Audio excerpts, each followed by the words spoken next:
Green Arrow Alpha, we are moving forward at a Star Trek-like speed. Good evening. It's Tuesday, November 4th at 6:30 p.m. The year is 2025. This is the City of Franklin Common Council meeting.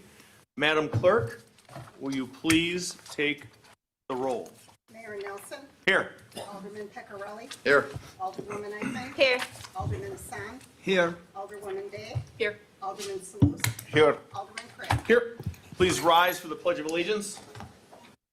I pledge allegiance to the flag of the United States of America and to the republic for which it stands, one nation, under God, indivisible, with liberty and justice for all. Okay, moving forward, I'd like to take a moment of silence to recognize the passing of Mr. David Lindner. In short, David served on the fire department for about 35 years, since 1966, retiring as a captain.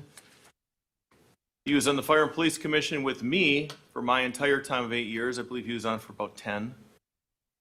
50-year Franklin Lion. Loved the community. Everybody that knew Dave, worked with Dave, came across David Lindner. Really, really liked the man. He was fantastic. He really was. A lot of energy, positivity. He really, really cared about our community, represented in everything he ever did very well.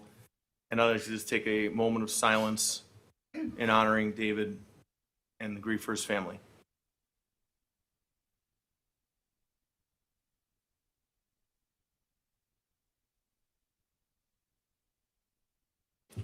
Thank you. When we find out, I believe the chief had found out when the services are going to be, and that'll be put out as far as to the electeds that were asking me. I know we're going through a email. What's the term, Jim, I need to use? Yes, and that's challenging, so to say the least. So, because I didn't get it, and I was with the chief today with some other things grant related, and I couldn't get the things, and I thought it was user error, which would have been me, but. So, moving forward to citizen comment period, I will read two documents that are laminated. They're up at the front.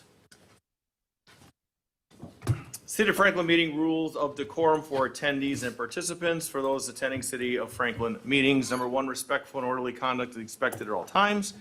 Number 2, disruptive or unruly behavior, including but not limited to clapping, verbal disruptions, signs, and outbursts will not be tolerated. For those wishing to speak during City of Franklin meetings, number 1, approach the microphone when the chair opens the floor for citizen comments. Number 2, state your name and address for the record. 3, address your comments to the Common Council, Board, Commission, Committee only. Number 4, limit your comments to 3 minutes or less. I'm the timekeeper.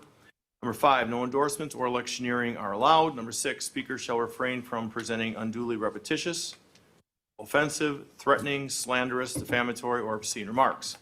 Number 7, persons wishing to speak as a spokesperson on behalf of a neighborhood, subdivision, homeowners, condominium, or business association, or similar group with common interests shall demonstrate their qualifications to do so according to the City of Franklin Resolution number 2007-6227 before speaking on that body's behalf. Number 8, questions may be answered immediately by the chair or referred to city staff for a future reply in a timely manner. Those not adhering to those rules of decorum for attendees and participants will be asked to leave or will be removed from the meeting if necessary. Second document, this is under our Chapter 19 of our city ordinances, 19-2, under B as in boy, citizen comment period.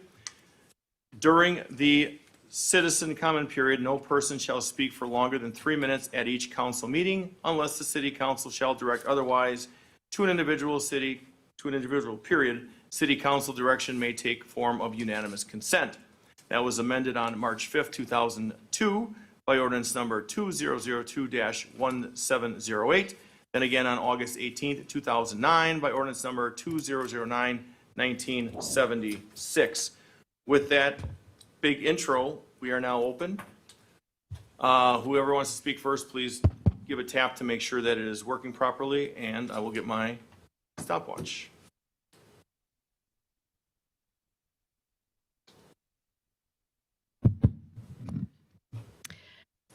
Linda Mathwick, 7321 Brun Drive. Good evening to everyone.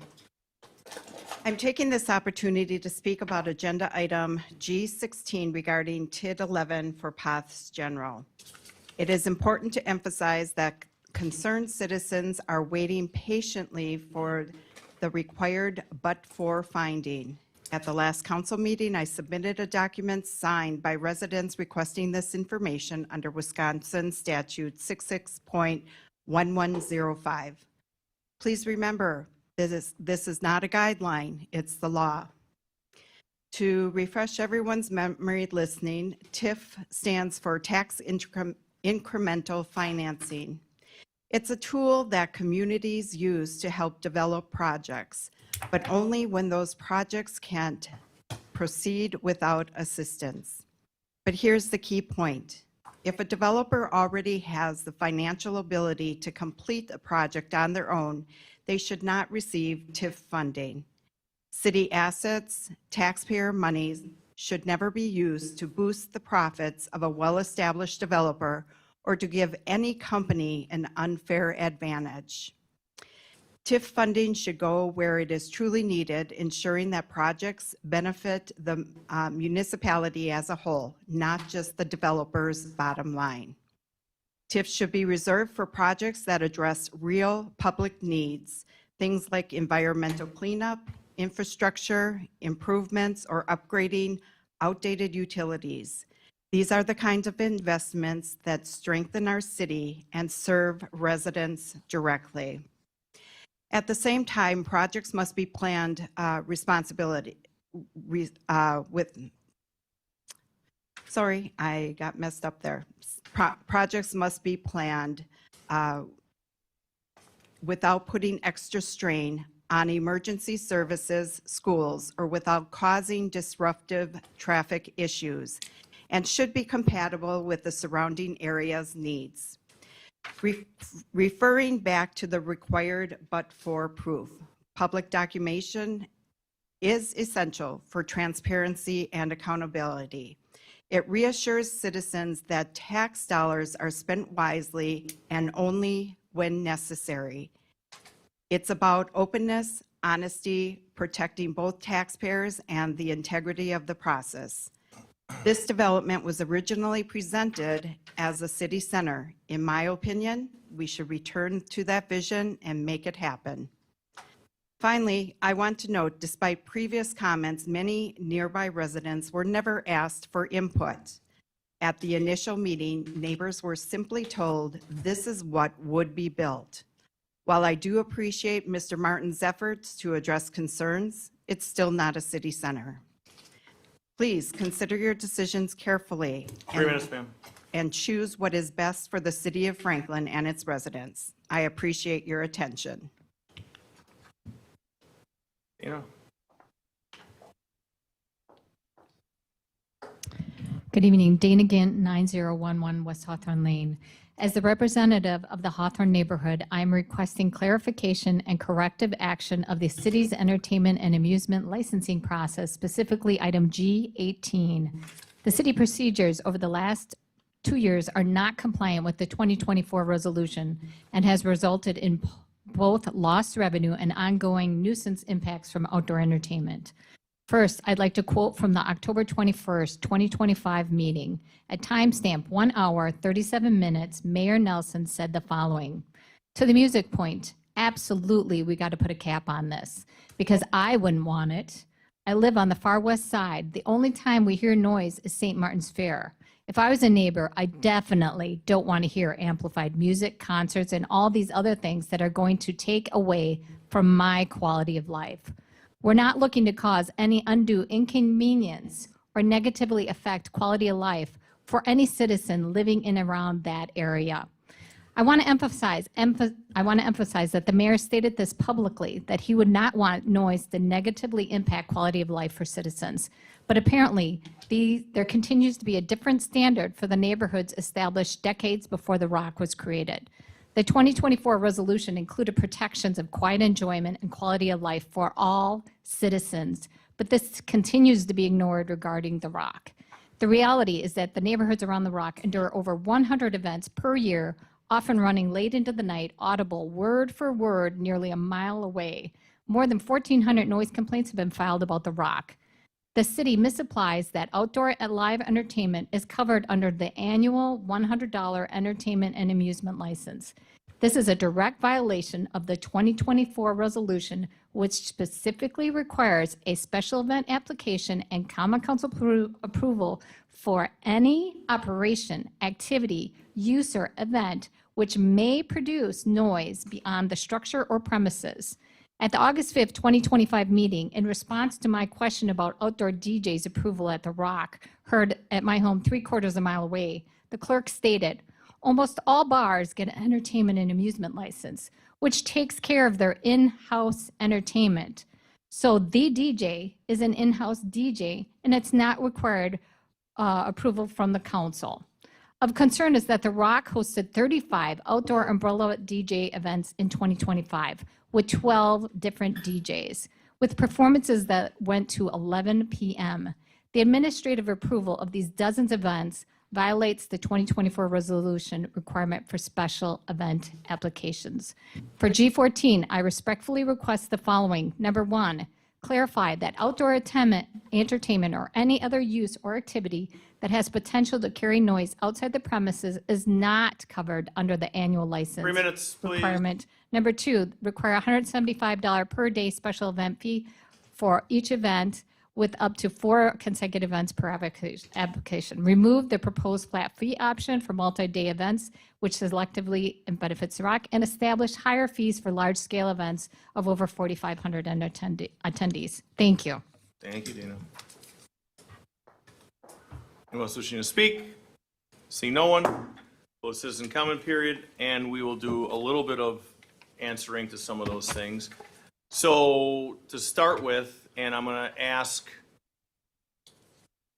our Madam Director of Finance a little bit. Well, we'll get to that part at the end. But to the point about the TIFs and how they work and the number of times we had meetings where residents and neighbors were heard, changes were made, and to how the TIFs come into play, TIDs come into play. We spend a lot of money with Ellers and SB Friedman to give us professional guidance, as well as depending upon our staff, and then we make decisions based on that. So that's not just a very willy-nilly process. It's not. Number two, to Ms. Gint, we are going to be looking at that fee schedule tonight that you'll see and how that's going to be addressed and such. And I know that this summer, I would email the chief either Sunday afternoon or bright early Monday morning on any complaints, any substantiated complaints. And I think we are at 0 substantiated complaints for 2025. And that's also then shared with the electeds because we all hear everybody loud and clear on their concerns. So with that said, moving on to C, approval of the minutes, regular common council meeting minutes of October 21st, 2025. Is there a motion? I make the motion to approve. I'll second. We have a first and a second. Any further discussion? Seeing none, all is in favor? Aye. Any opposed? Ayes have it. Under D as in David, there are no hearings. E as in Edward, there is no organizational business. F as in Frank, there is nothing. Now we are going into item G1. Mr. Paulos, welcome. Good evening. A resolution authorizing certain officials to execute a development agreement for public infrastructure improvements with O'Reilly Automotive Stores for 7251 South 27th Street, tax key number 761-999-9956-001. Mr. City Engineer, good evening, welcome. Mr. Poulos? Thank you. Is it working? I believe it is. So for any this evening is a standard boilerplate developers agreement for the O'Reillys on 27th Street for the public improvements. Everything seems to be in order and the letter of credit amount is correct. So pretty straightforward. I guess I'll answer any questions you may have. Questions from the council? Seeing none, somebody want to make the motion on this? District 4? I'll make the motion. I second. First and a second, all those in favor? Aye. Any opposed? Ayes have, a motion carries. Carry on to G2. A resolution authorize acceptance of stormwater facilities maintenance agreement and stormwater access easement from O'Reilly Automotive Stores, 7251 South 27th Street, tax key number 761-9956-001. Mr. City Engineer, you still have the floor. Thank you. So this goes along with O'Reilly, simply the stormwater maintenance agreement, which is typical for developments. Again, pretty boilerplate stuff. Straightforward. Any questions, I will happily answer. Questions from the council? You have a question, sir? Yeah. Mr. Craig? There was an updated, that was put in front of our seats here. I'm just trying to understand what was the changes that were made, and this is more a question for the Kelly? city attorney. Mr. City Attorney? Just technical, and I'm not gonna look at what's in the packet, because I'll look at my It's the be it further resolved is the part notifying that's- everybody, be it further resolved, that was, is in the packet, directs the city clerk to record the development agreement. And this is stormwater maintenance agreement and stormwater access easement. So I emailed staff to change that's that. what I was like I know. see. Oh, good. Thank you. Everybody knows. D4, do you want to make that motion? I'll make the motion. Second. First and a second, any further discussion? Seeing none, all is in favor? Aye. Any opposed? Ayes have a motion carries. G3, a resolution authorizing the installation of a fence within the 15-foot public drainage easement upon Lot 1 of the Franklin Estates ad number 2, located in part of the northwest 1/4 of southwest 1/4 of Section 13, Township 5 North, Range 21 East, in the city of Franklin, Milwaukee County, Wisconsin, 4146 West Anita Lane, tax key number 833-0154-000. Brett Hunley, applicant. So this is just a fence application, which we've approved before when it falls within a city storm sewer easement. The condition, of course, is if the city has to get in there to address the storm sewer itself, the homeowner is responsible for any repairs or expenses at their own cost. Okay, this is D5. Questions? Alderwoman Eichman. Thank you. Again, a updated resolution was placed before us right before the meeting this evening. Can we be informed for clarification what the changes on this are, since we didn't have a lot of time? Sure, Mr. City Attorney? At a minimum, it was to put a page number and a resolution number title on the top of page 2 as standard form. Okay, good. Alderman D5, you want to make the recommendation? There's Oh, back to Alderwoman Eichman. a lot more on here than this, the drainage easement restrictions. So it's, you added on page 65, and now therefore it be resolved. My notes to staff state that the page number, resolution number blank, page 2, should be inserted in the upper left corner on page 2 because there was no page number on it. All right, thank you. Alderman D5, you want to make the motion? I have a question to the engineer. How often do we decline installation of fence within a drainage easement similar to this? To the best of my knowledge, not very often. Because There are sometimes, yes, but might have, over the last 16 months or so, it's been standard practice city in the past to approve these, even falling within an easement. do you think it's wise enough to change the ordinance in a way that it will be approved by the staff? If the staff declined to give the applicant a chance to appeal to the common council, just to it, because since I have been here, we always have been approving every single one of those, and I support that as well, but just like to simplify the process. Works for me. Okay, I make a motion to. I'll second. Accept. First and second, all those in favor? Right? Motion carries. With Mr. the- Council, with what? Okay. With the changes handed out. Yes, that motion, Alderman Salus, was with the changes that were put in front of us, correct? Yeah, Yes. I'm voting for the motion, but I was just discussing with No, them the past. City Attorney wanted clarification. The short answer to that is yes. And So motion carries. And my second holds with that as well. It's fine, yeah, there's no Okay. change to it. G4, resolution for a public sidewalk easement along Milwaukee County right-of-way onto the southwest corner of Karma Laboratories property at the intersection of South 76th Street, which is County Highway U, is in Union, and West Ryan Road. Mr. City Engineer. So as part of TID 9, the city required a sidewalk along the Karma properties, basically the east side of South 76th Street, which worked fine all the way to Ryan Road. However, with the recent Ryan Road improvements, storm sewer improvements, we had to actually obtain an easement on the Karma property to allow for the sidewalk to tie into the future Ryan Road sidewalk, hence the easement in front of you this evening. Okay, this is in, Alderwoman Eichman. Thank you. My question is, that the city then taking it over and being the owner now correctly of the sidewalk? Am I correct on that for clarification? Correct. Okay. It states in here, the owner to clean the sidewalk kept clear of snow, ice within 24 hours after such snow or ice has ceased to fall or accumulate therein. In a lot of instances throughout the city, sidewalks become the last thing to be cleared, if we get a major storm, the DPW is more focused on the safety of getting the roads cleaned and so forth. Do we see that as being a problem for Karma at all? I'm assuming Karma is going to clear the snow for the sidewalk in front of their parcel, but the city still does own the sidewalk. That's typical for most businesses. Okay.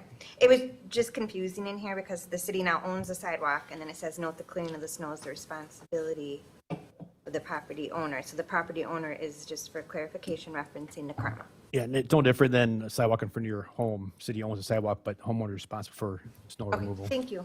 Mr. City Attorney?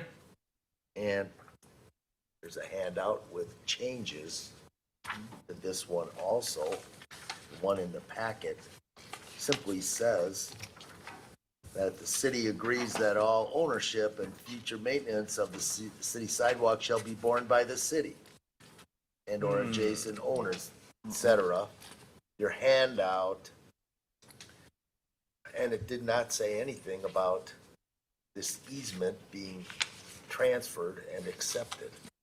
So the short version of what's handed out there, what's in the packet, is left as a be it further resolved, but the initial now therefore be it resolved essentially states that the public sidewalk easement by and between Karma Laboratories, Inc. and the city of Franklin in the form and content as annexed hereto, together with any technical corrections as may be approved by the city attorney, be and the same is hereby approved, That's the motion, as handed out at the as handed out with the separate document.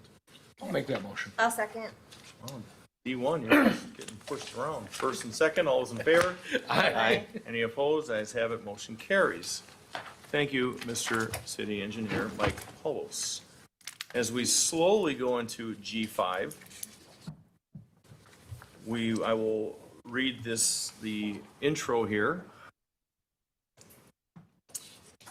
G5, discussion with MCPR Public Relations Contractor Roles and Responsibilities. Good evening, Mary Christine. Hello. Thank you for appearing tonight. There were questions that some electeds had, and I'm glad you appeared tonight to answer any questions they have. Roles, I should say, duties, responsibilities, what you've been doing. So I will start, and then we'll have other questions. So to refresh the council's memory, that started this situation with messaging was when the sinkhole happened. So when the sinkhole in Putes happened, we all met, we're all here, and maybe Alderman Solis was not, but you were here in spirit. And it was, wow, how do we handle messaging? How do we get this type of message out to the citizens that we got a big sinkhole on Putes? We're getting bombarded with information, misinformation, go figure, whatever. And how are we going to do this? sat up here, anybody know anybody in the PR stuff? Well, sure, you know, you can do an RFP, you can set it out there. I knew and recommended Mary from knowing her for decades, and it was as an independent contractor, looking at what she could provide the city on basically, I'll say it like this, on the cheap, which was a very, very intro fee, and how that went compared to other municipalities that I'm sure Mary will touch on, that have multiple marketing, PR, and community advancement people. We do not. We do not have one. Of a community of 36,880, 866. Oh, we went down from last week. Okay. Anyway, it's 36,008 and change. And when you look at a community of our size, and how do we do messaging? How do we do press releases? How do we advise people on what's going on in the community? How do we react to things? How do we react, and how does that messaging get out there? And that's what started this conversation. And I believe it's been going very well for what we pay. And I think Mary does an exceptional job. And this is one of those things where basically for the members of the council to ask you questions, you were asked to provide some documents, and I believe everybody has your resume in front of them, so they can ask you more questions now as you've been in the system here with us working, and what you do and what you don't do. So I would like to, I would like to see questions from here opposed to you presenting your skill set, experience, and what you've done for the city, because that's pretty obvious, but it'll allow people to ask questions, and I probably would like to start with Alderwoman Day. Okay. Thank you. And thanks, Mary Christine, for coming in. I just have a couple of questions, and thank you for the resume piece. I appreciate that. So I guess what sparked some of my questions was what exactly was kind of the scope of work or the contract or whatnot. I understand that there isn't a formal contract with the city, that there was sort of a proposal that was drafted and signed by the city with you, but there was no, outside of this this document, there's no like other formal like contract or anything. So this would be like your scope of work kind of Correct. thing. Okay, thank you. So with that being said, what I don't disagree with anything that the mayor just said. I full-heartedly agree we need to figure out a communication strategy. We need a better way of communicating with residents. Franklin is a little bit antiquated in technology and some of our communication strategies, and we're trying to play catch up, but staff and finances are, kind of our constraints. So I understand that we can't have an entire like comms team like some other municipalities have. So I guess my question is, with that in mind, we don't really have a lot of mechanisms to push things out. We have a newsletter, we have the city's website, we don't have city social media pages. So I think the problem is not necessarily what is being put out, but kind of how it's being put out. And I guess for the time that this has gone on for about a year and a half, that we don't have, and this is like a collective we, not on you, but that we don't have a better strategy or mechanism for doing these things. So like events like the Shred It, the leaf pickups that are coming in, when the flooding info happened, and we had, that big, meeting at City Hall with department heads and, the alders, and kind of like what, how are we gonna get this messaging out? And we were still kind of like spinning our wheels trying to figure it out. I guess I would have liked us to be further along in that process, and that's what I was hoping your role would be, to bring some of that strategy to, figure out a better way to do this communication piece, rather than simply using the mayor's Facebook page, which I understand he has a large following, so it does reach a fairly wide swath of people. But at the same time, Facebook does create its challenges on a municipal level. Once you start using social media, it becomes public record and that you can, do open record requests on it. To my knowledge, I don't believe there's any way that we're backing up the mayor's Facebook post. Maybe there is and I don't know about it, but I don't think that we are. No, there So, isn't. so it creates a problem if somebody wants to go back and look at that, especially if they're being edited or corrected by whomever. So there are constraints to that being our mechanism going forward. And then there's also, mistakes that happen with that. Like I said, if, something is, if there's like an error and you want to correct it, or do you just leave it as is, either way you're going to get, either way you're going to get hit if there's an error or if you correct it.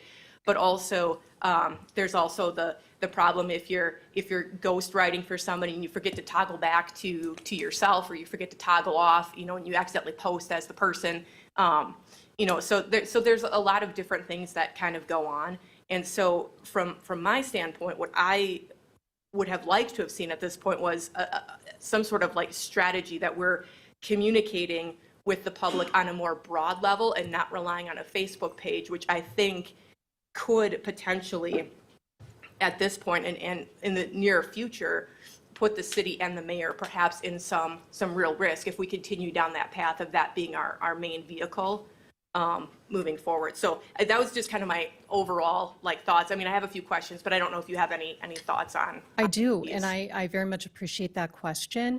I always say there's good news and bad news. The good news is I can provide a strategy, and it would be to go along the lines of what other cities are doing, like Oak Creek and West Dallas. I'll use them as an example frequently. They have a city of Facebook page that goes over to LinkedIn, so it isn't just one person. And that feeds in all the other departments, like the police department and the fire department and health department. All of their information is shared on that one page, so it isn't for a person. It's a being, and that is what I would recommend for the city of Franklin.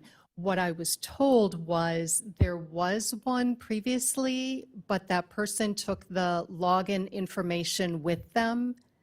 So that's the reason why we went with the mayor's page. But I agree with you 100%. I can only attend and make recommendations on what I know about. I wasn't informed of the meeting that happened when the floods were. That is something I should be a part of to offer counsel to that. So unfortunately, if I don't know what's happening, I can't offer counsel or take any actions with it. Yeah, and then I guess, so my follow-up question to that is, because I did see on your LinkedIn page, because I looked at it, because I didn't have a resume, so I wanted to see what your background was, and I saw your work with Potawatomi, and I was like, oh, you have disaster preparedness capability. You would have been fantastic to have for that flood communication. So with being so part-time with your hours in your contract, is that a detriment to have to, because when things happen, we're in a world where everybody wants their stuff really, really fast, and I'm wondering if there's a detriment to that, then, that we can't kind of pivot that quickly because maybe we're running short on time or hours or whatnot. That's a great question. And the way I've set up my monthly retainer is that you get a minimum of, say, 14 hours a month. Anything over than that, I do not charge. That's the great thing about having my own company, is I can make my own rules. And when you're talking about a municipality, God forbid, you never know when another flooding is going to happen, or an electrical outage, anything like that, where you need those hours. So I don't ever want to have to say to you, oh, sorry, the time ran out or the money ran out. So that's not something you'd have to worry about. Okay. And I do notice, I have some of the invoices, not all of them, but I do notice on some of them, there are hours on there. Some of them don't have that. I guess, what would be helpful for us as a council is to see a more of a breakdown of what those services are and how long it's taking you to do them, so we have a better idea of cost and scope of work and that kind of thing. Because right now it's a very nebulous cloud of between this document, and then, you have X amount of hours, but, if you go over, you're, going to give us time, but, we don't necessarily want that to happen. So I think that piece, and so I guess my concerns are essentially that I'm not really sure, that we're getting the best bang for our buck with currently what we have right now. So I think we need to rethink kind of what this scope of work is for somebody in this role, so that we're creating a mechanism for people to truly get information in a timely manner that is outside of an individual Facebook account that belongs to somebody else, not the city. So with that, I'll yield for now, but that's kind of my main crux, is that I'm not sure that we're getting, for Facebook posts for the money based on the invoices. I'm not saying you're not doing work, but the invoices are very vague. So it's hard to reconcile the money for only seeing Facebook posts as the output without seeing other things as the output. So with that, Mary, other than where you're posting, and you're willing to do, if other alders want things posted for them, you'll do that. And, which is great. I mean, it's posts from the updates on the construction projects to all the ribbon cuttings. We've got another one next week at the Hideaway. Whatever community, if you look at my mayor's Facebook page, that's all community. It's all Franklin, all community, all updates. It's not look at me, see me, let's go. No, it's all about sharing information. And I would love nothing more than our own City of Franklin Facebook page. And then I could look at Mayor Danville Creek. He does not have Facebook, and I would be done with it. I'd be gladly to be done with it, because then everything will be shared, everything will be posted on that city's Facebook. But you've got to be careful. And then who's going to manage it? Who's going to edit it? Is it, do you take out the comments? What I believe what they do is you can't have, snarky comment about why is this construction taking so long, whatever. It's like, no, if you get a question about roads, bloop, here you go there. And it has a little tree there so you can, click and this is who you contact. So it's not where you have somebody, that posts some really diabolical crap on there that you're going back and forth with them, because that's not what we want. That's a bad thing.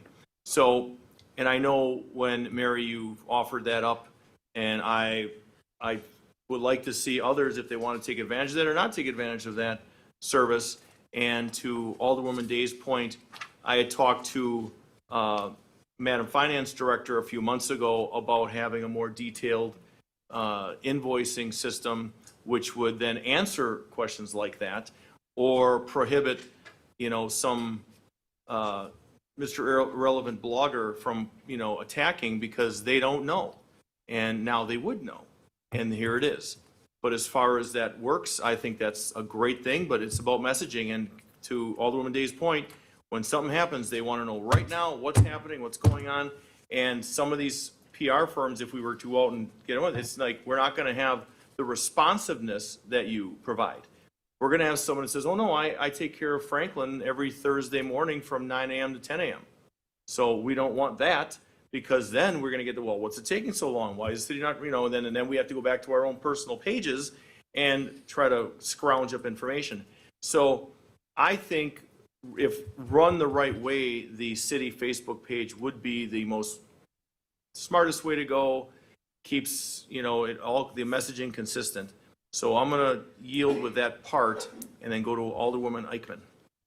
Thank you, Mayor. I have several things, and I am happy to hear that you are now open to the possibility of looking into a Facebook page. I know that's kind of gone back and forth.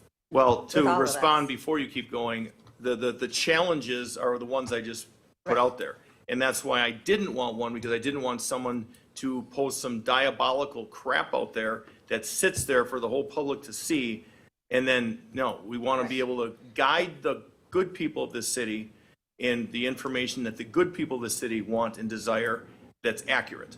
Understood. That could be a full-time position just with the comments alone. So several things, but the one thing I'm going to start with, one of the elephants in the room, and I know many here, many listening at home, are curious because it made some unofficial information on a blogger that does not represent the city of Franklin in any way, shape, or form.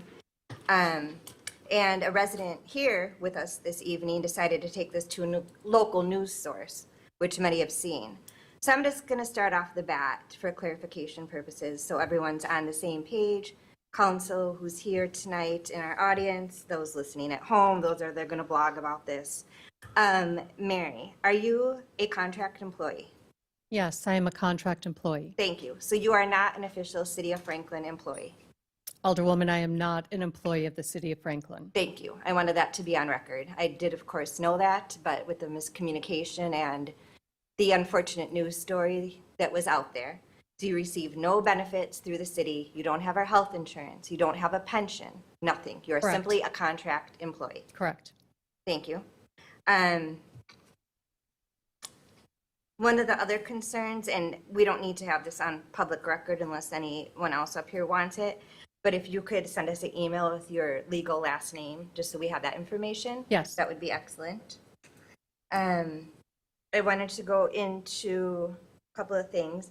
I would like to see more open communication between us elected and our PR person.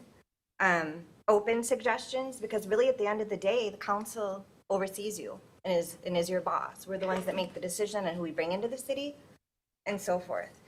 So I'd like to have open suggestions, such as when a new restaurant opens. I see nothing wrong with listing the address there so residents can find where it is. Not every resident is Facebook savvy or wants to take the time to sit there and click on, okay, now there's a Dairy Queen in Franklin, that's great, it's on the mayor's page, there's the mayor outside of it, but where is it? How do we get there? So I know I've brought that up before. Hours of operation would be great, a phone number would be great, but open communication as far as taking suggestions from us, even if you may not agree with us, at the end of the day, you're working for us. So that is one thing. You did an excellent job with the sinkhole on the Oak Creek water deal. I wanted to commend you on those. As far as some other things that have been out there and questions that I've been asked, will you be working on the mayor's upcoming campaign this spring? I will not. Thank you. And as far as your role, because we have that in our packet here, of attending Dr. Masood Khan's kickoff campaign event, were you paid that evening to attend? No, I was not. Were you there on your own free will, or were you asked to be there for the city of Franklin? No, I was there on my own free will. I like to go to as many events as I can in Franklin, so I learn more about the community and the wonderful, wonderful food. Thank you. As far as the payment, if we're looking at, and I may just not be understanding this right, if we're at $1,562 max a month, $1,562 times 12, that's $18,744. So where's this additional $62.56? And this might be more a Danielle question. I coming think that up? was the 2024 contract you're Okay. looking at. All right. So the initial contract, because you've only been in front of council once for approval. So the initial contract came to us at this dollar amount. When was this bumped up to the 25,000? And this may be more a finance question. Did that come before council and I'm just not remembering? Yes, but they'll explain real quick. Thank you. $25,000 was put in the administration budget for PR services. And approved by the council. Correct. Thank you. Okay, just for clarification purposes with the difference of those $2 amounts, I appreciate that. Thank you. As far as running of the department's Facebook pages, I don't want to speak on behalf of Officer Wallace, who does an excellent job on the Franklin Police Department page, but I assume that he would still want to run that page. Fire Department likely still wants to run theirs. I'm not sure about DPW and health. So I want to run my own Alder page. I work very hard on that and keeping residents, mainly my constituents in District 2, updated. So I don't know what additional work as far as running other Facebook pages throughout the city that we would need you to do, quite honestly. That would be something, I guess, that you could talk to those departments with. You know, if the DPW is out busy plowing and Andrea Storman is busy taking calls, they may want that extra help for the DPW, is a thought. You know, I'm not sure, but that would be something up to each individual department head. So with that goes over some of my notes for now, and I will yield to give it the floor over to whomever else would like it. Mr. Pecorelli? Hi. So I'm trying to follow a little bit. So do we actually have a statement of work with you, or is the communication proposal essentially what we have? Yes. Yes, there was no formal boilerplate contract brought before the council. It was that. It was this. Okay, so then when it comes to like, we'll talk about timeliness of posts and things like that. So we don't have defined, like how quickly to respond to things or to get things posted or anything like that. It's mainly on we'll call it the working relationship. Is that? Well, if I follow a lot of the documentation that's coming through the temporary occupancy reports. So the clerk does a wonderful job keeping me informed of what's coming around. So if something catches my eye, I'm able to then question it and check on timing and what else is happening. I from home, I watch all the Common Council and the planning meetings, so I hear from there. That's how I hear about what's going on. But yes, I would love to have more information from each of you on what's happening in your areas so I can go and bring visibility. And I do just want to quickly say, I think the community would also appreciate one City of Facebook page, and that isn't taking away from the police department or fire department. They would continue to have theirs, but the person managing, say I was managing the city's Facebook page, I would be pulling I'd be resharing what they just posted on their pages. It would be so streamlined for the people of Franklin, and I think they would find that very helpful. So, and I, just as a second part of this, I guess, is I do agree with having I'll say push communication through social media. I think when you start adding in commentary and other things, that's another level. And the problem you become is you added more avenues for people to kind of send information, trying to get information from the city and things like that. So I do like the idea of having a central City of Franklin, like Facebook page, and whether there are other channels, but I would support it more in a push manner to get information out and not in the, we'll call it the traditional sense of kind of back and forth, because that is a whole level of management and everything else that has to come with it. And it starts, if you're trying to route people through certain channels, because that's where you have efficiency and you have process around, that starts to cause problems because that's not following those processes and you're trying to get people redirected, which I think, from the Oak Creek example, if they're trying to reroute people, like I said, I'm in favor of the City of Franklin Facebook page, but I would prefer it to be a push and outbound only. You can add something for a second. It's okay. So then after real quick, you can come back to that. So then the other part of this is, so if we don't have a formal contract, who can reach out to you from the city standpoint to direct what's going to be done, what do we need, those types of things? So like essentially, who are the people that you would get approval from and things like that? Anyone. Regarding the Ryan Road opening up, working with Kevin on that. I've gotten to know a lot of people within the government, within the city hall. But I encourage all of you to reach out to me. You know best what's happening in your districts, and I don't. And I would love to come there and get to know the restaurants and the people. John, I'm sorry, Alderman, Yeah. what exactly, I don't think that's what you were looking for an answer, was it? Yeah, Because- well, I was trying to understand, is everything funneled through a couple people, and then like other people in the city, do they have to go through somebody else to engage with you? Do they engage with you directly? That's what I was trying to go with. I'm going to answer that as yes. Okay. Because, yes, she takes direction and gets information from different department heads, myself. Any of you at any point in time can communicate with Mary. If that wasn't made clear earlier, it should have been. From the beginning, it should have been. So, and Kelly. And again, it's a lot of a repost. It's a lot of message sharing. So short answer is yes to all those. I mean, that can be in. Madam Director of Administration? I just wanted to speak to the Facebook idea. I had brought this forward, I don't know, several times over the last couple of years. And recently I've had communications or discussions with the leadership team, and also I know it's Finance Committee and potentially another committee or two, about creating a city Facebook page and turning the comments off and having those that are administrators for the department pages push out their page information to the city page as well. And then it's one place where all info gets funneled to, and have it where, you would know better than I would, but have it where the information that's posted on our website goes into Facebook and vice versa. Makes sense.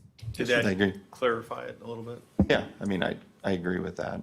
I mean, it's normally, hey, there's something updated, you're going to push what that update is through those channels so that people are aware of it. And I guess the last thing I would say is, before I yield, is I would prefer to have a more structured contract, statement of work to cover what it is exactly that we're expecting. And then that would also then align from an invoicing standpoint on invoicing against that, and that would give more clarity to what's being done. So with that, I'll yield. Alderman, if I could add one more thought to your last question about who can contact me. Some of the projects I'm working on have a longer lead time because strategy is involved. I can use Yaskawa as an example, where I was working with M7 on who's going to be doing the rollout, who's going to be owning it, what is the timing of that. They look for quotes for people. So there are some times where I get the introduction from someone internally with City Hall, and then I work directly with either the internal communication team or a group like M7. That helps too. Thank you. Alderman Salus? Thank you, Mary, for being here. His mic's not on. Okay. The point I would like to make, public perception is extremely important. And the feedback I'm getting from the community that you are very much the PR for the certain elected officials, the mayor, this is what's going on, that's what I hear. It's not necessarily the truth or the fact. So I really like the position. I really like to see someone like yourself to promote the community, to bring news of the community out to the public. Like, for example, even it doesn't have to be good news all the time.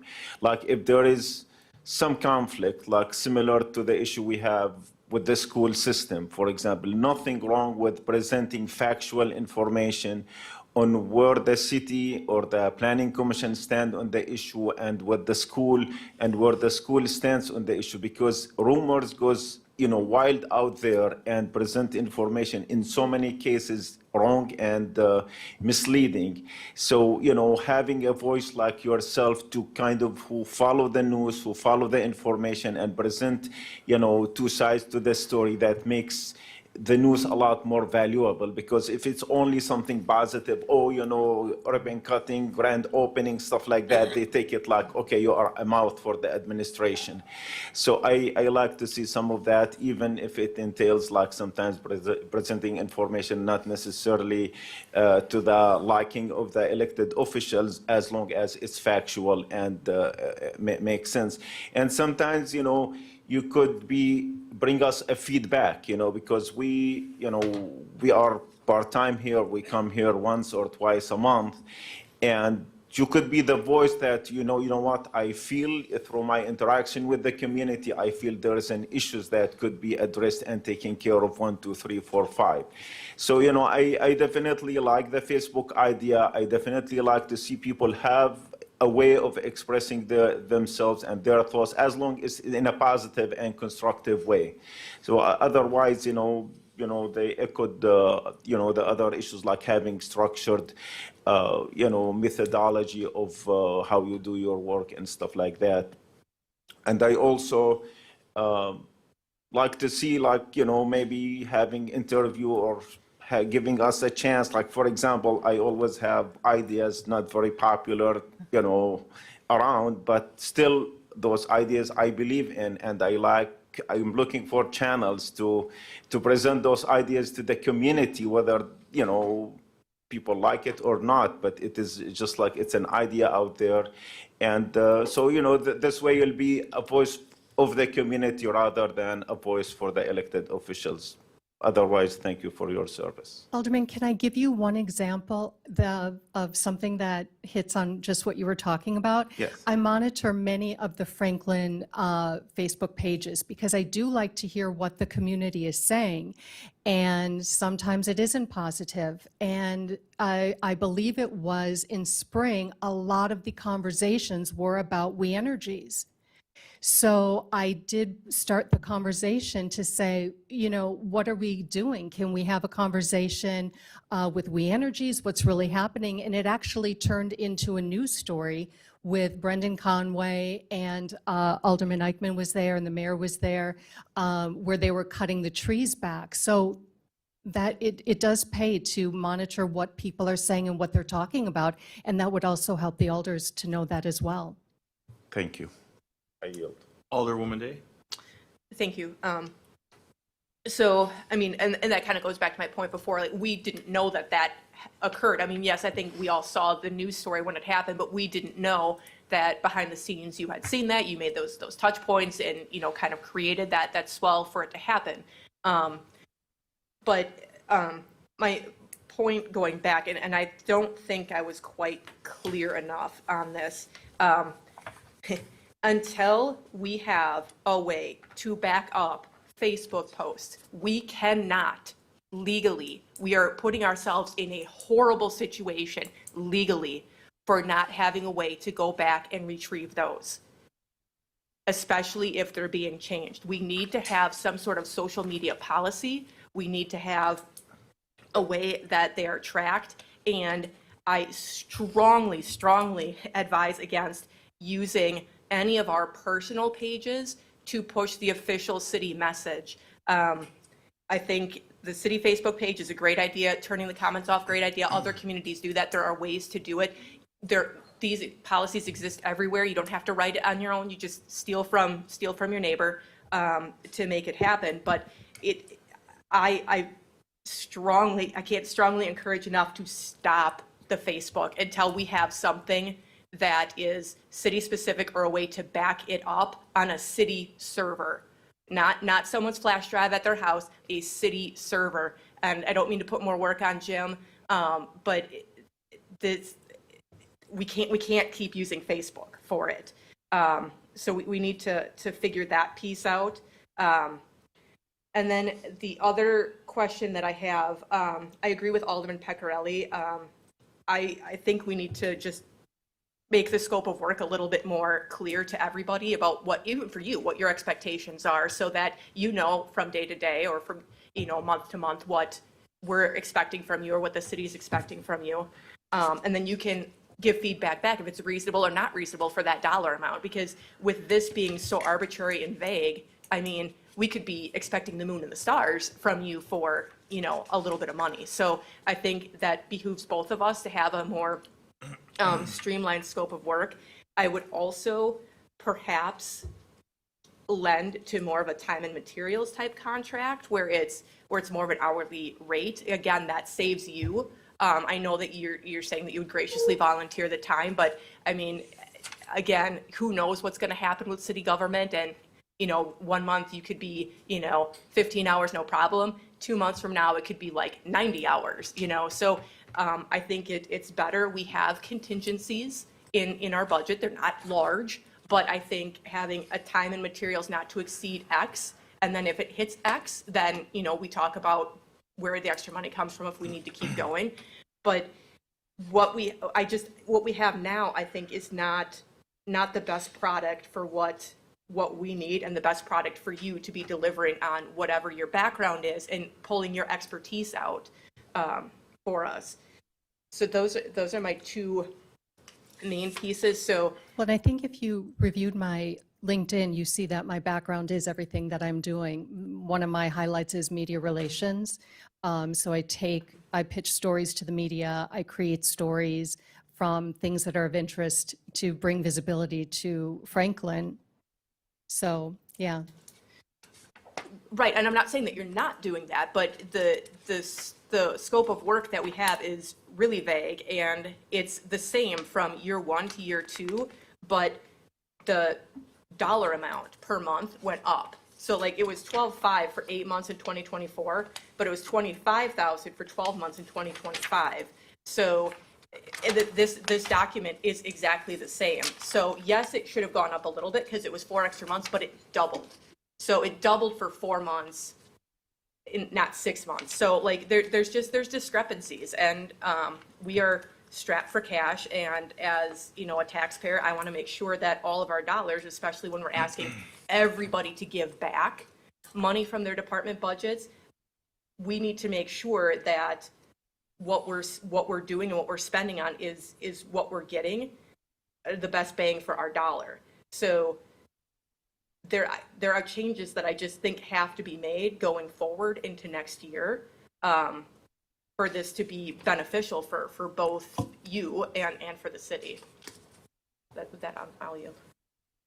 So one of the things that we've heard tonight is, what we're looking at from the perspective of Mary's firm. What we're looking at and what our ideas are. If we've been paying attention to what each other have been saying, it's a lot of work. Okay, so when you've got these grandiose plans and these great ideas, that costs money. And that's why the other jurisdictions around us have full-time employees. So as far as to Alderwoman Day's point about a more detailed invoice monthly, absolutely. And that's how you increase that amount that we're paying, because it is not sustainable. It is not realistic to be doing that much work, researching, communicating, and then this is what you're getting for your $25,000. Because that's why, and I'll say it again, other jurisdictions have multitudes of people working in there. And Mary, I know you did a little bit of research. Could you share numbers from other communities? I can. West Dallas has a marketing manager that the range is between 90 and 120,000, plus they get a 5% bump if they're from West Dallas. And that marketing manager oversees a team of 5 people. 5. And that is a designer, digital, video, and events. So if the marketing manager is making, say, 100,000 and there's 5 people underneath, that's substantial just salary right there. Oak Creek has a director of marketing and communications, and she oversees a team. It ranges between like 5 to 7, and they have video, they have production. I mean, they have a full squad over there. So their marketing and communications team is well into the 6 figures also, just to employ all 7 of them. Thank you. Alderwoman Eichmann? Thank you, Mayor.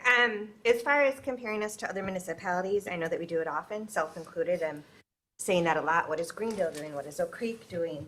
However, when we're a city that started out in the beginning of our budget with $1 million deficit, we can't really compare to other cities. And Oak Creek has a senior center too. We don't. Why does Oak Creek have this kind of money to have 7 PR people and a senior center? And we don't. That's a bigger, broader picture, finance-wise, that we need to address, not just the matter of a part-time PR person. It's a bigger overall picture than just this. As far as some of the comments that were made up here, each and every one up here can run your own alderperson page. I mean, I've done it for almost 4 years. So Alderman Sluse, when you want to express your ideas about things, you should have that on the alderman page. Because if you were to have that on a city page, those are your ideas, your thoughts. They should be on your page. It's because then who's going to answer the questions? Our PR person doesn't know what's going through your mind and how the resident questions should be answered. It's a waste of time to go back and forth. Whether we have a Franklin Facebook page, which we never did. I don't know where that information came from. Jim from IT could confirm, but we never had a Franklin Facebook page set up. We did at one point. Can you say it louder, Jim? Maybe give him the mic. What year was that, out of curiosity? It had 'Cause to be she's gonna before I start was an going on alder. Segment.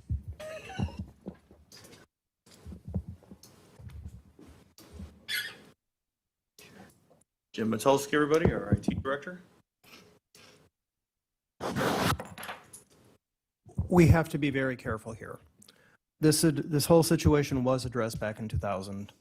It was decided both by the former director of administration at that time, Mark Liberta, that we would not be turning around and doing any form of broadcast communications on behalf of the entire city, and that was approved by both the Technology Commission and the Common Council.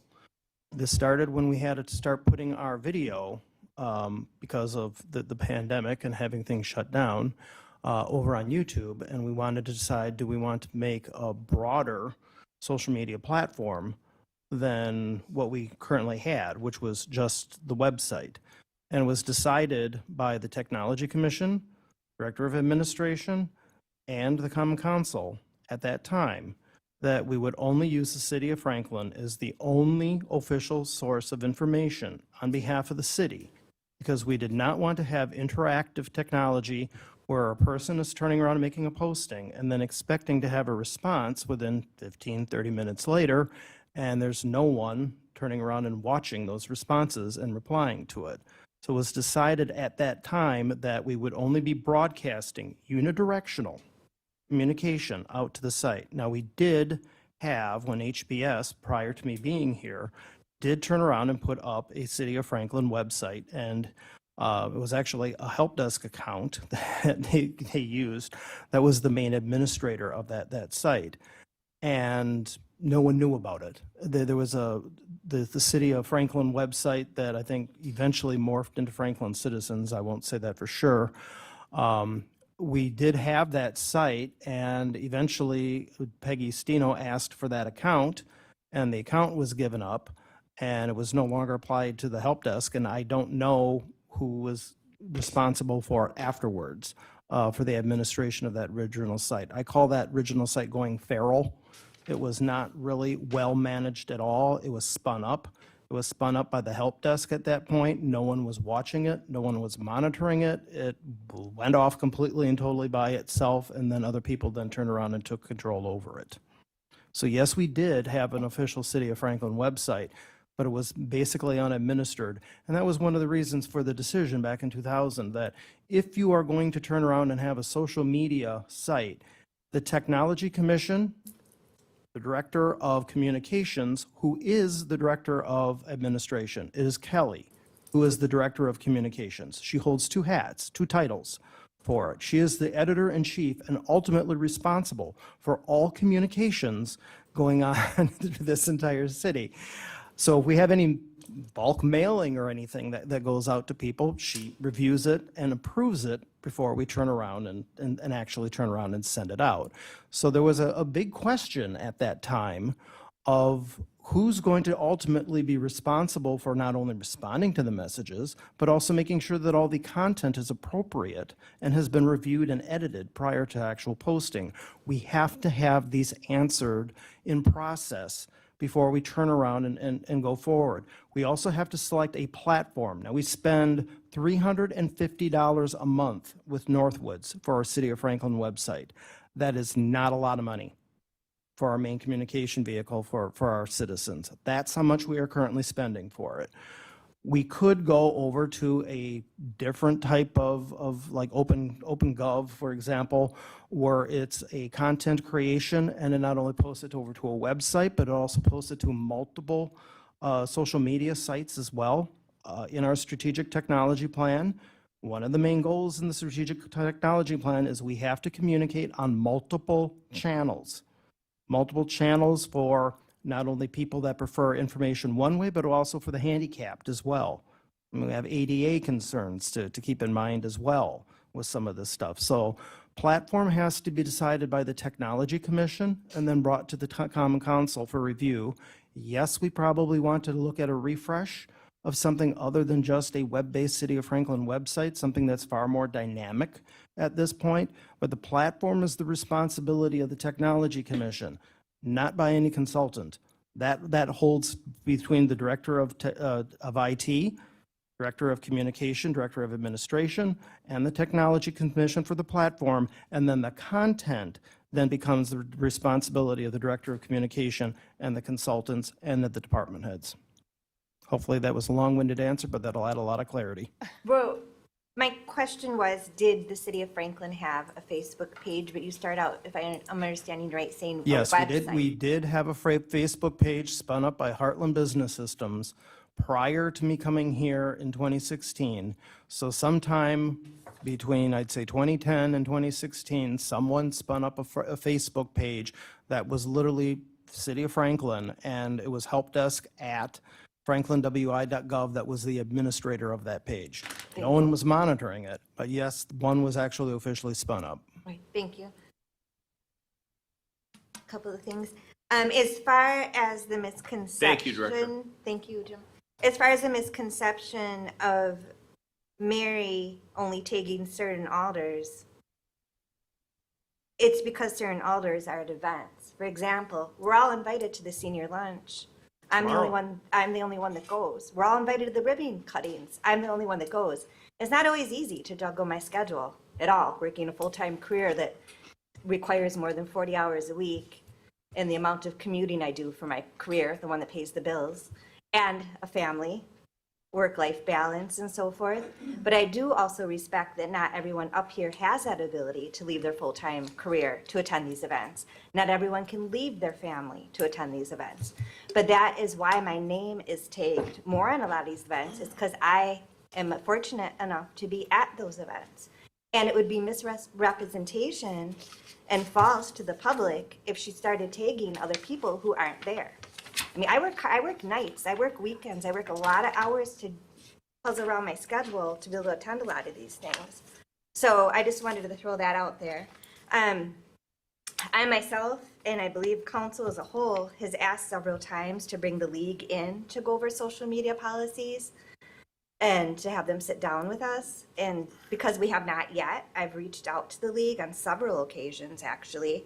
And the information that I was told is, because my Alderwoman page is run by me, I'm the sole owner of it. City doesn't run it. I own it. I control who's on it. I control what content I want on there. Same with the mayor page. The mayor owns that page. I mean, if we want to look into the mayor's page as being the official city page until we get to, I mean, the mayor shares things, different things. I share different things. Sometimes we share the same things. We just try to get things out there and things that are important to us. And Alderwoman Day, I see you shaking your head. I do know that there were times where you were at events and you weren't tagged. I do know that was a problem, and you should have been tagged. But that was what you were going to bring up. I was going to bring that up too. So we do have to also look out for that too, that then when people are at events, that those people are tagged. Because I know for a fact there's been a couple of times you were left out of events that you were at. I don't think it was done intentionally, but we need to make sure that everyone gets proper credit when they're at events. But I mean, I've asked, can we bring the league in? Can we go over some of these social media policies? I'm wasting the league's time calling Ramsey. I call Jesse, I call Ed, and I ask a lot of different social media questions. Is this okay? Is that okay? Am I doing this right? So again, I'll say it one last time. I really think we need to bring the league in on a social media update, whether it be for a city page or for each of our own individual pages, that each and every one of you up here could be running. And if you have questions on it, I'm more than happy to sit down with you and help you start your own alderperson page I know my constituents enjoy it, getting the information out there. I know Alderwoman Day has a page as well. So we're all here to help. I'm sure Mary would even help set up a page if need be too. So I have a lot more to say, but we don't want to keep this meeting going. So for right now, I'll yield. One last question. I see that you do bill us for attending meetings, so we're probably getting billed right now, so I should keep this short, right? It's because it states it right on here from the invoice of June 28th, 2024, attended monthly common council meeting. So just so we know if we're trying to keep under budget or if we'd rather have you use your time in a different area, we do get billed for you attending the meetings, correct? 'Cause it's your time. Attending or watching it from home, yes. So even if we don't ask you to watch it from home, you're still billing us? Well, it's part of the monthly retainer, and I use the common council meetings to find out what's going on in the city, so. And that's, again, where I agree with Alderman Pecorelli and what Alderwoman Day mentioned. So we're all on the same page. We need to have a much clearer contract. This is so vague. It really is. The amount of open records requests that come through the city are unbelievable, especially compared to surrounding communities when we talk with them. So if somebody puts an open records request, which they will, guarantee it, I can name the 2 or 3 people that'll have one in the morning, if not yet tonight, and they take a look at this, I may understand it because maybe I was at this event and I know what this means, but someone's not going to know what these hours were spent on. So we need, for our taxpayers who are paying your contract fee, not city fee, because you're not a city employee, to have a more clear understanding. So they have that. With that, I'll yield. Thank you. Alderman Craig. Thank you. And thank you for your work. Appreciate everything you do, and I look forward to seeing the mayor doing TikTok dances in the near future. I'm sure that is in That the will pipeline. never happen, for the record. Karaoke. So I do have just a couple things that during the conversation that came up, and I just want to kind of make sure that I'm understanding everything completely.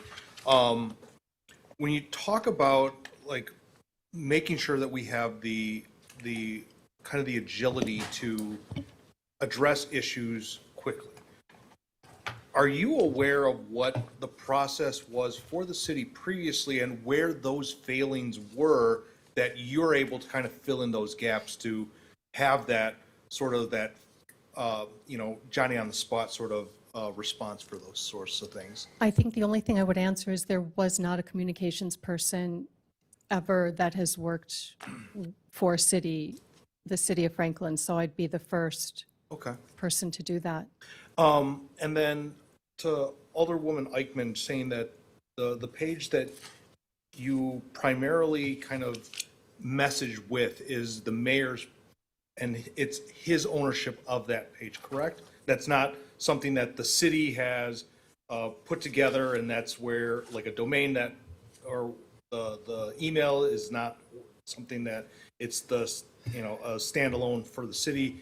It is from the mayor himself, and you are using his position of the mayor as the messaging vehicle, correct? Correct. Perfect. The last thing that I have, and this is just kind of, is once again to Alderwoman Eichman's kind of queries before, was, and this is where, going through the finance committee and going over the budget, and as she stated about where, when we started the budget process, that there was a deficit in terms of revenues and expenditures. And this is not a knock on you, but this may be more for Director of Administration, Director of Finance. But, and I don't want to, it's going to sound like a dig at you, and please don't take it that way. But the cost of public relations versus what is the cost for public safety staff? Police and fire having to make sacrifices, cuts, things of that nature. I'm trying to weigh the ROI on both of those separate items of police, fire, DPW, et cetera, et cetera, et cetera, versus public relations. And I'm trying to kind of square that circle as terms of, well, if a resident isn't on Facebook, isn't, doing a lot of social media. So it may be a little bit of a blind spot to them as far as the value you provide. But then if their house catches fire, there is a demand for that ROI in that moment versus, hey, a new Mexican place opened up that serves killer enchiladas. Is the ROI there in that regard? And I don't know if you can maybe kind of speak on that, or maybe Well, I'd like to Oh, speak sure, first sure. on it, because it's not just, I don't want to see her marginalized. No, And her firm marginalized, well, hold on, her marginalized because also all the media in Milwaukee communicate directly with her. So when you do have that house fire and they want to get a quote, or they want to talk to the chief of police on that, fire chief on that, whatever, they're calling her. They may, if I need to get in touch with somebody with media relations, it's there with her. So that's one of the parts to this. So it's not just who communicates on Facebook. Okay. And how you kind of circled around and said, do you post? I post on my page. I've given her authority to post on my page. I would love nothing more than if we had our own city Facebook, and I'm done. I don't have to post anything. Okay, I'm done with it. And just like Bill Creek Mayor, he's done. It all goes to that one thing and done. Not engaging with people. If the good people that want to know and good people that want to have questions, excellent. But that real small group that are not the good people, which is only 2 or 3, the miserable basement bloggers, that's where we need to be very careful that we are messaging properly. And to Alderwoman Day's point, yeah, we need to make sure we are protecting our messaging, and it's consistent and it's retrievable. And if we are to have a social media policy, which I believe we should, we have to look at how then are we going to be moving forward and running this Facebook or social media part. But it's again, when before we had Mary as a contract employee, and I sat in your chair for 6 years, it was basically they call the clerk's office. Clerk's office then calls and calls around which of us would be available to make a comment, or the mayor or whoever. And it was this whole start and run around. Well, it starts with her, and that's what this is for. And to Alderwoman's point, yeah, we get there's a bigger issue with budget, but when I listen to Mary talk about 2 municipalities that have all these full-time employees, that's the parallel. It's only about staff versus staff. It's not staff versus different budget constraints. It's not staff versus different budget issues. It's comparing apples to apples. How are they getting their job done? How many full-time employees do they have? Period. It's not, well, we've got a budget issue. Everybody's got a budget issue. How do we get to the end of it? Sure, in my opinion, sure the heck isn't getting rid of our PR person. That to me is a terrible step back, because the things that are getting done and the messaging and all those great things. And this is only building. So what we're doing, because this is the first time that we've ever had a part-time PR person or a PR person doing anything, this is what we want to build on. This is what we're looking to build on, this basis. And is it successful? How can we make it better? What do we have to do to make it better? But I think we are at a great starting point, and I'll leave it like that for now. I'll let me sit on the floor. Oh, and do you mind if I please, answer please. that for you? I understand that people that aren't familiar with PR may look at that amount and say, well, we can take it off the books. I get that, and I was not offended at all. I appreciate your honesty. I really do. What I want to share with you is, and I know you already know this, but Franklin is the buzz right now. There is so much stuff, great activity happening in Franklin. And when you use the media to raise that visibility, do you know what else happens? You get more businesses that want to come to Franklin. And you know what happens when more businesses come to Franklin? That means more revenue coming into the city. So that's something that people really don't think about when they think about PR. And the good thing for me is I've had people nationally, I've unfortunately had to do crisis communication where to keep them out of the media. but the media can be your friend. It tells a story, and then you have your economic development team that can take that story that ran somewhere and take it to somebody who's considering coming into the city of Franklin. Okay. One other thing then is, you know, to the mayor's point about regarding other municipalities and what their staffing is. How many are you aware of that do not have a communications team, and what are their sort of, their footprint look like in this space as well? You know what, I don't know, but I'd be happy to investigate that for you because now you have my curiosity on that well. So if it's all right, I'd like to look into that and get back to the council. Should you bill us? It'll be on the house. I wouldn't say that. Thank you. Alderwoman Day, back to you. Well, really? Okay. Oh, I saw you writing copious notes. I'm sorry. Was I premature? No, I was answering the questions that I wrote down before with the answers. Okay, do you want the floor or not? At this time, no. Oh, okay, well, I don't know what else we have. Madam Director of Administration, as you're yawning, I'm calling on you if you, I know, nothing? Okay, well, this was for information only. There was no action to be taken on this. Didn't mean to call you out on that, but it's classic. I looked right at it as I'm talking to you. And welcome back, by the way, for this meeting. I'm glad you are healing up, ma'am. So at this point, this was for discussion only. If there are no points and nothing further, we would like to move on with tonight's agenda.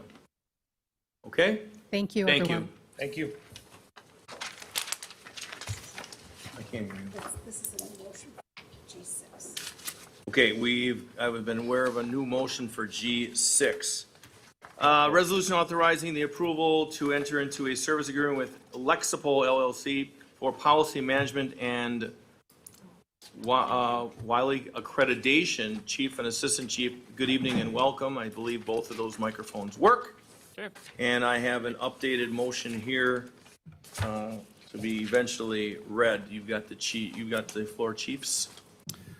Okay, this is in relation to the accreditation grant you guys approved at the last council meeting. Lexipol is a software company that deals with, amongst many things, policy development. It's a nationwide company, deals with about 12,000 municipalities and first responding agencies. It's a 2-year agreement. As far as funding, it's paid for completely by the grant. I don't know if you have any specific questions related to this. Question is Alderman Pecorelli. So I think this will kind of go back to some previous comments, but Sure. It's a technology platform, right? It's an online Correct. service we get. Yes.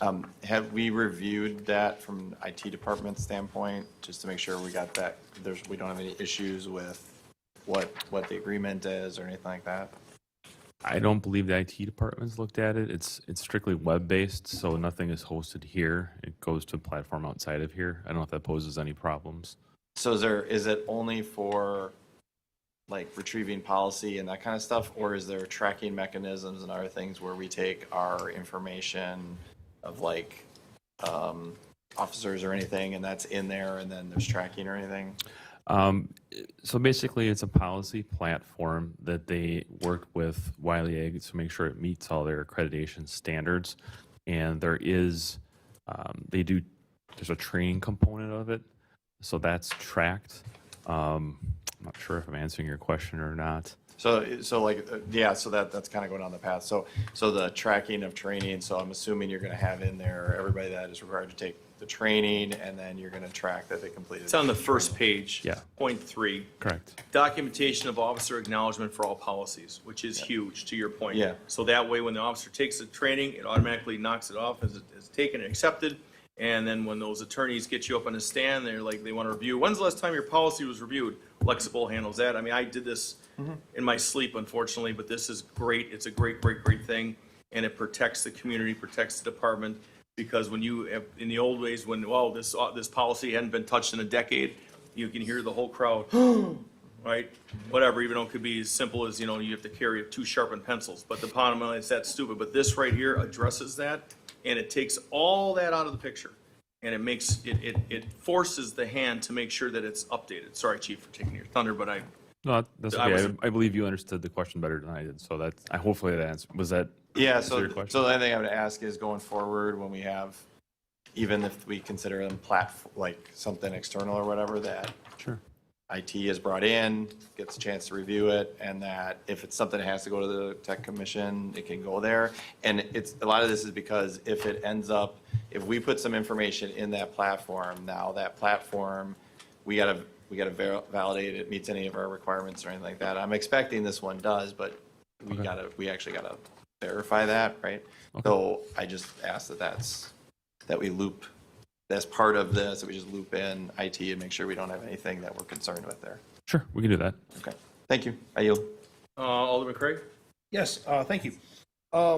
Just want to be clear, and maybe it's just me, is this in lieu of the hiring and the usage of the accreditation coordinator job that we talked about last time? It's part of it. It's not in lieu of. Okay. The accreditation manager will use this platform extensively. Okay. And this was part of what you mentioned with that first heavy lift that's going to come Yes. from that accreditation coordinator, and that's going to be where a lot of this is kind of assisting in that lift, correct? Correct. Yes, they'll bring in essentially the foundation, the bones of the accreditation process, and it'll have to be tailored to the uniqueness of Franklin, but still meet the state Wiley accreditation standards. Okay, that's all I needed. Thank you. Okay, if there's no further discussion, I will read the suggested motion here. And comes from our city attorney.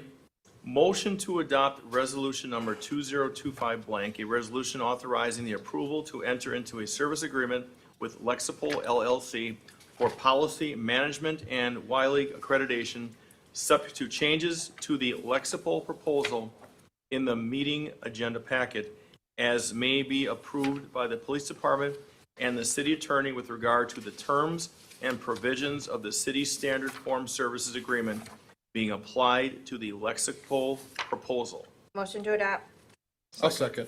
First and seconded by Alderman Craig. Mr. City Attorney, you have a comment on that? If you could hit his button, please. Yes, it's, department, and I are working with Lexipol to use the city standard form services agreement, and we're been working to get a meeting set up to do that.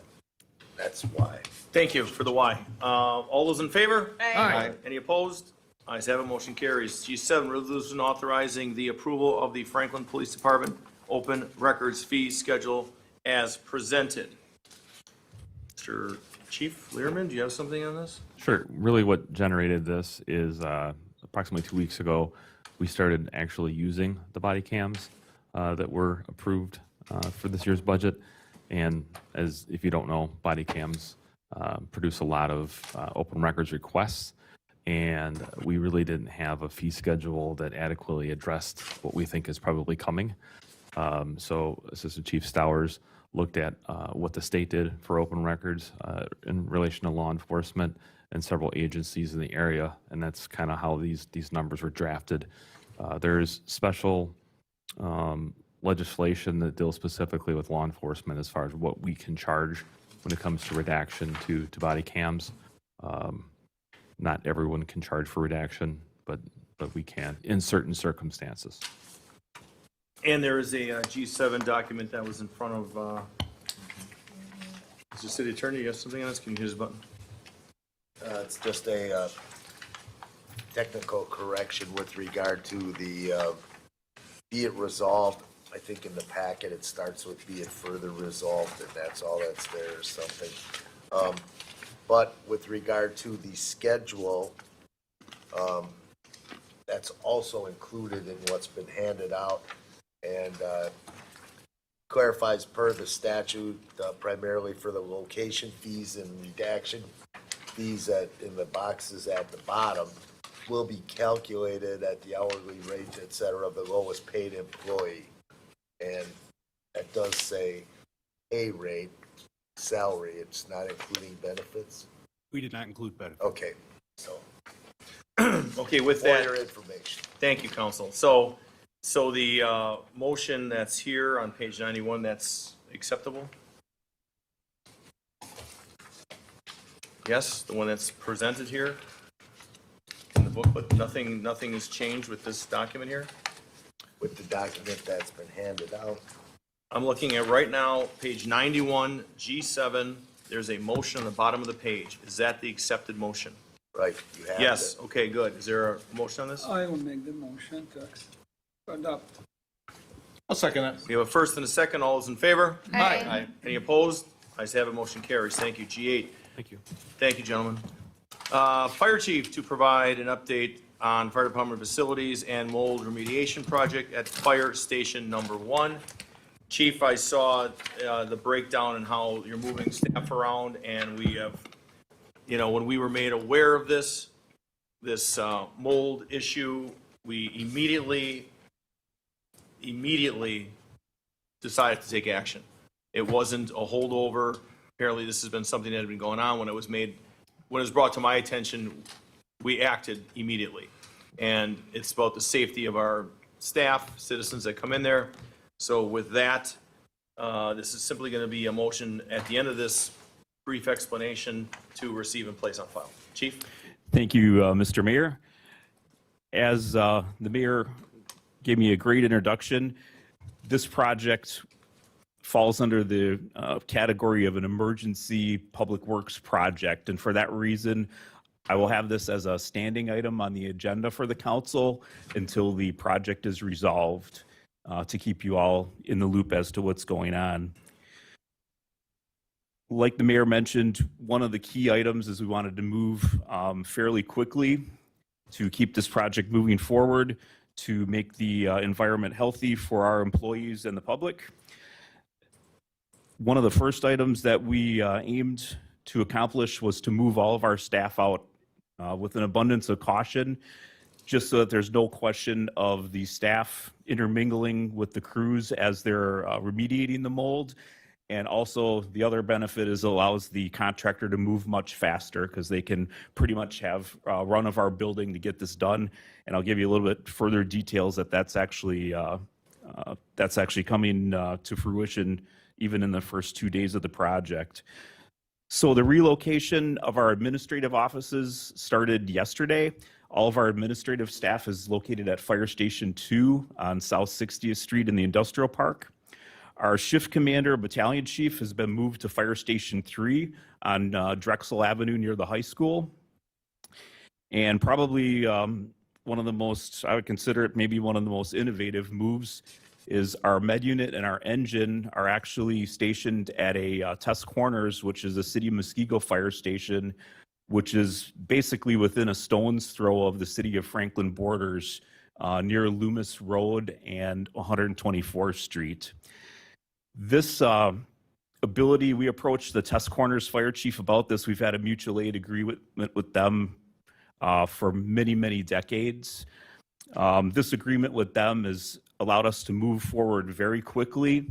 It also is saving us thousands of dollars when compared to temporary housing, job site trailers.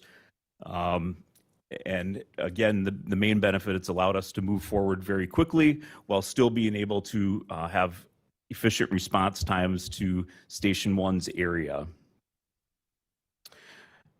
The contractor actually started out work on Monday. It was very impressive. They brought out probably 20 people on their team to begin putting up screening, putting up ventilation systems in the station. And as of today, they actually, as of 4 o'clock this afternoon, they actually started to open up some of the areas of concern.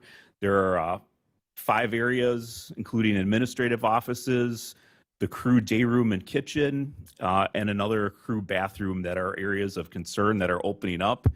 And unfortunately, this afternoon about 4 o'clock, I got some news. I keep calling this project peeling back layers of the onion. And we've had water leaks in the station for years and years and years that have kind of been Band-Aid fixed and worked on at the time. Unfortunately, what we're looking at when we're starting to open up the walls, we're finding extensive black mold. We have got cabinets that are made out of particle board that absorbed water that are likely going to have to be replaced. And unfortunately, we believe that all the structural members in the walls, we believe they were steel, but there are actually some wood structural members that will have to be cut out and replaced. So again, I just got that information this afternoon. I'll have some more information for you at the next council meeting. But I'm somewhat afraid that we're going to probably need to make some critical decisions moving forward as to what direction that we want to go with the building, depending upon the next step of the project is water testing. So once the mold inside the building is remediated, we need to do water testing to make sure the shell of the building is not still leaking. And that's really the pivotal item where we will need to make some decisions. Hopefully everything stays dry, that all the work that's been done by Johnson Controls and other contractors to seal the brick shell of the building, hopefully that was successful. If it's not, that's what gives me a little bit of pause, concern, if we still have active leaking, where we'll need to have some discussions. And then finally, hopefully to have some environmental testing come back on the positive, that we've remediated the mold problem and be able to bring our staff back into the building and resume our normal operations. But I'd be happy to answer any questions. Questions at this point from anyone? Mr. Salutes? Chief, the area that being opened so far, is there any trace of moisture to it, or it is like just simply a mold that is a dry mold? Because there is difference between the two, so. Completely understand your question. I don't have an answer to that at this moment, just because I was just advised of it this afternoon by my staff. The contractor will be providing photos and a report that I will share with the council. Unfortunately, I don't have an answer to that specific question right now. But this areas that being addressed so far, it was tested before, right, and identified positively as being active mold? Yes. I see. All right. Okay. Thank you. I yield. Is there a motion to accept and place on file? I'll make the motion to accept and place on file. Second, all those in favor? Aye. Any opposed? Ayes have it, motion carries. Thank you, Chief. G9, an ordinance to amend ordinance 2024-2649, an ordinance adopting the 2025 annual budget for the general fund to transfer $8,950 of contingency appropriations to fire department vehicle maintenance to repair the ladder truck's hydraulic PTO pump. This will be a roll call vote. Chief, you got the floor.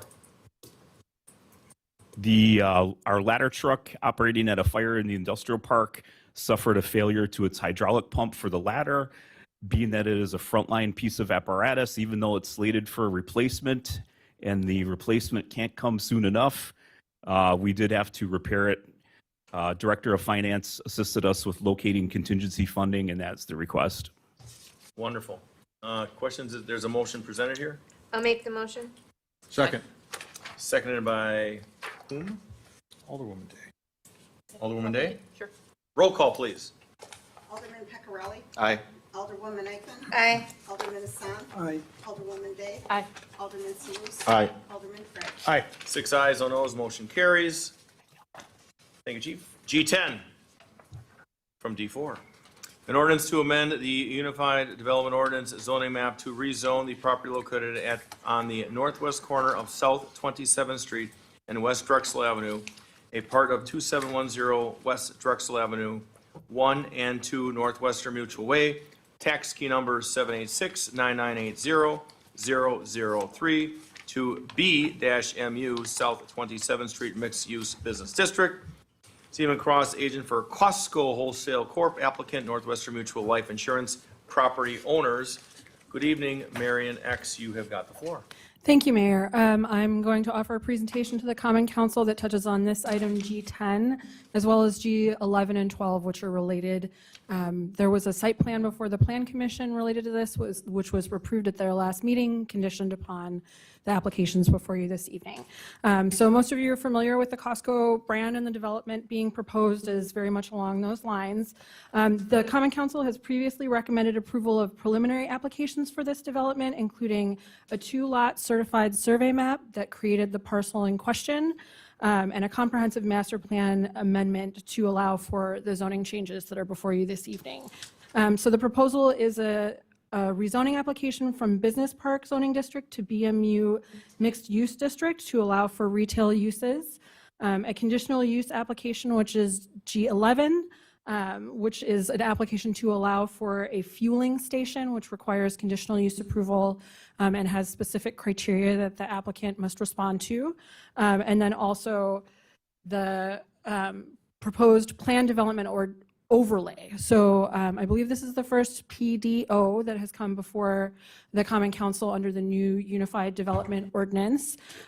We now are taking a procedure where the base zoning is related to the zoning surrounding, and then upon that, we overlay a plan development ordinance, which modifies the requirements of that district. So that is item G12. So the approval of this development requires those, like for the full scope of the project, is that certified survey map, comprehensive master plan amendment, rezoning, PDO, the conditional use, and a site plan. So the current base the current base zoning of the site is BP, which is intended to allow for the office development that's currently occupying the other lot of the certified survey map you previously approved. The rezoning change to mixed use aligns with many of the other lots along South 27th Street. That's a mixed use district that was established for the corridor. And the proposed development does comply broadly with the requirements of that zoning district, with the exception of those modifications that are being requested this evening as part of the PDO. The conditional use application complies with the requirements of the standards for conditional uses, with the exception, again, of modifications which relate to recessed lighting. So we typically require that on canopies in fueling stations. And also, we do not typically allow signage on fuel pump canopies, and so the PDO would be modifying that. Otherwise, they comply. Hours of operation are proposed to be from 6 a.m. to 10 p.m. daily. So the conditional use is for the fuel station, which will be on the south end of the development along Drexel Avenue. It does abut a residential community. There's a condo development across the street. We have required buffering for that, that the applicant complies with. And then with regards to the plan development overlay, there are 13 proposed modifications of the base zoning and the requirements of the UDO. Most of them relate to the architectural standards of that district and of the design standards in general for the city in terms of glazing, roof modulation, facade articulation, the location of lighting. Then there are modifications related to the overall amount of coverage of the property. So the ordinance restricts the amount of stuff you can have on a site. And so they wish to exceed that on their lot to some degree. And so the impervious coverage, they're requesting an 85% maximum impervious coverage. And there's also some changes to landscape islands and other features of that nature. So the specifics of the changes, they're usually expressed as ratios, and so the text of the PDO ordinance has tables within it which define the degree to which they're varying, but in general, there won't be glazing on the facade facing South 27th Street. We typically would require that there be significant glazing on that primary facade. And then there are other features related to the gas station that are changing. I expect most of you can picture a Costco, and I could offer slides if that's desired, but in the interest of time, I didn't send them along ahead of time. So, but it's going to look like a Costco. It'll be a nice one. It will have the typical entrance feature. That is another modification within the PDO. Instead of that entrance feature facing South 27th Street, it will face their parking structure. So it'll be facing an internal private road and not a major road like we would typically require under the zoning district. So the Plan Commission recommended approval of all of those ordinances and resolutions to this body. And they also adopted conditionally a motion to approve a resolution for the approval of the site plan, which is for a 162,000 square foot building and related stormwater and other features. There's also some changes that were made to allow for staff to approve changes to the landscaping and to an additional applicant request that was added to the PDO as part of that meeting that waived a requirement for remuneration for parking increases. So they will have a parking increase that over and above what's allowed by the ordinance. We would typically require additional landscaping. Their landscaping is substantial, but doesn't quite rise to that level. So staff is recommending approval of all the applications before you. The applicants are present and are happy to answer any questions as well. And I can get into the details on any of the proposed documents before you. Okay, we'll open up to members' questions, because it was unanimously approved at plan. We discussed some things, we were presented applicants here, he answered everything beyond satisfaction, so that was great. And I was shared with a little bit of a timeline, so what we'll do is we'll take 10, and we'll go 11, and 12. Is that the plan, just like we did at plan? Just like we did at plan? That's the plan. Okay, so this is in district number 4. This is a huge, great project for the city of Franklin. So I would like to start with the Alderwoman of District 4 if she wishes to make that motion. I will make the motion to approve the ordinance. I second. We have a first and a second. All those in favor? Aye. I need to abstain. 5 ayes, no noes, 1 abstention. We'll go to G11. A resolution imposing conditions and restrictions for the approval of a conditional use for Costco Wholesale Corp.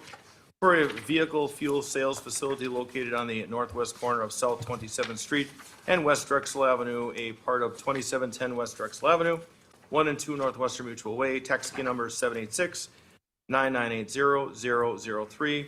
Stephen Cross, agent for Costco Wholesale Corp., applicant, Northwestern Mutual Life Insurance property owner. Alderman Corrigan? I'll make the motion to approve. I second. Seconded by Alderman Hassan. Let's do a roll call so we know the abstention, so it's crystal clear who did what and when. Alderman Craig? Aye. Alderman Salus? Aye. Alderwoman Day? Aye. Alderman Hassan? Aye. Alderwoman Eichman? Abstain. Alderman Peccarelli? Aye. 5 ayes, no noes, 1 abstention. Motion passes. G12, an ordinance to create P Planned Development Overlay Number 45, Costco Wholesale Corporation, a part of 2710 West Drexel Avenue, 1 and 2 Northwestern Mutual Way, tax key number 786-998-0003. I'll make the motion to adopt the ordinance. I second. We got discussion. I just got one quick Okay, question. we've got a first and a second discussion. Alderman Craig. So when discussing about, as shocker of all shocks, the natural resource protection plan and the wetlands, is there any sort of mitigation plan, or because these are as a result of, as it says here, poorly graded low points, are these just going to be, kind of done away with? Like, what is there a mitigation plan? Like, what's going to be the end result as far as this goes? So the new Unified Development Ordinance has different standards for this type of wetland. So the site plan resolution was adopted with an additional condition that staff could review a proposed mitigation plan first of all, it's important to note, the DNR has deemed those wetlands to be exempt and not covered by them. Because they're artificial? Because they are artificial. Okay. However, we do not have a jurisdictional determination from the Army Corps of Engineers yet. So if the Army Corps, in the very unlikely case that the Army Corps were to take jurisdiction of those wetlands, then a natural resource special exception would be required. It is very unlikely that that will occur, but that is the condition and requirement. In the case which we're proceeding with the review under, that they are non-jurisdictional, then the staff has been authorized to review those proposed mitigation plans administratively as part of they also owed me a landscape plan, which is where the new Unified Development Ordinance would allow for, essentially we're referring to it as compensation now, additional plantings. And that site plan was also adopted with the requirement that the landscaping be native species as well. That was a condition that Plan Commission requested, so. Okay. So, and then, so we don't have to worry about where is this going to be reconfigured or anything like that? This is just going to be, hey, this was great, but because it's artificial, nothing has to be done, and thus we can just move forward, correct? Correct. Perfect. And that's all I got. Thank you. So we have a first and a second, and since we're having further discussion, actually we'll do this. Mr. Cross, if you don't mind having a seat up here, and then I'll ask something, and which would involve Marion. And if you don't mind, if somebody gives up a microphone, and then if you just state your name and business address for the record, please. Good evening, Stephen Cross, Costco Real Estate Development Director. My address is 1955 Raymond Drive in Northbrook, Illinois. Thank you. Thank you for appearing tonight. So I know we've got a first and a second. We're going to go to the vote in a minute. So now, as far as timeline, Marion, I'm going to, so let's say this now moves forward the next step, because I'm going to get bombarded tomorrow at the senior lunch. I will barely get that through that front door, and it's going to be Costco, Costco, Costco. So now, after tonight, Marion, what happens? After tonight, I have to prepare documents for the city clerk and for your signature. And upon that signature, then these ordinances are in effect. I have in my inbox a landscape plan for my review that I have to go through and evaluate for compliance with the requirements of the site plan approval. And they can submit for building permits. Now, there may be other reviews that are pending in other departments, but from the point of view of planning's review, we would be complete until I'm inspecting a building at a, prior to occupancy. Okay, so let's say this now goes through, because I was looking more of a timeline. I know you shared a timeline with me. Are we looking at this year? Okay, it's November 4th. Are we looking at this year to get things moved forward? Because what I'm going to say, and I'm going to say it real clear, and I'll meet with whoever department heads, this is a priority. And I know you know that because I've been communicating with you a lot about this. I come down there and, hey, what's going on with Costco? So we want to make sure that this is a priority. We understand that we have a UDO. We understand that we have city ordinance to follow, but we cannot get this bogged down with things. Costco is more than willing to, they're going to abide by our rules, but we can't kick this down the can down the road because, sir, what type of timeline are you hoping for? Well, we're looking to submit, actually starting off our construction drawings. So Marion mentioned building permit applications. So the detailed building drawings are being set up this week, pending obviously this vote, the final conclusion here. So we're ready to move on CDs and have those submitted right before Christmas. And then ultimately looking to get through the permit process and close perhaps in March of next year and kick off construction in springtime. Late spring, early summer. So let's say you have this set up in April to put the first shovel in the ground. How long does it normally take a Costco from the time you put a shovel in the ground till, Alderman Salus wants to buy gas there with me because I keep talking about how great it is? How long does that take? 1 year. Oh, he's a doubter. Go ahead, sir. Well, so I'll preface this by saying that, like you say, when the shovel in the ground, we need about 60 days of grading and site work to get the pad ready. And from the pad ready date, it's 130 days to build the building. He's doing better than.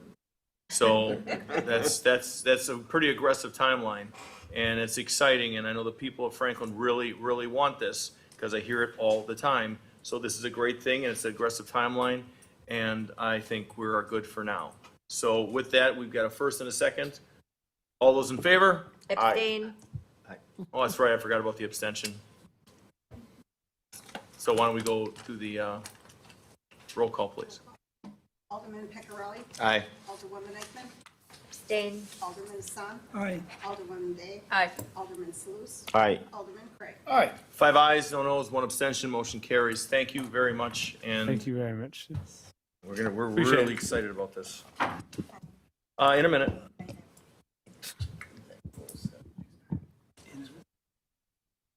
Okay. So we're gonna go out of order, and then we're gonna take we can take a break, and then we'll do this. So council, could you say it a little louder, G20 you said? 22. 22? So we have council here, and in the respective time, we're going to go into G22, and we'll be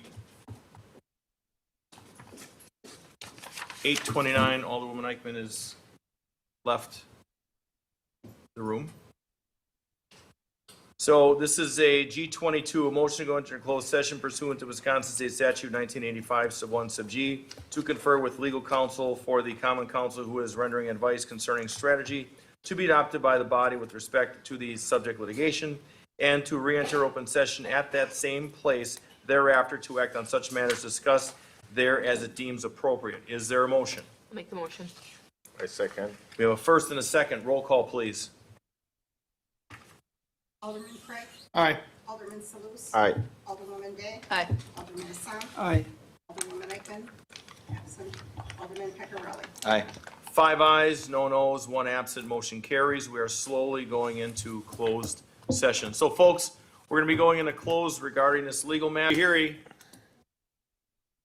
Woman, a few words. Let me know when. It is 8:55 PM. We are back into open session. There was no action taken on the closed session item. We'll go back to the G13 to authorize a change order for the purchase of 5 new Cisco Meraki switches for TPX WAN architecture funded by account numbers 01-0144-5242 and 01-0144-5214. Director, you've got the floor. This is a change order to basically install 5 switches due to an architecture problem that was introduced to our fiber optic ring. Now, our WAN is actually a ring. And like a ring, you can go either clockwise or you can turn around and go counterclockwise. Down at the bottom of it at 6 o'clock is our connection over to WISCNet over at the Franklin School District, and that's where we turn around and get our primary internet connection. So as we go all the way around the ring, you can go and get to WISCNet from either direction from it. We discovered this summer with some power outages. One was due to construction, and then 2 power outages was due to changes at the DPW where they put in a new transformer twice. And then a diesel generator, that when the DPW was without power, suddenly every single one of our facilities would lose internet connection over to WISCNet. So they were able to go this way because the DPW is right before you get over to WISCNet. When the DPW went down, you could not go counterclockwise around the ring to turn around and get to it, as was the architecture on it. We did a lot of changes in trying to figure out what the heck was going on and why was this being caused, and only to find out it was incompatibility with spanning tree protocol. I won't go into the technical details on that, but needless to say, it is a protocol. It's what we're using right now is Cisco proprietary.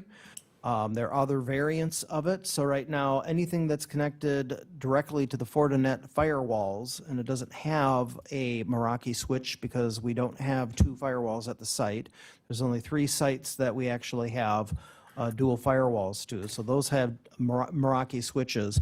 All the ones that do not, which are the 5 remote sites, they went offline, and we have to turn around and put in Meraki switches there, so we're using one protocol on the network instead of Fortinet's version of spanning tree protocol versus Cisco's version of spanning tree protocol to turn around and remediate this. Should have been addressed in the original architecture, but we discovered it, unfortunately, after the fact. The money to fund this is actually coming from the IT budget. We did not renew our contract with Heartland Business Systems for the monitoring of our video surveillance cameras this year. And with that, some of that money, we're going to be redirecting it towards this project. And then the rest of it, I'm taking out of my data processing account. So all of this money is coming out of the 2025 IT operational outlay budget. And this was approved by the Technology Commission on the October 22nd meeting. Director, thank you for that explanation. I know there's a motion. Is there any further questions from any of the electeds up here? Seeing none, is there a motion? I'll make the motion. First and seconded by Alderman Pecorelli. All those in favor? Aye. Any opposed? Ayes have it. Motion Thank you. carries. Thank you, Director. G14, brought back by Alderwoman Michelle Eichmann. Discussion, possible presentation by Dawn Carrillo regarding an outdoor Franklin Farmers Market. This, ma'am, we're gonna go and be pretty direct, because we have a lot yet. So we're gonna talk about this. There could be some action, but we're gonna move this along. Okay, Alderwoman, why don't you start, please? Okay, well, welcome back, Dawn. We appreciate you being here. And we appreciate your patience Yes, thank waiting you. this long. I mean, you waited for how long to talk, so I feel you should get, some ample time and not have your presentation be totally cut while keeping it condensed. It needs to be condensed. So- Well, last time you did such a great job. That's why I'm saying. I mean, you did a Right. phenomenal job And- last time. And we gave you a list of things to come back with, so I think it's only fair, since we gave you the work to do, that it is presented to us. You were asked to bring back what would be needed from us as a city. You had sent me an email, which greatly outlined what would be needed by each department. I shared it with those particular department heads. Had excellent feedback, which we can get into in a little bit, from the health department as well as the DPW. I have had many residents reach out to me in favor of this, as well as vendors that would want to get on board should this move forward. And I have 2 commitments, a minimum of 2 solid commitments for sure, as far as being donators to the farmers market as well, sponsorships, I should say. So with that, I can let you take over. Yeah, couple of minutes. Could you just state your name and business address for the record? And Madam Director of Administration, if you are vacating, thank you. And Madam Director of Finance, are you hopping over there for the captain of the ship? Thank you. Go ahead, ma'am. Okay, Dawn Carrillo, 5371 South Cambridge, Greenfield. I kind of just want to, farmers market is more than just a new local business, even though I'm so excited about the Costco personally, or just another event. It supports the local farmers and producers. It's going to boost the local economy, encourages healthy eating, builds community connections, promotes sustainability, provides education opportunities, enhances food availability, supports for food share recipients and food banks, and celebrates your local culture and school spirits. It's not a political event. All residents are welcome. Vulnerable families and seniors will find programs. Children will have educational activities. Nonprofits will be welcomed. Residents will get to know who grows their food. Franklin as a whole will win. Those are my comments. Any questions? Madam Clerk, if you could put her speaker on, please. So who would be doing the applications and taking them in and doing the background checks and all of that? So what we would do is we would hire a farmer's market manager, and that would be part of their responsibility. And they'll do the background checks and all of that? We'd have to look at what, being a farmer's market manager myself, I've never had to do background checks, so that will be something that had to be discussed. I don't even know how that works. Okay. And the other thing I brought up with the mayor is that park is rented out throughout the summer. And it's also rented out one time for the bike rodeo. So I just wanted to put that out there, that people know that, and that brings in about $3,200 for the 13 times that it's rented throughout the summer. Now, I'm not sure if we would utilize that park. You know, I know the park has the bathrooms, but I guess I don't know where the boundary lines of the park are, because a lot of the farmers will need cement. They'll need to use the parking lot because they'll bring in large trucks. Or the We roadway? wouldn't- Excuse me? The roadway? The roadway, the Okay. parking, yes. So I, Just wanted to bring that up because if they have to, they have an event, the park is open to the public. Correct. But, they'll have to have place for their people to be able to park and stuff like that. So I just wanted to bring that up as I'm sure it's stuff that we could get around to. To that point, okay, Alderwoman Eichman? I was just gonna mention, I did discuss that with our DPW superintendent, and for a time constraint tonight, we won't get into all those fine details, but it would just simply be mentioned to whoever rents out the pavilion. That you're choosing to rent out this pavilion at Lions Legend Park, just to make you aware, from 9 a.m. until, is it 11? Till 1 p.m. A farmer's market will be going on, it will be shared, because they're only renting out the pavilion. That's what they're not renting out the playground, they're not renting out the pickleball courts. You know, there are logistics to think about. Pickleball players will be playing there on Saturday mornings. There'll be other things going on. It's going to be an active and busy and exciting area. Those are all things that, you know, we're not going to shy away, because the pavilion may get rented out, may not get rented out. I mean, if I were to personally rent out a pavilion after being at a recent birthday party at the Pleasant View Pavilion that's brand new, offers indoor-outdoor coverage, if it rains and so forth, I would think that's the more popular pavilion to be rented. This is rented all summer. I'm sorry, what was that? It's Yeah, you rented. gotta speak up, ma'am. It's rented every single weekend For during the this, summer. the entire summer. Correct. You have contracts for every single weekend for 2026. Well, No, no, we don't take January. them until January 1st. Okay, then it's not rented every. Well, Right, but what I'm saying is this year and in prior years, it's rented every so single. this Okay, right. year, it was rented every single, for 2025. Right. Because we cannot rent 2026 until January 1st. Is that correct, Madam Clerk? Okay, Yes. so we're, right, but things can be changed. We're not going to put a farmer's market on hold for rentals. of No, I pavilions. just wanted to, That's just Let people clarifying the know. facts, Right. Alderwoman, clarifying the facts. Right. So just wanted to let you know that was discussed after you mentioned that to me, Shirley. I did bring that up and discuss that with Kevin as well. Do you want me to continue? Please. Or- Okay. Oh, keep going. Dawn, the email that you had sent were the health department responsibilities, inspecting the booth and so forth, which I did have a in-depth conversation with Angie, our food inspector, who is more than willing to do this and very excited to move this forward. I did talk with, as I mentioned, Kevin Schleter, our DPW superintendent. His concerns were, as Shirley had mentioned, you know, the renting out the park pavilion, parking because of the pickleball players and so forth, but I think there's plenty of room to go around, especially with all the parking that City Hall provides. Providing waste management recycling services, setting up signage and barricades. So I did gain full support. The finance department, you know, it's a busy time right now with budget season. I did send an email out to every department head that this involved, asking them to please contact me. A few did, a few didn't, but it respectfully so. During the budget times, busy time. Finance department have some responsibilities, setting up payment systems for vendor fees, tracking revenue and expenditures, ensuring insurance and liability coverage. Those are all things that you two could actually meet one-on-one on. Police department may not need, if quality control, traffic control, if it gets a little wild and crazy, and website and so forth, but the financial aspect of it, was that what we had requested, that we brought back as far as numbers? I thought that was more my understanding.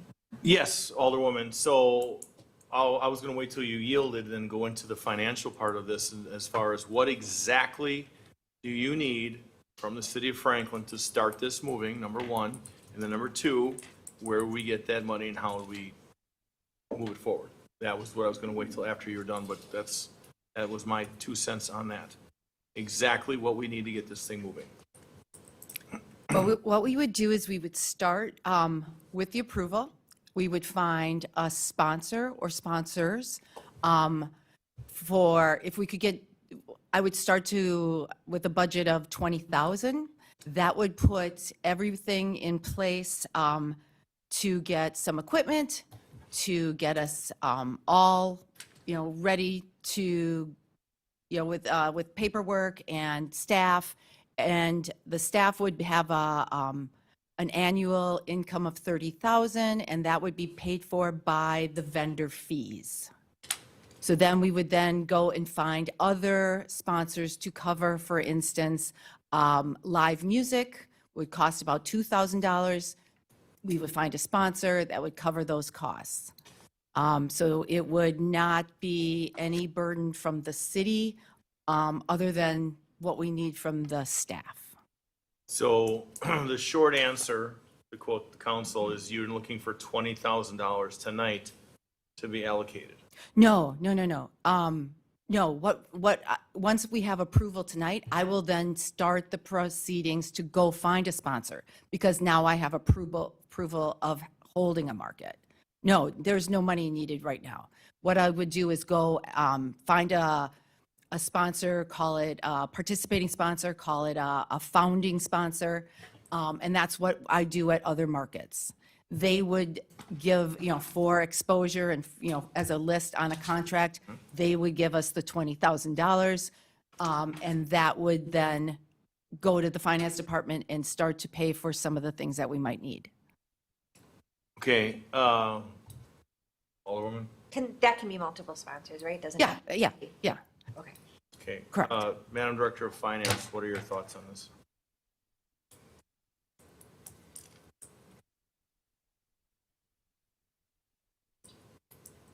I haven't been involved in any conversation, so I'm not really sure. But when you talk about the $30,000 annually, and you say that's covered by vendors' fees, so again, that's not asking the city for any funding on an annual basis. What if you don't get $30,000 in vendor fees? Well, what we should do is far surpass that. Every fee would be, for every vendor per spot, would be $500.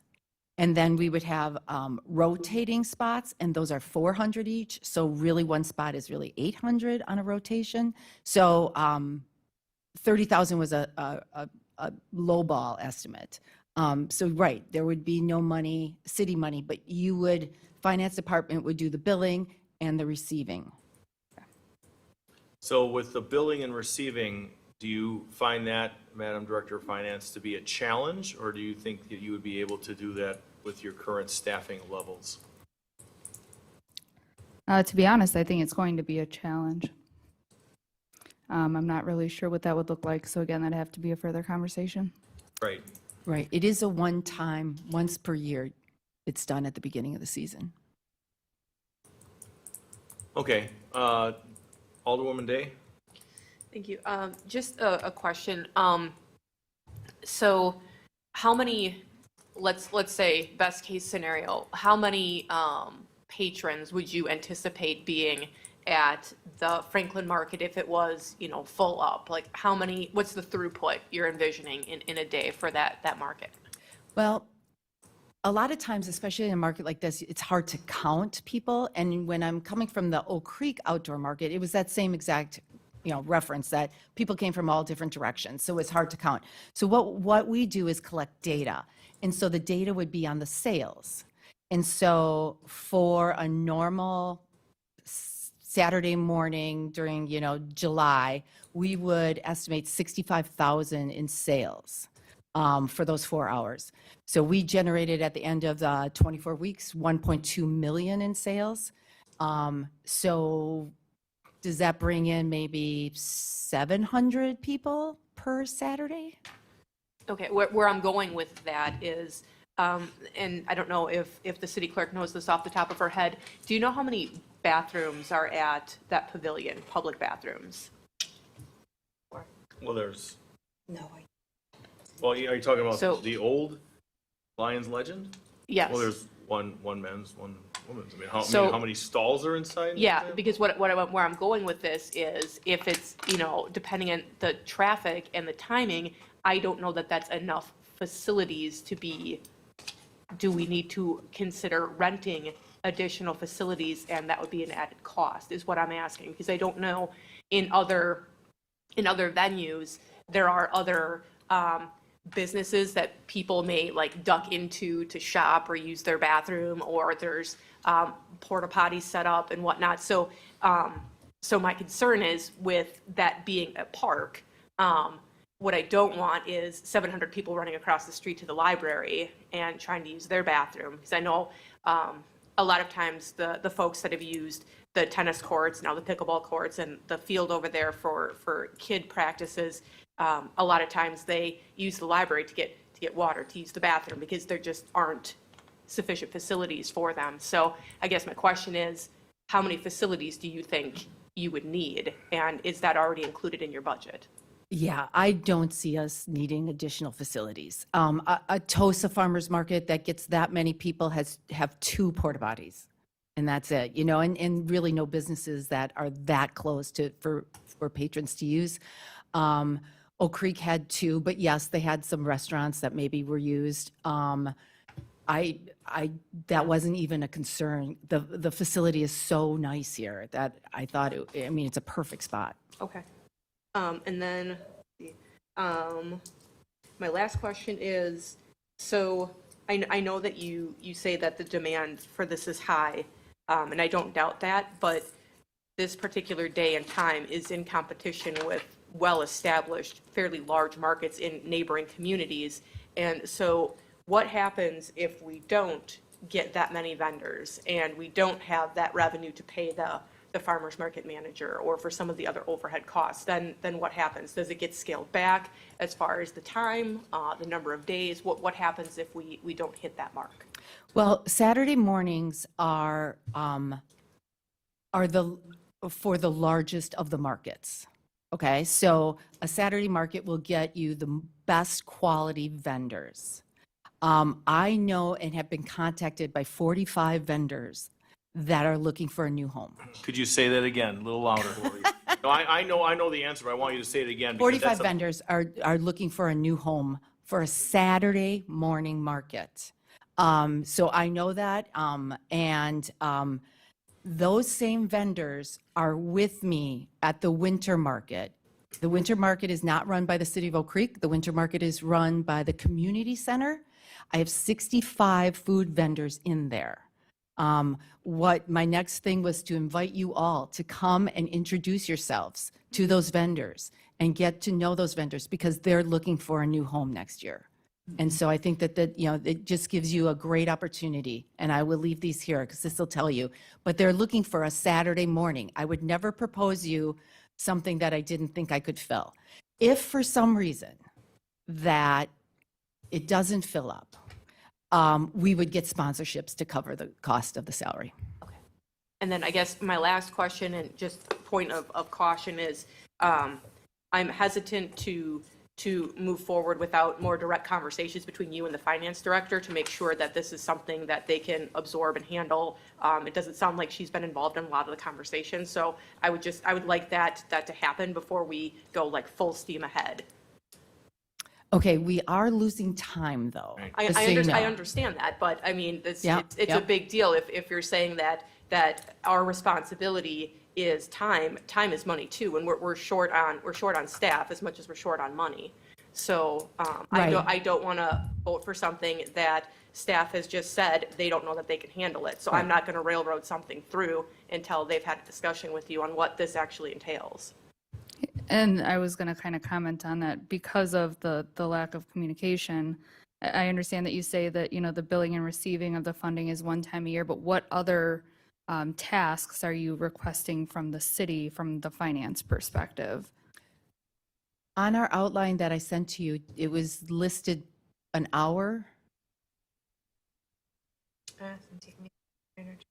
Okay, so we did break out all the hours that we thought, whether it be finance, whether it be DPW, whether, you know, so that everyone as the city would know how much we would need overall as far as time from the staff.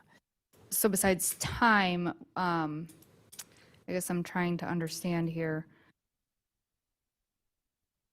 We would be billing and receiving the vendor's fees. Would we be handling your weekly cash? Would the city be holding your funding and you would be submitting invoices to us and we would pay your manager or other salaries? Or is that something that you completely handle all yourself? No, All everything the would funding come through comes- the city. There would be a weekly transfer, some paperwork that would have SNAP and WIC benefits. And so we can kind of outline this. It's not extensive hours of work, but it would be a weekly accounting. I have an idea. Why don't we've got a special council meeting coming up on November 11th. Why don't we table this until November 11th?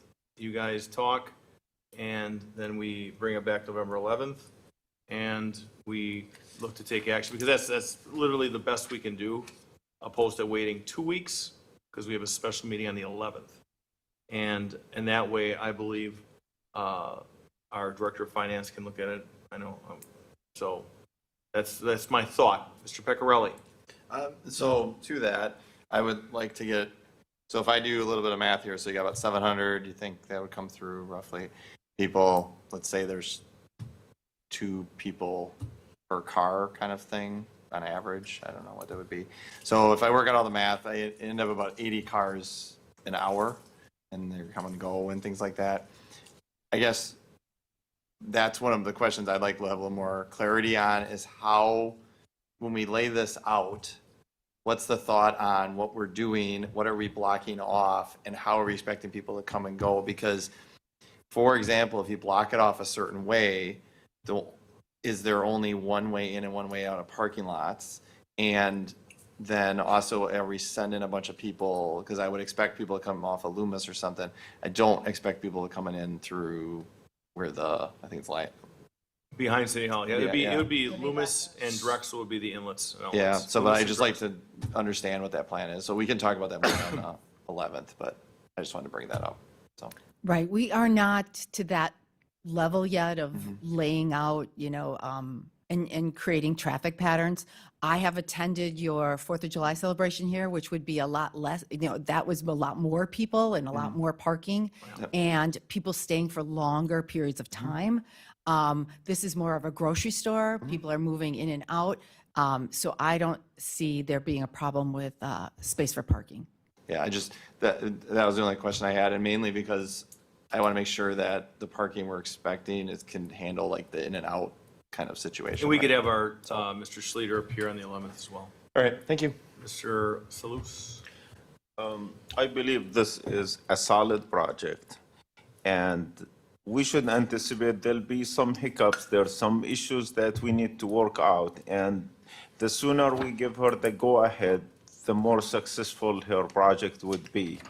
So I do not honestly see a reason for us to table that any longer. So if just basically, the Director of Finance hopefully will find a way, if she had to hire additional personnel, whatever we need to do, we had to run the city, and we have a moral and ethical responsibility to get this market in our town. I'm really passionate about it. I like to see it happen as soon as possible. So, I am in favor of giving her the go-ahead, and we will figure out the issues, whatever it is, we'll tackle it down the road, but that's my personal opinion. I yield. Mr. Craig? 2 things. Number 1, you mentioned that you already have 45 people that are looking to jump ship from where they have been established to come to Franklin to set up shop in the, right around the corner there, Well, right? let me correct you. There are 45 vendors looking for a new home. Okay. Until we develop what this market will look like and its support, January 1st is when they make their decisions. January 1st is when applications are available across the city. And so there are many farmers markets that are Saturday mornings. So we need to, if we can get ready, get the funding with sponsorships, and show them that we are going to create something that they want to be at, then that's the perfect scenario. So, but know that those farmers are with me every Saturday till April. So what is the kind of the nexus point that's driving them to say, I'm not happy in farmer's market at X place? That says, is it fees? Is it their visibility? Like, what are the kind of the drivers in that space that says this, like, I just need a new kind of scenery change, like what are those, what's kind of driving that? Because I don't want to get down to where we go through this, and then we get a lot of vendors, we love them, they're fantastic, but then, hey, this other place is now doing a brand-new farmer's market, and gosh, that sounds really awesome over there, and, you know, it's that whole grass is greener sort of hypothesis in that regard. Sales at the Oak Creek Farmers Market drastically reduced this season. There are some vendors that are reporting over 50% less than they made last year. Okay. They are unhappy with a multitude of reasons, and they are looking for another market. They work with me, like I'm saying, that these are people that I speak to every single Saturday. I would love to create them something that they can thrive in. I would love for the Franklin market to come in as, you know, the perfect opportunity for these vendors. They are small businesses trying to make a living. They are farmers, you know, farming their land, and I want to be able to give them the perfect scenario. And if they're not getting it in Oak Creek any longer, I'd like it to be Franklin. Okay. My other question regarding the farmer market manager. So is that person going to be a city employee, or is that someone No. that? Sorry. Okay. No. I didn't mean to jump in, but no. Okay. Right. It Would would not be be a a city contractor. employee, would need an independent contractor. Yep. We've heard that term earlier this evening, I believe, G5. And we can set up how that payment schedule works. We can set it up a monthly payment, or, you know, however that would work between whatever you were comfortable with and the employee. So how does that work in regards to whether or not, if we feel that we're not getting the great value, or if that person leaves, for example, they move, they win the lottery, whatever, how is that vacancy filled? Does the city have a say in that? Are you just say, hey, here's your new guy, enjoy, or how does that work? Right, no, you would have to replace that person. The city would have to find another farmer's market manager under a contract and hire another one if for some reason that person left. Okay. I don't run an independent company. I am just a farmer's market manager trying to bring a market to the city. I am not, I don't do this for a living. I sit on the board of directors for the Wisconsin Farmers Market Association. I'm passionate about this. I'm starting another market in Racine as well. And I am, you know, excited to bring this for the people that are really looking for it, for my vendors. And that is one of the details that is scary. Because let's say we move forward, okay? And all of a sudden, that woman that we were identified last meeting decides to no longer do it. Now we've got to take on the role of finding a farmer's market manager. What a pain that would be. And are you kidding me? How do you start? Okay, let's Google, find a farmer's market. Now that I manager would be says, here. you know what, I want 50 grand for the next 5 months. Now we're in a conundrum of crap, and we don't want to be in that conundrum. We want the farmer's market.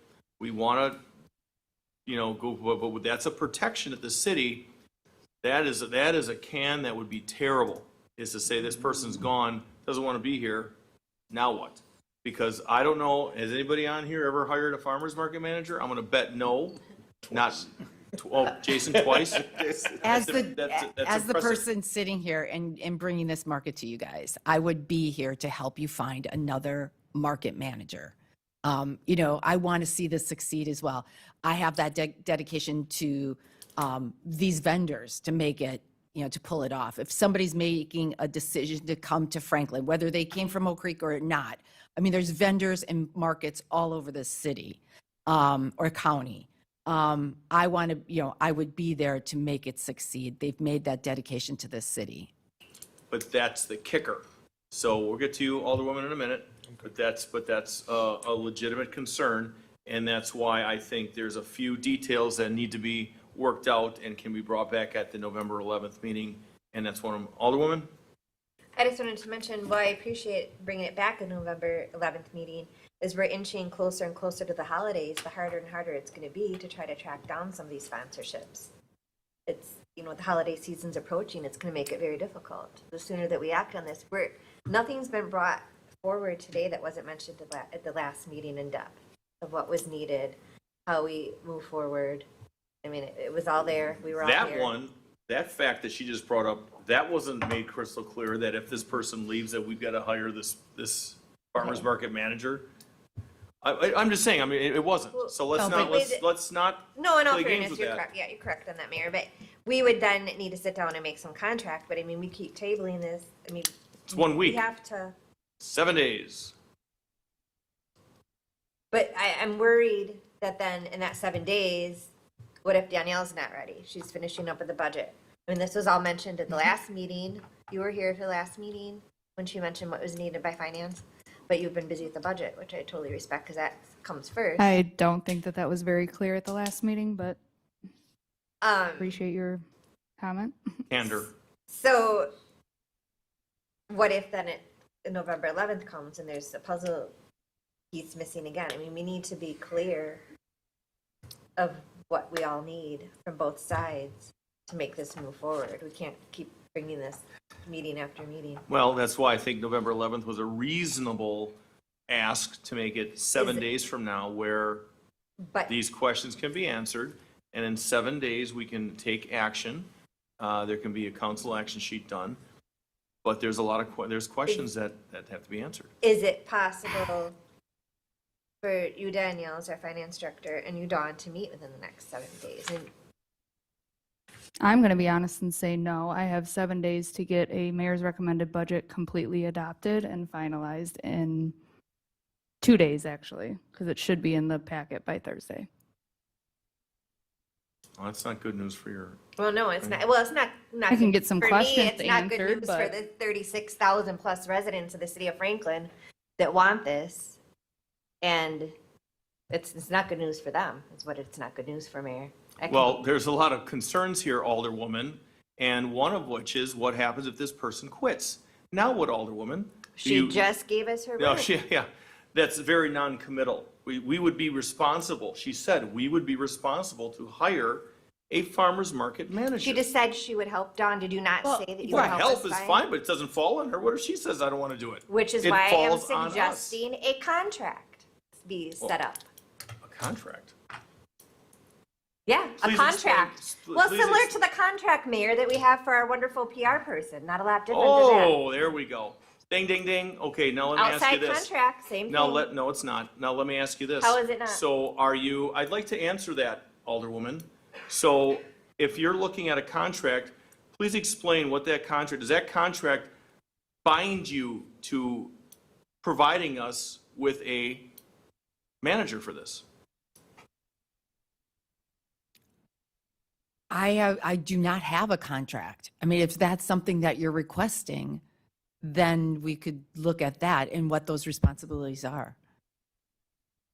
Alderwoman, what are your, I what would you feel look at for a contract? it would be in the best interest of the city, working with Dawn, for some of the clarification points that Alderwoman Day and others brought up, is, as far as if we don't have enough vendors, then what happens? Something basic, but that covers all, instead of just a shake and a handshake and a promise. Nothing against you, Dawn, but just for the protection of the city, as Alderwoman Day brought up, what if some we don't have enough vendors to cover that $30,000 salary? So it could be something simple, like the PR contract, is what all I'm saying. It doesn't have to be all This is much bigger than the intricate PR detail. contract. Well, it's $5,000. Much It's bigger. $5,000 more. I'm talking about the salary and, I don't know what you're talking about, Mayor. I'm talking about running, who's going to run this thing. And there's a lot of more moving parts that affect finance, hold on, that affect the finance department, that affect the clerk's office. The PR contract does not affect the clerk's office, the finance department. You're talking apples to oranges. And I know what you're trying to do, and you shouldn't do it. So, Alderwoman, hold on, our PR Alderwoman person Day. doesn't turn her invoices into that whole big Turns an stack of invoice. invoices? She turns an invoice in, that's Doesn't go it. to Danielle? What? So all the money that's going to be coming in, Alderwoman, where's it going to go? goes to her. Okay, you're not comparing apples to oranges. I want the farmer's market, I want to see it happen here in Franklin, I want to see it prosper in Franklin, but we just have to make sure we have our Ts crossed and our Is dotted. Alderwoman. Thank you. Right, I don't think anybody up here is saying we don't want it to happen, but I think everybody wants to do it right, and it feels like it's being rushed when there are some legitimate things that are hanging out there for city staff.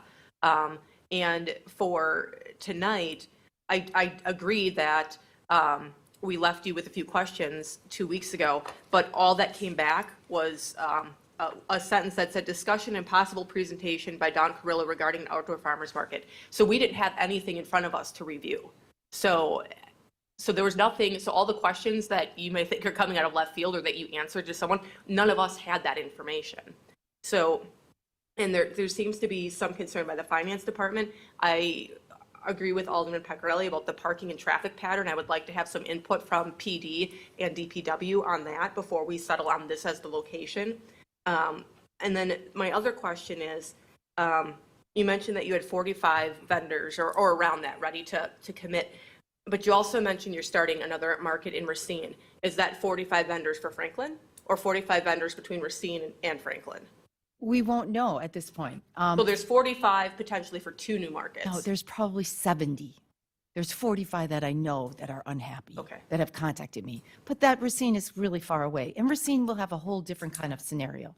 Sure. Franklin will have the scenario, in my opinion, that it would mimic what Oak Creek did. I think the unfortunate piece is that it was initially brought to us that the first meeting in November, which is why this is feeling like rushed and frenzied. You know, if this had been presented over the summer or earlier in the fall, we would be through all of this process and be ready to kind of move ahead. But at this point, I think there's a few outlying questions that we need answered from city staff before we can commit to moving forward without hearing their input. So I Right, guess, and maybe you're not ready to take this on. You know, I think we're Sound like ready. it. I tried. I think we're ready. Well, no, don't say that, ma'am. That's not accurate. Because we are all supportive of it. Alderwoman still has the floor. We're supportive of it, but there's just some details that we need to have, because I don't want to just dump that on her, but we are all, everybody's supporting of it. I love it. I want it. But Right, and you know, kind of walking it back, I will find the money, but if I don't see the support here, then that's not going to work. I don't think you're not seeing support. I think you're asking real legitimate logistical questions and staffing questions that we don't have answers to. And I think it would be irresponsible for us to move forward without those things being answered and put in place. I don't want to put staff in a position to have to do a project that they don't have the bandwidth for, or without even having a conversation about what this project actually entails for them. It's not something that we've done before. So I don't think, you know, an extra week is asking all that much, considering, again, this wasn't brought to us until 2 weeks ago. So we've had 2 weeks to think about it, where other communities probably have had months to think about it and put all the pieces in place before they say, yeah, go. No one up here is saying no. We're saying we would like, well, at least I am saying I would like some further questions answered. I don't want to be ultimatumed. I mean, if you're going to make me vote thumbs up, thumbs down based on what's in front of me now, then I guess I'm thumbs down. I would like to have the opportunity to have a week to have some of those questions answered. Well, and I'm sorry that you did not get the information that we provided. So we, Heidi and myself, tried to sit down and come up with what we would need from each department. And an hour, I think, per week or per month. There's no hours in the email at all. It's just Okay, outlined. so, so I will send those to you. Because what we did was we tried to sit down and think through exactly, we need DPW on a Friday afternoon to drop off, barricades, and pick them back up on Monday. So there would be absolutely no overtime. You know, like we kind of walked through all those scenarios of what we needed. Do I know how far the barricades are or what that takes as far as time? I don't. But you guys would be able to identify that is, you know, that hour of DPW's time doable, worth it to the community, all those kind of things, and analyze that. And I will get those hours to you tomorrow. Like that would be helpful. Right. And I said, I'm just, I thought I shared them. Yeah, I would say I'm just asking for a little extra time to put all those pieces in line, but thank you. Alderman Craig, did you ever have? I this? just- No? Alderman Eichman? Okay, well, I respect that, and what Alderwoman Day said is fair. Our finance director said she won't be able to have time in a week, so what's the purpose of bringing her back in a week if nothing's going to move forward or get done? In all fairness, when we have the budget to be done. Danielle just said she can't meet with her in a week, so we want to have those answers to those questions in a week. And I hate to waste Dawn's time too, especially when she's looking, there's Right. 2 other communities that are hopping that want this bad. And if Franklin's going to say no, it's going to go to them. And I, for the record, want it, okay, for sure. I would just ask that if our finance director, I will figure something out. yay, To figure out something out as far as sitting down to meet with her. Yep. And if I can ask kindly of you, Dawn, just because her time, with as you know from all your involvement with the city of Oak Creek, of her time constraint and how busy she's been with the budget, just to have everything as detailed as possible. I'd be happy to glance over it. Not that I have any role in finance, but there might be something that may step out to me that that may call my attention, that I may think maybe she needs more information. Maybe the mayor can take a look at it with his set of eyes too, so we have everything as detailed for our finance director, so we don't use up a lot of her time in this next incredibly busy week. Would be excellent. Thank you, Danielle. Madam Clerk, If you can get can you to turn me her mic on, please? whatever documentation you're going to want in the council packet, I need it by 9 a.m. on Friday. If you're going to put additional. It didn't turn on. Her mic's not on. Would you like that added to? I'm sorry. Madam Clerk, can you restate that again in the microphone? If you're going to give me some documentation, what Alderwoman Day was talking about, I would need that by 9 a.m. on Friday in order to get it into the council packet. Okay, and that's how that communication should be shared, is through the council packet, or is there an email that should go out to everyone so they can review? It'll go to the clerk puts it in the packet, and then it comes, it's And called then a it'll go council to action all of sheet. them. Okay. And it comes to everybody, and they have the whole weekend to review it. And then for the 11th meeting, which is the budget presentation and budget adoption, hopefully, and then that would be an action item. I'll put that first before the budget. Yes, please. So I guess if that's it, so what I'd like to do then is we'll entertain a motion to table this until November 11th. However, you and Madam Finance Director, and if there is any questions that anybody has that's up here, please get those to Madam Clerk ASAP so she can communicate that. And please remember, if you're not on the new email system, I won't get an email. So, unless you're on the new system. I will make the motion to I'll table. second it. Say, we've got a first and a second to table to the 11th. All those in favor? Aye. Any opposed? Ayes have it, motion carries. Thank you. G15, Annual Report of the City of Franklin's Tourism Commission activity and the 2026 budget, and a report from Engage Franklin regarding its tourism marketing activities. Did Laura Nelson, no relation, leave? Oh. Okay, thank you for being patient as this goes on. Well, then we get, yeah. Actually, that's why don't you sit over. I'm going to use the. Is that right? PowerPoint? Yeah.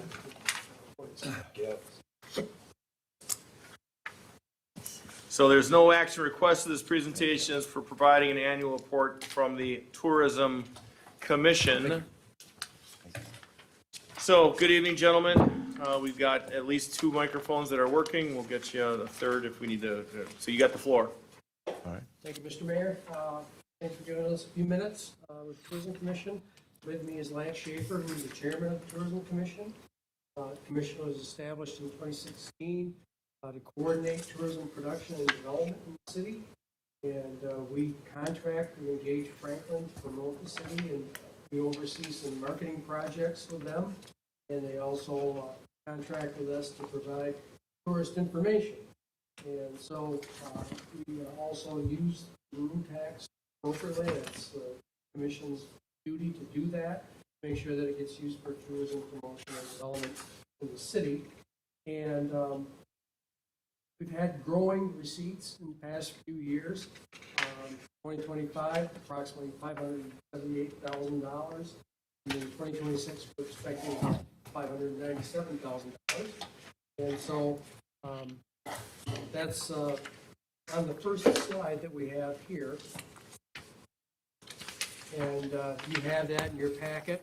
Now, does anybody want a sheet with that information on it and the budget information on it? That maybe is a little bit easier to read. That'd be Sure. dope. Please. You want me to pass that out? Yes, that's it. Yeah, I believe that was a yes, sure. Okay. Rock and roll. And so, Lance, you can just get started with the Tourism Commission action. All right, I'll jump right into it. Again, thank you for the time. And I just want to state for the record, by the way, do you need my address or? Yes. Okay. Lance Schaefer, chairperson of the Franklin Tourism Commission, affiliated with the address of 6901 South 76th Street here in Franklin.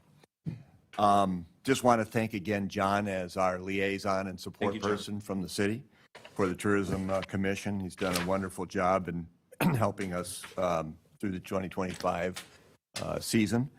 Also, the other members of the Tourism Commission, Jeff Kadursky, our vice chair, Mark Wiley, treasurer secretary, Barbara Wesner, and Bill Elliott are the members of the Tourism Commission.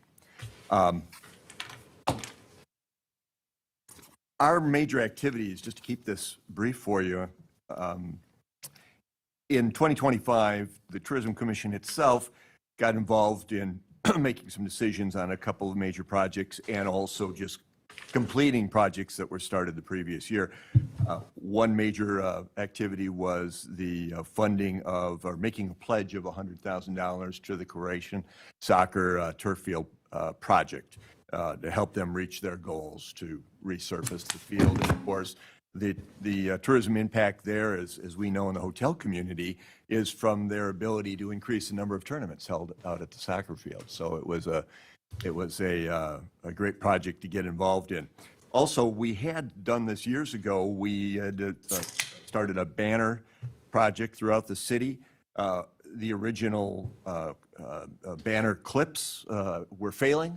Those were replaced in 2025 along with brand new banners. Those went up, and John took a very nice picture there of the one location of banners in the city. As far as Tourism Commission funding, we hit another milestone this past year. We've now generated enough in room tax coming into the city that we're able to move to what was always the funding model anticipated with the new room tax legislation. That was that 70-30 split. So now every month that revenues come in, they're now split 30-70 with the Tourism Commission. So that was just, and the reason that's a milestone is prior to that, revenues were low enough or below a threshold where the city was then, holding its initial grandfathered amount, and then the Tourism Commission was receiving the remainder of the funds. So funding would occur later in the year. Now funds come in, they're dispersed every month. And we also then, as the commission, disperse that 75% of those funds to Engage Franklin, our destination marketing organization here in Franklin. We also, as just part of in the realm of funding, we initiated in 2025 a strategic planning effort and involved stakeholders, council members here. You'll recall there was a survey that we asked if you'd complete for us, and that is because we're looking for input in the disposition of a reserve fund that we have that was used in the early years of the commission to help that funding gap we're talking about, to get us through the first maybe 3 quarters until funds started coming in. That's no longer a necessity, so we're looking to invest those reserves in tourism marketing. And then obviously, we've got just a note up there that, again, funding for projects, as always, requires and should be rooted in the generation of overnight hotel stays, so that we're increasing that room tax funding and benefiting those tourism stakeholders in Franklin. As far as the funding for 2026, in the budget that you have in front of you, you'll notice if you look at a prior year to 2026, we took a couple of areas that traditionally were marketing funds, but maybe had different, they were in different areas, grant money versus outright marketing. We combined all those funds for 2026. You'll see a $100,000 line item, and that is just allowing us, because we didn't have all the projects identified at the time, that's allowing us to go into 2026 and work with Engage Franklin on some targeted marketing efforts with a little more oversight, okay? So just wanted to call that to your attention. And as always, our role in the agreement that we have with Engage Franklin is the Tourism Commission is there in an oversight capacity and a collaborative capacity to help them in their efforts to market Franklin. So we were hoping that Laura would be able to give you some more detail on the marketing efforts that Engage Franklin is involved in, but I'd be happy to, and I don't have that presentation, but I'd be happy to answer any questions Sure. if you have. Questions from the council at this point? Mr. Salus? What is the amount of that reserve fund that you have sitting in your account that you're trying to get rid of? Yeah. After this year would be approximately $700,000. A substantial amount. Mm-hmm. That's all I have. We can go through more of that in the budget. Well, why don't we move forward on that, then let's just get her going. So take a look at 125 projected activity, which kind of is what we project we're going to be able to spend when we get to the budget that time of year.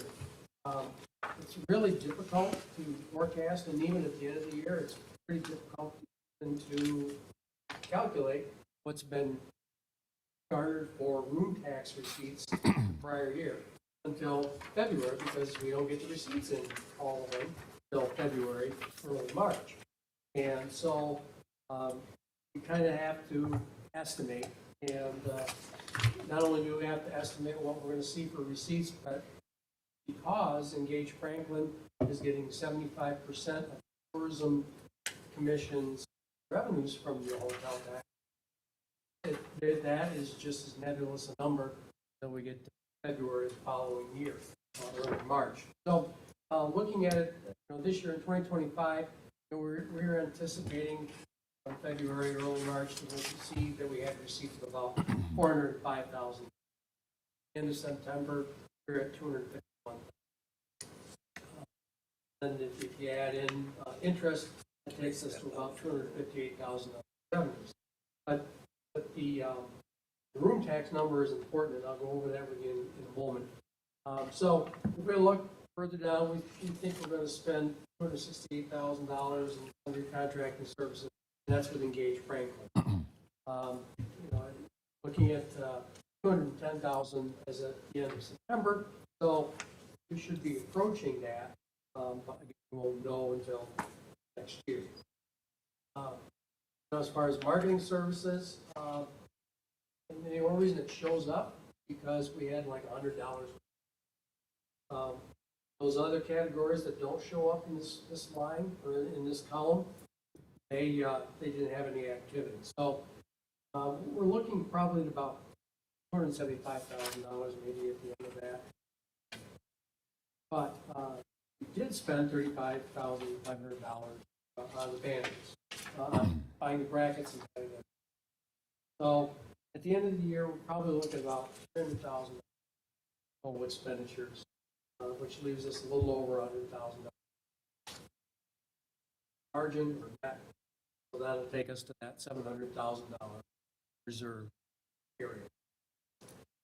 So that's projected activity for 2025.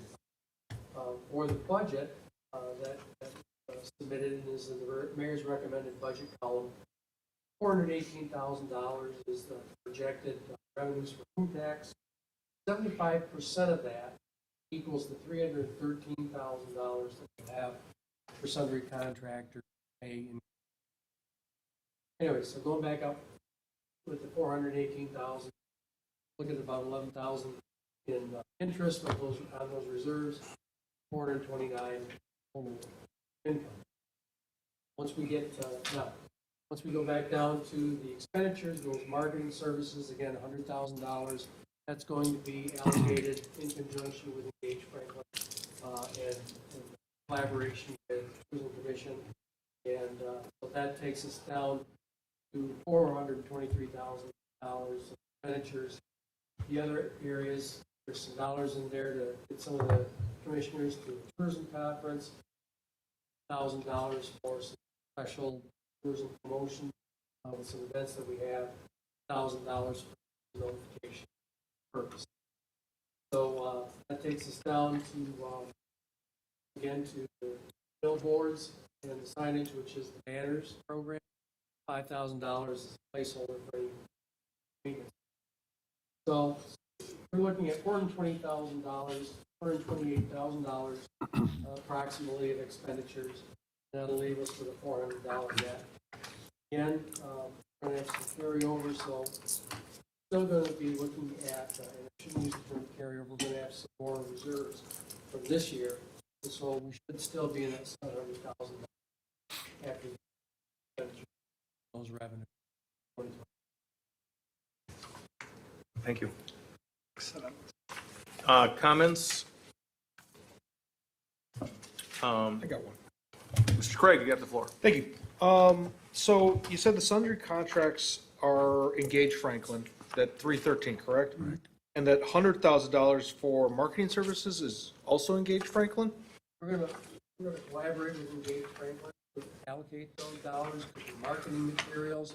Could be a promotional campaign, marketing campaign, and the Tourism Commission just wanted some more activity, wanted some more insight into what's being done with Engage Franklin.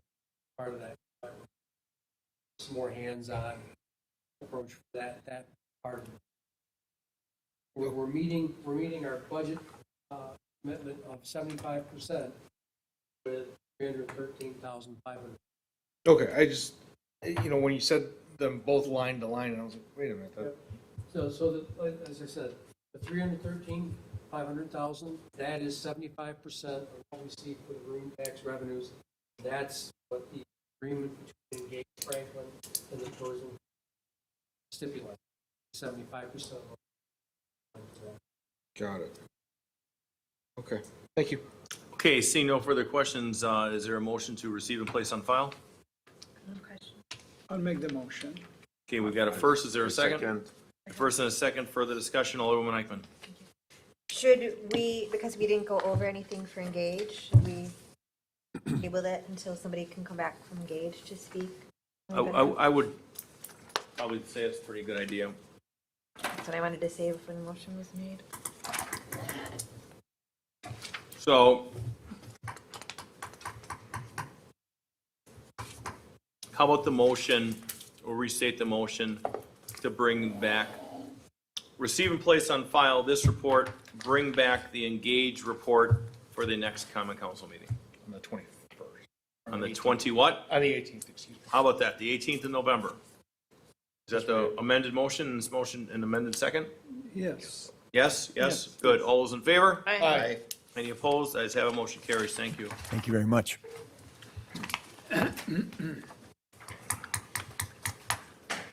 Okay. G16. D5.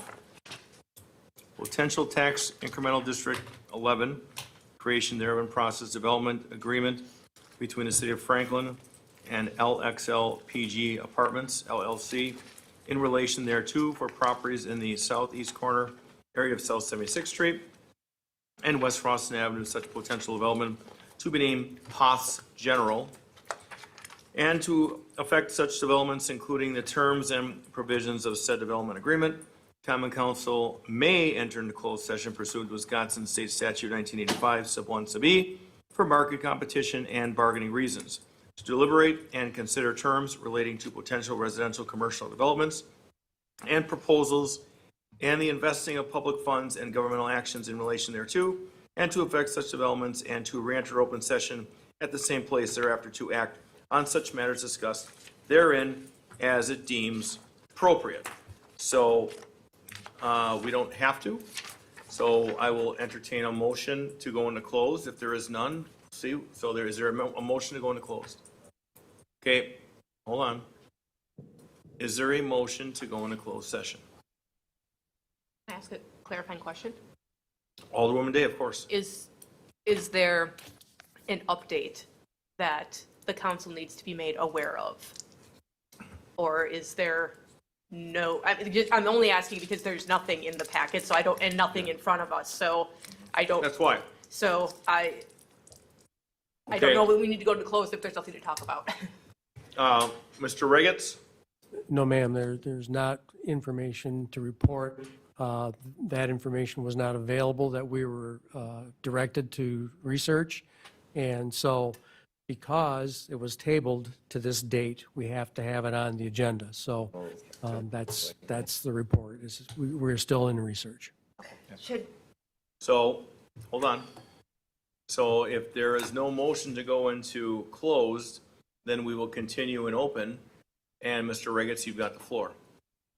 Again, we will continue the research and get the financial data that we're looking for and some of the other terms and conditions that we're needing to research, and we'll have that later on. So now, Alderwoman Eichman.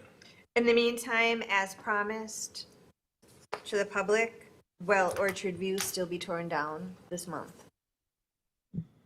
Or would this be holding anything up? It could well hold it up. I don't think that that's probable at this point. Disappointing. Thank you. So, with that said, at this point, so then we're going to simply close out item G60. Mr. City Attorney, you hit his button, please. I don't know that Danielle? you don't need a motion. The director, Economic Development Director will bring it back when it's ready.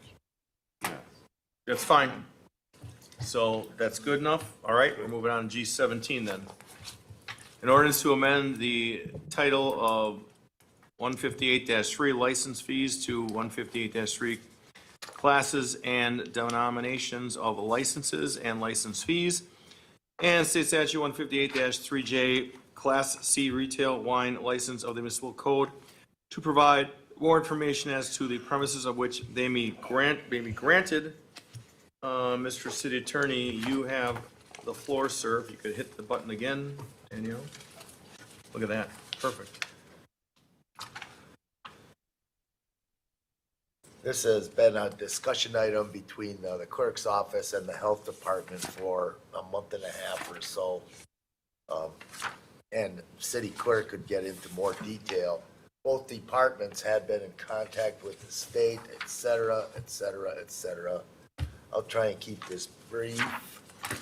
So anyway, part of this has to do with a person who is operating a business that would qualify under this new ordinance for a Class C, had applied for a Class C. And so this all comes together at once, and so I drafted this ordinance end of last week. Did as much research as I could, asked the departments to follow up with the state. Short version, what you have in here, this section 2 in the ordinance, except for the provision numbered 3, is an essentially a cut and paste of an ordinance for Brookfield.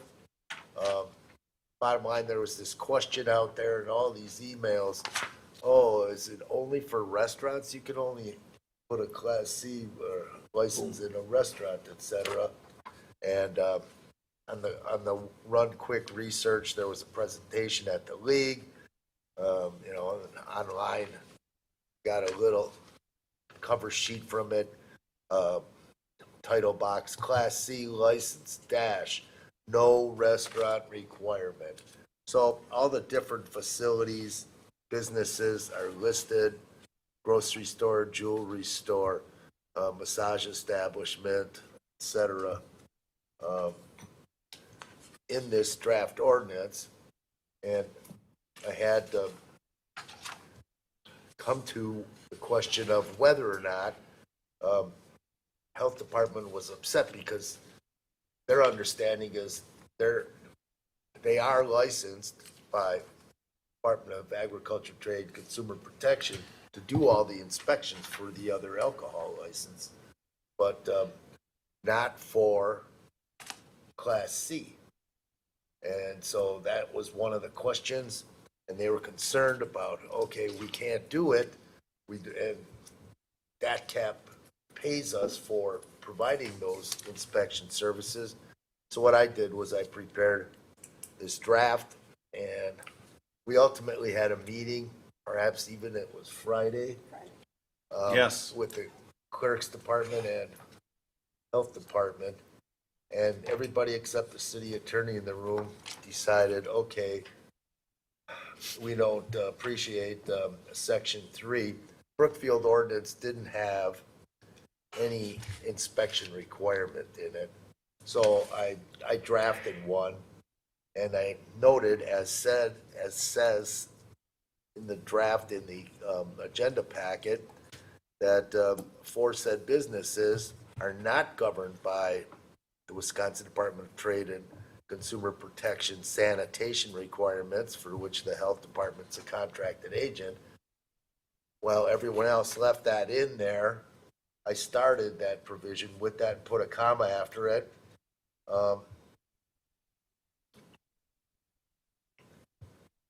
And so what I added basically was the health department, with all of its, and the people working there, and knowledge and experience for the purposes of such inspections, will inspect all of these potential facilities that are license application subjects, and they'll decide based on their experience and knowledge of the purposes for such inspections, as are reasonable and necessary for the subject business, based on the facts of what it is for and what it is with regard to its premises and operations. And the fee for that inspection shall be $100. Payment is the responsibility of applicant in conjunction with the payment of the license fee. And that was pretty much it. Okay, Danielle, can you please turn on Madam Clerk's mic? Okay, so this meeting took place in my office, and we called the city attorney from the phone. We had a whole plethora of people in there from clerk and health department that were trying to do the right thing. A business that was doing the right thing, and to quote the phrase, no good deed goes unpunished, now opened up a whole can of worms, and this had to be created. So in the long and short of this, this was a simple, small business in Franklin that was trying to do the right thing, and we didn't have an ordinance that fit it. Now we do. Madam Clerk, what is your take on this so we can move this forward? Well, the biggest problem is the health department does not want to inspect or have to inspect these places because they feel there's a disconnect. The Department of Revenue created this Class C license, and then in their Pub 309, they're saying that it doesn't have to be inspected, but the state statute says it has to be inspected. We called them, we brought it to their attention. They said there is a disconnect there, but it's going to take them a while to fix it. So then we had talked with Jesse to figure out how we can do this, because this business has been waiting for this license for over a month, because it was a back and forth. So Small business. right. So the only thing is with that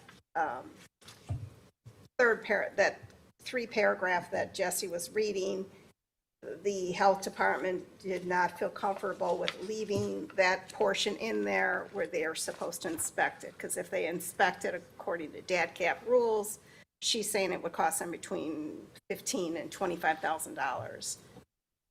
for that establishment to get it up to the DAT cap. So there is a disconnect between the statute and, so. So the point is how to make it simple, how to bring it home, how to let this small business that was trying to do the right thing not get whacked with some stupid fees that don't need to happen. Can you turn his mic back on? So is this, as it stands, requiring an inspection by the health department? No. Okay, good. So are you satisfied, Madam Clerk, with Yeah, this I ordinance? took it as that, but I tried to explain it to some of the others in the room, and they still are saying that it says that they have to have it inspected. So if they do not have to have it inspected, we need to spell that out, and if that's part of the motion, that this, we read the motion, but it says with no inspection by the Health Department. by the health department. That should be the standing motion. Mr. City Attorney.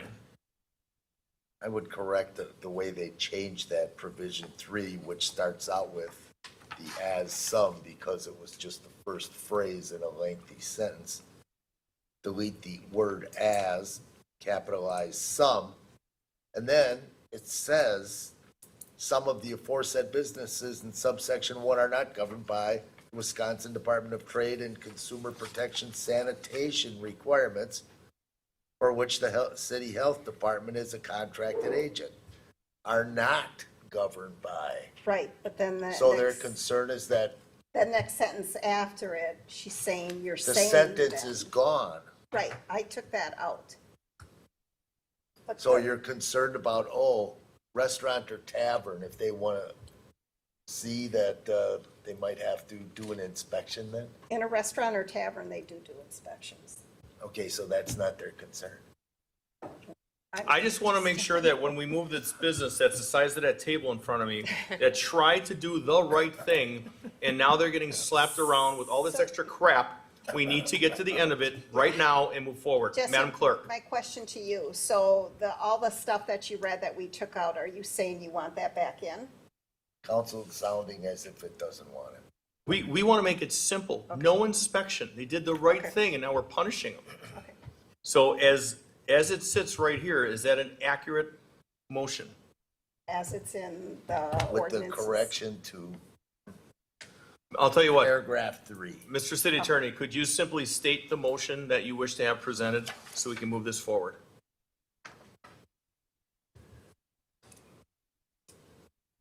Motion to it, as set forth on the common council action sheet with the change to parent 3, close parent, the parent 3, close parent provision as stated by the city attorney. So that's the motion as presented? Okay, is there a motion on this? I'll make the motion. Is there a second? I'll second. We have a first and a second. Roll call, please, on this. Alderman Craig. Aye. Alderman Salus. Aye. Alderwoman Day. Aye. Alderman Hassan. Aye. Alderwoman Eichman. Aye. Alderman Peccarelli. Aye. 6 ayes, no noes, motion carries. G18, ordinance to, what? Mr. City Just for a Attorney. better basis on the record, because there are questions on this. A lot of people are saying, well, what do you mean it's for restaurants only? I did check with the Brookfield city attorney, good city attorney. Wonderful. And she said, nope, confirmed that was a change, that it's not restaurants only. And I brought up the inspections provision that I wrote, basically phrased it for her. She said, I don't think it's required, but it sounds good, et cetera. So covered on that end with at least one second opinion. It's not restaurants only because the law's changed. Therefore, 6 ayes, no noes, motion carries. G18, an ordinance to amend 169-1, licenses required of the municipal code to update licenses provided and fees required. Madam Clerk, are you leading the charge on this?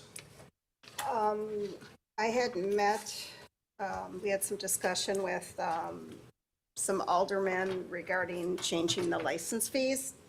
And in your packet, we had changed the ordinance, and you can see strikeout is where I had taken out the fees, and the underline is the fees that we had entered. If anyone has any questions on those. The one that I do need some clarification on from the license committee is the extraordinary entertainment and amusement license. Where is that? Just for, that's Oh, I on see page it. 254. I just wanted some clarification from them. We wanted to figure out how to read it better so the public understands it, and my office does as well. Well, we'll open it up. So I was there at the licensing committee meeting when this was a part of a discussion. So we had 3 alders in the room, and I hope that those alders now take on this leadership role to make clarity here. But before that starts, Alderman Salus. Just like very much on that. Can you turn his mic on, item. please? Like, when I have 121-9, the license, consecutive day events defined as multi-day events, $175 each day. Can you hit your mic, sir? Oh, boy. It's on the very bottom. There you go. It's on. Okay. Nobody touched nothing. Okay. So basically, back to 121-9, the extraordinary entertainment and amusement, okay? So basically here it says it's $175 each day. I get that one.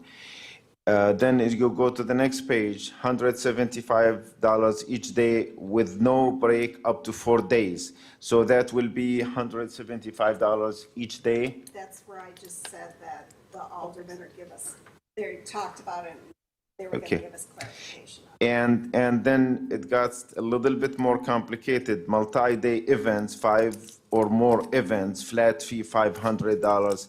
So like if establishment like the Rock Complex who have 100 events a year, so they'll pay the $500 and. That's what the aldermen were discussing, and I don't know what they came up. Okay, all right, then I'll yield until I receive the explanation then. Okay, somebody from the licensing committee want to take this? Sure, I'll take that. Alderman Craig. So The one we time did Alderman- strike out one of the language at the bottom of page 254, and you're absolutely correct, and Alderwoman Day echoed this when we were in discussion, is that for a license for an event, a consecutive day event, or if it's defined as a multi-day event, it would be $175. So if you have an event that goes for 1 day, it's $175. If you have an event that spans 4 days consecutively, it is $175. Okay? That is where at the top of 255, that's where it kind of kicks in, is where each day is no break. I think it should be 175 with, for each event with no breaks up to 4 days should be more of what it states to give that clarity in that regard. Does that make sense? To me, it's a little bit, because like when you have a large event where there's large number of people and there might be calls to the police department and the fire department, there is a huge difference between having an extraordinary event for 1 day and having it for 4 days. Look, when we have the civic celebration, the 4th of July, it's just like enormous event. And I'm just like presenting that as an example. The toll on on our departments is substantial to keep it like $175 as a flat fee. And it gets more complicated when where events like what happens at the Rock Complex when they have like multi-events throughout the summer, like they might have 100 events. Is that like a 500 remains the flat fee? So that would be another Okay, so step beyond. Right now, what was discussed in licensing, the $500 was deemed too low of a threshold as a cap on the amount of revenue to be, or for the fee to be collected for that. And what was the the dollar amount that was $750 would be the new cap that was recommended. Can we still focus on the 175? Is that, do you see it reasonable for an extraordinary event that takes place for multi-days? Although they are consecutives, but it's just like, you're not talking about an average event, you're talking about substantially large event.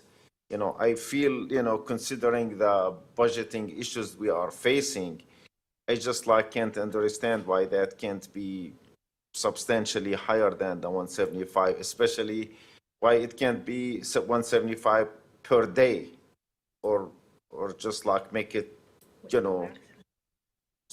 somehow the 175 doesn't cut it. So the viewpoint was that, or at least my viewpoint, was that each of those events would have their own individual site plan review, every review from every department, DPW, police, fire, health, so on and so forth.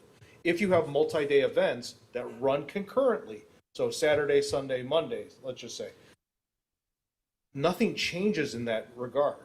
You don't have a different water supply that's needed for food. You don't need to know where trash is being collected, because that's all being done with one touch point from those departments. If you have multiple days, things may change as far as what the layout is and things like that. That's why you would have a different license for a different day. Do you understand? That's my viewpoint as far as why there would be the one concurrent fee for a multiple day event, as long as it runs concurrently. And the running it concurrently is in alignment with the city ordinance that says that special events cannot run more than 4 days in a row unless there is a special waiver or exception made for those events themselves. But I still see an additional toll on the, on all these departments we have, whether it's, you still have to, dedicate resources, especially police and, fire. When you have larger event, there's a huge difference if you have it 1 day or if you have it 4 days. That's I feel the 175 for 4 days is way too shy of, what we should be getting, and it just, it doesn't make sense to me. Alderwoman Eichman, I do see your hand up, so hold on a minute. missing the whole. Go ahead. So, Madam Clerk, why don't you start, and then we'll go to So Alderwoman far Eichman. this year, we've only had one other event that was 4 days or less, and that was the Croatian. Other than that, we've had no other events that have. So, I'm gonna ask you this, if you could hit your button, because you do speak very softly, and you're not on the record, so now people can hear you. Could you please restate that? Okay, so far this year, we only have one other event that has ran the 4 days or less consecutively, and that was the Croatian Fest. And I think that was 2 days. Other than that, we've had no other that run consecutive. Well, HHE, they do it 3 days over the weekend, or Buffalo Bills also. But I don't think that's consecutive. Isn't Buffalo Bills just on the weekend? It's Friday, Saturday, Sunday, Right. HHE. Second. That's only 3 days then. You have to speak up louder there. I get it, but we still, we could get a little bit more for having, you can cap it up to say $400, but 175 a day, 350, then, just, there has to be some increment. That's my gut feeling. Well, the multi-day event, then HHE would fall under, okay? Because I don't think they do it during the week. They don't. It's Friday, Saturday, Sunday, Right. HHE. So then they would fall under the 750. I see. Alderwoman? This, for the record, it's not very clear on here, and with all these strikeouts, it could be a little bit confusing, especially to one who's not looking at this. This is an increase. It was $100 before. One flat fee of $100. One flat fee for if you want to have 80 events during the summer. Great, it's $100. That's it. That's all you pay. So this is a huge increase of what it was prior. So it was only $100. $100 for the entire season, entire year. That's it. So this is a huge, huge increase. And I mean, the $750 before that was $100. We're going from $100 to $750. We're going to get a lot of pushback on that as it is, but how much more can we ask? We've increased it by $650. Are you talking about the 4-day event, or are you talking about the multi? All of it. That used to be one flat fee of $100. If you want to have an event that's one day, great, it's $100. Want to have an event for 4 days, great, it's $100. You want to run an event for the entire year from spring to fall, it was only $100. That was it, $100, that's it. It hasn't been raised in decades. But, according, my target is not the Croatian So, Fest. Okay, I still have. Hold on. So what we're gonna do Because I still have the floor. is we're gonna go back to our normal decorum. So Alderwoman, you've got the floor, then Alderman, if you've got a response, signal, and then you'll be recognized, then Alderwoman Day. Okay, thank you. So just to clarify, all of these fees were raised to come up with the, I still have the floor. I know. Okay. I didn't say a word. I didn't even look at you. Well, you were wanting Go ahead. to say Just something keep to your me. Okay, focus. all of these fees were increased. It was time they needed to be increased. They hadn't been increased in decades. So to go from $100 to $750, that's a huge increase. $650 of an increase. How are we going to go to any business and tell them that we're going to have trouble with this as it is, much less saying they're going to be paying more? Is my point. So I don't know if you're understanding that. I wish that this would have had what the current fees that we were charging were and what the new fees were, what the new fees being proposed are. It does in So- everyone except the extraordinary. And that Yes, was my to error. the clerk, she's trying to explain a little louder, clerk, please. Yeah, there is, next to each fee, there is striked out, next to it is the fee that it was increased to. That is my error on the extraordinary entertainment. I didn't put the $100 in there. Some of these are hard to read, like the duplicate operators license, is that Duplicate operators. $215 or is that? The provisional is $25. It used to be 15. Okay, so some of the strikeouts are a little challenging to read, but my point loud and clear is we've incredibly increased these fees. They can't be increased any higher. I'll yield. So you're gonna yield, so we're gonna go to Alderman Salus. Then we're gonna go to Alderwoman Day, and then Alderman Craig, then Alderman Pecorelli. So I'm just need clarification. On multi-day events, 5 or more events, flat fee. Like in a situation like the Rock Complex where they have 100 events a year. So they'll pay the $750 or they'll pay per event, like, because their events are not continuous. There is like, once a week or whatever their schedule is. So they pay a flat fee for that because this is a different events with the loudspeakers and all the issues that comes with it. So is that like considered a flat fee of the $750? I'm just trying to understand. Madam Clerk is gonna answer that. Okay, so when they come in for the Hills Has Eyes, they fill out an application. It was $100, okay? Drive-in, $100. Now, if it's 5 or more, the Hills Has Eyes will be $750. The drive-in will be $750. It used to be $100 for each. Not all combined, all their events. Like if the event consecutive 5 days, they'll pay the $750? No, it's a multi-day event, it says, 5 or more events, flat fee. So the Hills Has Eyes, let's say they do 20, they have 20 shows, okay? So it's then $750 for the 20 shows for the Hills Has Eyes. And we can't pinpoint, the Rock all the time. It's across the board, the city.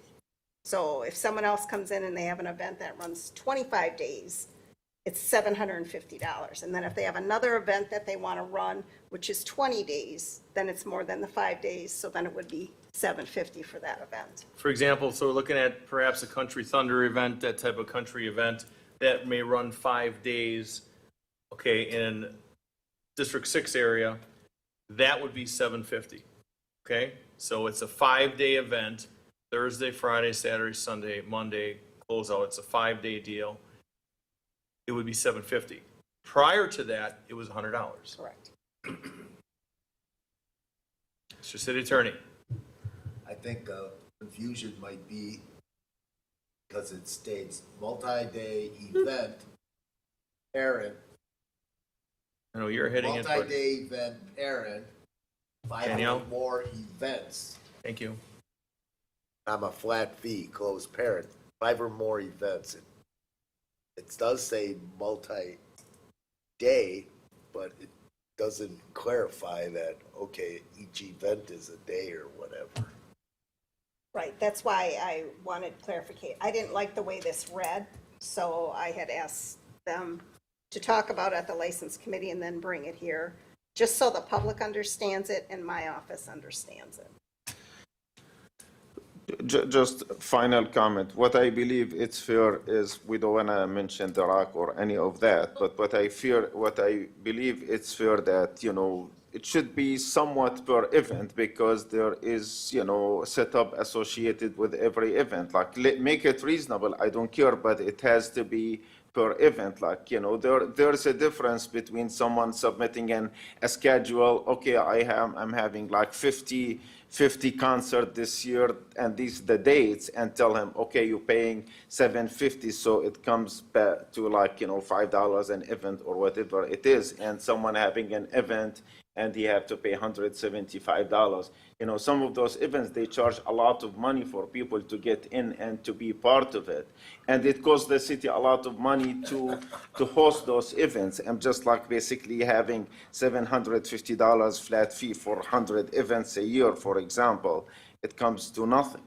So I'm just. It's not $750 for 100 events. And I want to get this moving, so I'd like to have the other alders give input at this point. I yield. Thank you. And I lost track, so I know it's Alderwoman Day, then Alderman Craig, then Alderman Pecorelli. So the one thing that, Can you hit her mic, please? oh, sorry. Oh, it turned off because we're limited, we're mically challenged. So the one thing that wasn't mentioned yet was when we initially discussed the fees and raising them, the clerk had brought us a comparable list of other municipalities and what their fees were for like events. So what we don't want to do is make ourselves so restrictive and so expensive that nobody wants to come here. So that's part of the equation as well. So the way, I don't know how to wordsmith this, but if the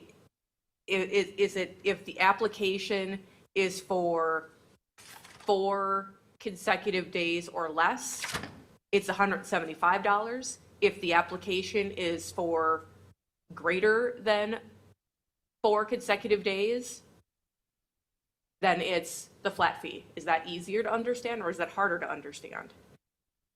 Because I think what we don't want to do is, it is not reasonable to not have a cap. I don't think it's reasonable to, now what that cap is could be up for debate, but I don't think it's reasonable to not have a cap for this, because there are multiple entities, not just one, that have events that run for a season or whatnot. So you have to think about everything as a whole, not just a particular venue or a particular event. We discussed things like, do we look at attendance, but then it was, how would you verify what the attendance was? You look at occupancy level, but again, how do you verify if it was actually filled? We're trying to balance staff time to review all these documents, as well as potential staff time to go out and do inspections, have a little bit more money for the city because these fees haven't been raised in many years, but also still not price ourselves to the point where no event wants to come to Franklin. We just had a wonderful presentation about all the things that want to come to Franklin. We don't want to price them out. So tiering this, I think, is good. How it's written, I'm not sure, but I think it has to be a tier. So do you support the $750 cap? I'm comfortable with the $750 cap. Do you yield? Yes. Alderman Craig? Yes. So there are 3 things, rather. Number 1 is we did not raise every single fee. some of those fees we cannot raise because they are governed by state statute. So being clear 100% as far as that goes, where someone may look at the fee structure and like, that hasn't changed. That's not fair. How come I'm getting gouged? We are not in control of some of those pricing mechanisms because that is a state legislature item and not something that we control at the municipal level. So that's number one. Number two, I would like to make sure that we have a better clarification and definition for 121.1 for entertainment and amusement, because I don't want to see someone look at that and say, well, if I serve booze at the Bowery, for example, and I want to set up my nephew's band wants to play every Friday night. Well, I paid my $200 now, so I can set them up and they can play live music in the parking lot every Friday. I think we need to make sure that we define what would be covered under entertainment and amusement for those everyday, as was commented during citizen comment period, was that those bars and establishments can have entertainment, but being able to define it so that way it cannot be taken advantage of and they do not try and skirt the extraordinary entertainment and amusement license as well. So I think that's something that we have to make sure that we define completely so that way there isn't someone trying to game the system in some manner. And then the last thing from my perspective, I understand the need for a cap. I believe that there shouldn't be a cap, but that's my own personal kind of bugaboo about this. I think that if you do put on events, I don't want to give an entity the incentive structure to say, well, if I'm doing 3 events, I'm already kind of punching up to that dollar amount. I might as well schedule 9 more because I will already cross that break-even point, and everything that I make after that, those first 2 or 3 events, is just going to be profit because I already have paid the fee. I already know who's going to be here or whatever it is. I don't want that also to be taken advantage of, and we're not able to kind of capture that as a result as well. But that's all I have. Thank you, and I yield. Mr. Piccarelli. I'm going to transition to a different thing for a second. I'll come back to this. So, and it's more of a clarification. So 237-8, it has the strike through.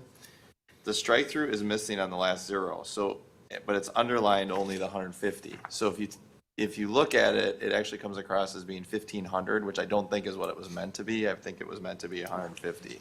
Yes, 150, you are correct, sir. All right, so I want to clarify that, number one, because 1,500 seemed like a big jump there. A little Okay. I was trying to figure out what happened. Okay, so now I'm going to transition back to the multi-day and the single day and all this kind of thing. So 2 things. One is, I think language-wise, to me, it would be more clear if you did something along the lines of if it's a single event of up to 4 consecutive days, it's the 175 or whatever the number is, right? Otherwise, it's 750. Like, there's no other. Real simple. Like, Oh, look at you. there's no other. What he said. It's from programming. You get into those logic things, right? So that's it, right? Can you repeat that? So it's for a single event up to 4 consecutive days, it'd be 175. Otherwise, it's 750. Okay. Because then it doesn't matter, right? I think that's what we were trying to get to. Yes. Okay. So then the other question I had was, when you do the license, when we get the extraordinary licenses, some request, there's sound, sometimes we have to get sound studies and things, is that correct on some of these, and you have to review those and other things? So one of the questions I have is, is there ability to lower the fee from 750 to something a little lower, and then have adders if there's other things? And I bring that up from the standpoint of there's more things that are involved in some of those other things that come up. So instead of it being, like, if it's a really large event, like you're gonna have a lot of people at it, does that, from a licensing standpoint, is there something more we should be considering there from that standpoint as an adder, as opposed to, okay, it's just 750, does the number need to be lower? And then if you had those situations, it gets raised a little bit. For instance, when we send it to the police department, if they say, no, you're going to need 2 officers, whatever, then they send us back how many officers it's going to be in the total cost. And that's added to. That's added above and beyond what this is. Correct. Okay, Correct. all right. So that kind of covers that. Correct. Okay. Yeah, so I'll yield then. I think all my other questions kind of came up along the way, so. Okay, so are we crystal clear now, Madam Clerk, on where we're at with this? Yes, I'm going to change 121-9, extraordinary entertainment and amusement, to what Alderman Pecorelli had said. And then everything else after that will be 750. I will take the 0 out of 237-8. And regarding the entertainment and amusement, if you want me to work with Jesse in trying to define that a little bit better. For the technical part, yes. Right. Is that okay, Jesse? I'm wondering whether what Alderman Pecorelli said was okay. Oh.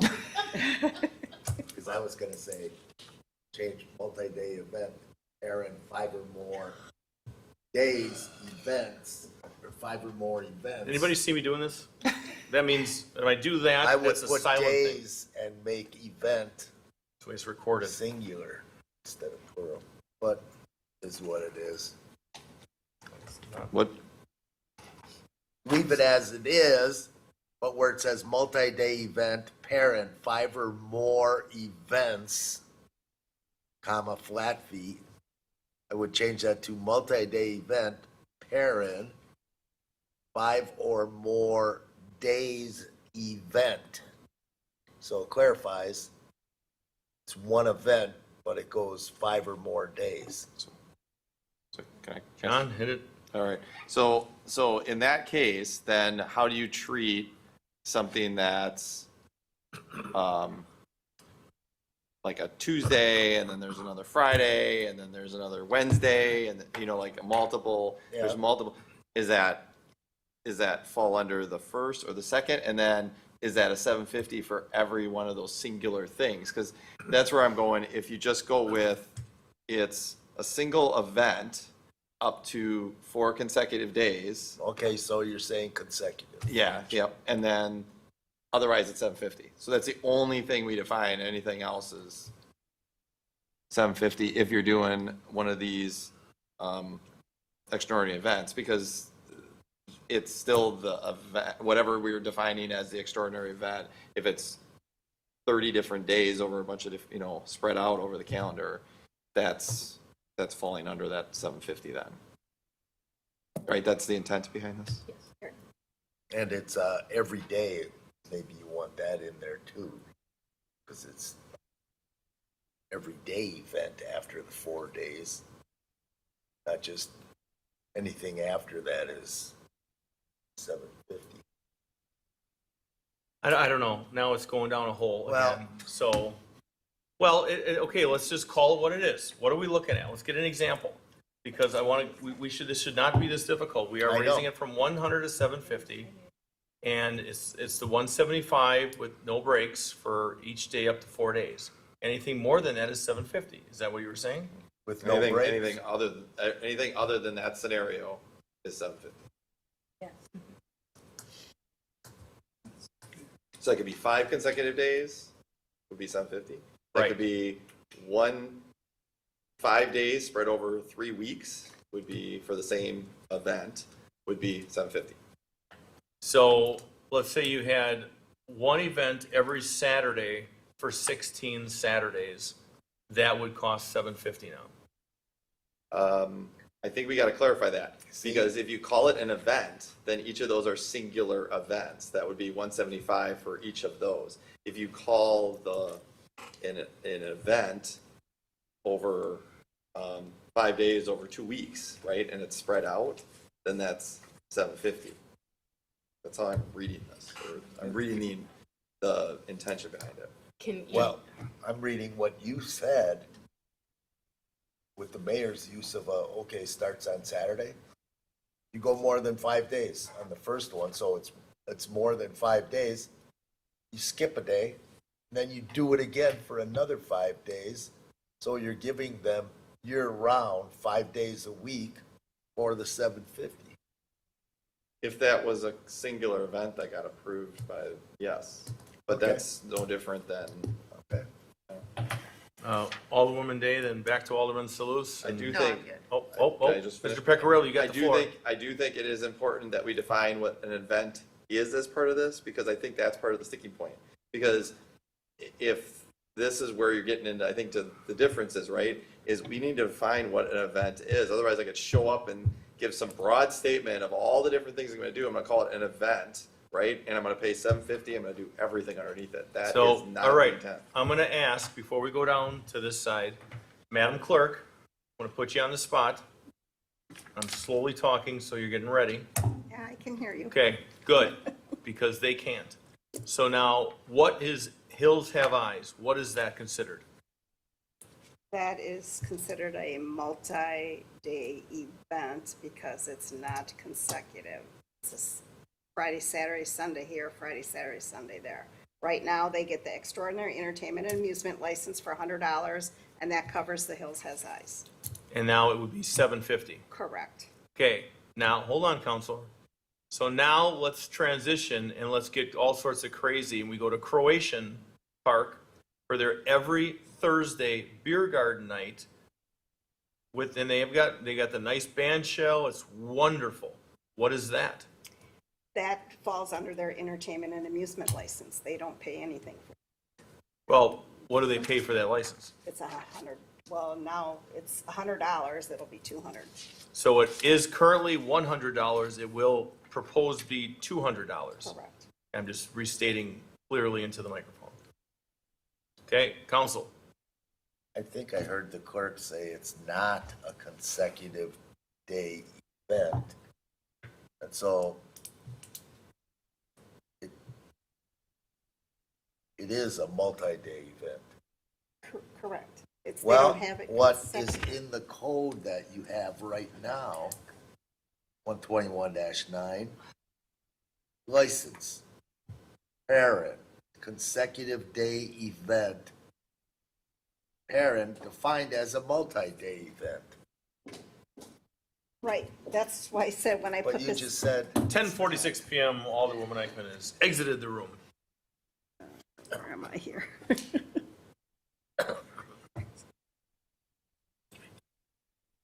Yeah, I did not like the way I had written this. That's why I asked for some clarification from council on how to write it. I did not like the way it was written. It was hard to understand for me, so I feel it's going to be hard for the public to understand. That's why I'm looking for direction from the council on how they want me to word this. If you, council wants me to work with Jesse to. Yes, that's that's what I'm back thinking. at the next meeting. Well, okay, how about this? Well, the thing is we have to start to Right. get some of these licenses out. So if we could maybe just bring back the extraordinary entertainment amusement, because public grants we have to get out. I mean, all that stuff, we need to get those out in the mail. Weights and measures. we have Correct. to get that out. Cannot hold that up.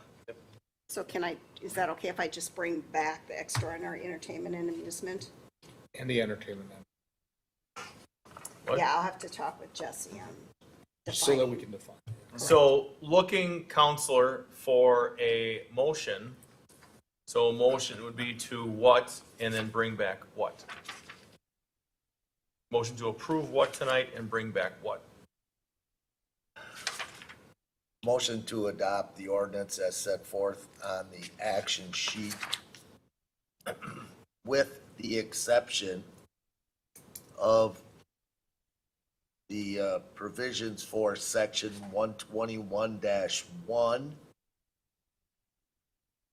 Bowling and pool halls? No, 121-1. 121-1 is bowling and pool halls. Entertainment and amusement. I'm reading it right here. Yeah, but I mean, there's not. and 121-9 extraordinary entertainment and amusement for return to the council at the next regular common council meeting. Okay, is there a motion on I that? make a motion. Second. We have a first and a second. Roll call, please. Alderman Pecorelli. Aye. Alderwoman Eichmann is absent. Alderman Hassan. Alderwoman Day. Aye. Alderman Salus. Aye. Alderman Craig. Aye. 5 ayes, no nos, 1 absent. Motion carries.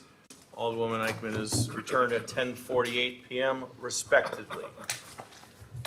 G19, Finance Committee recommended changes to the 2026 Mayor's recommended budget. Madam Director of Finance. So I will make this brief. I think I detailed it pretty well in the council action sheet. We met with the Finance Committee again on October 28th with the proposed reductions in the budget for each department head. They were asked to reduce their budget by 5%, both personnel and non-personnel. And so in the memo on page 259, I wrote what each department was requested to reduce, what the department head brought forward as a budget reduction, and what the total reduction request was. I will note there was a couple departments that did not participate, and you'll see that there behind the memo is the email that I had sent out, as well as each department's request that was emailed to me. With that, the Finance Committee reviewed all of those changes, and the following recommendations are before you to be added as changes to the mayor's recommended budget. The fire department has proposed 3 open vacancies in 2026. The initial proposal was to have option 2 as part of their request, which was to fill 1 vacancy in April and 2 vacancies in August. The Finance Committee recommended changing that to filling 2 vacancies in April and 1 in August. The Municipal Buildings Department, the recommended change was to reduce the cleaning budget for City Hall to $20,000 and either provide a bid or an RFP for a new cleaning service. The Health Department proposed reducing their medical supplies essentially to 0, to reduce their budget by 5%. However, the discussion was increasing that, using whatever grant funding that they can find to support medical supplies, but taking an average of the expenditures for medical supplies from 2021 to 2025 and increasing the medical supplies budget by that amount. The Clerk's Department initially recommended reducing the filing fees and background checks to 0, understanding that they are revenue generating. However, in order to expend funds out of the budget, appropriations do need to be allocated, even if they are revenue generating funds or accounts. So we did increase those. The administration budget was presented to reduce the newsletter expense by 25%. There was a discussion around potentially reconstructing the way that the newsletter is sent out. And so that would allow the Director of Administration and city staff to determine the future of what the newsletter looks like, but allow some funding to be cut. The Inspections Department, until further notice, reducing the plumbing inspector position. We anticipate having the current Director of Inspections continue to do those roles and responsibilities for the time being, leaving that position vacant for some time. So it just made more sense to reduce that FTE for the time being. The Engineering Department at the time had a 0.5 FTE and an intern, and then a 0.5 FTE and an additional administrative assistant. That being said, there is 1 full-time FTE administrative assistant in the engineering department. So it made the most sense to reduce at the half-time FTE administrative assistant completely. There was 2 recommendations for fee schedule updates, one of them being the municipal court that the judge is aware of, and then an overall citywide fee schedule update. You saw the clerk bring forward some changes tonight with some anticipated changes being brought forward. We ask that those changes be presented to the council by December 2nd so that they can be implemented by January 1.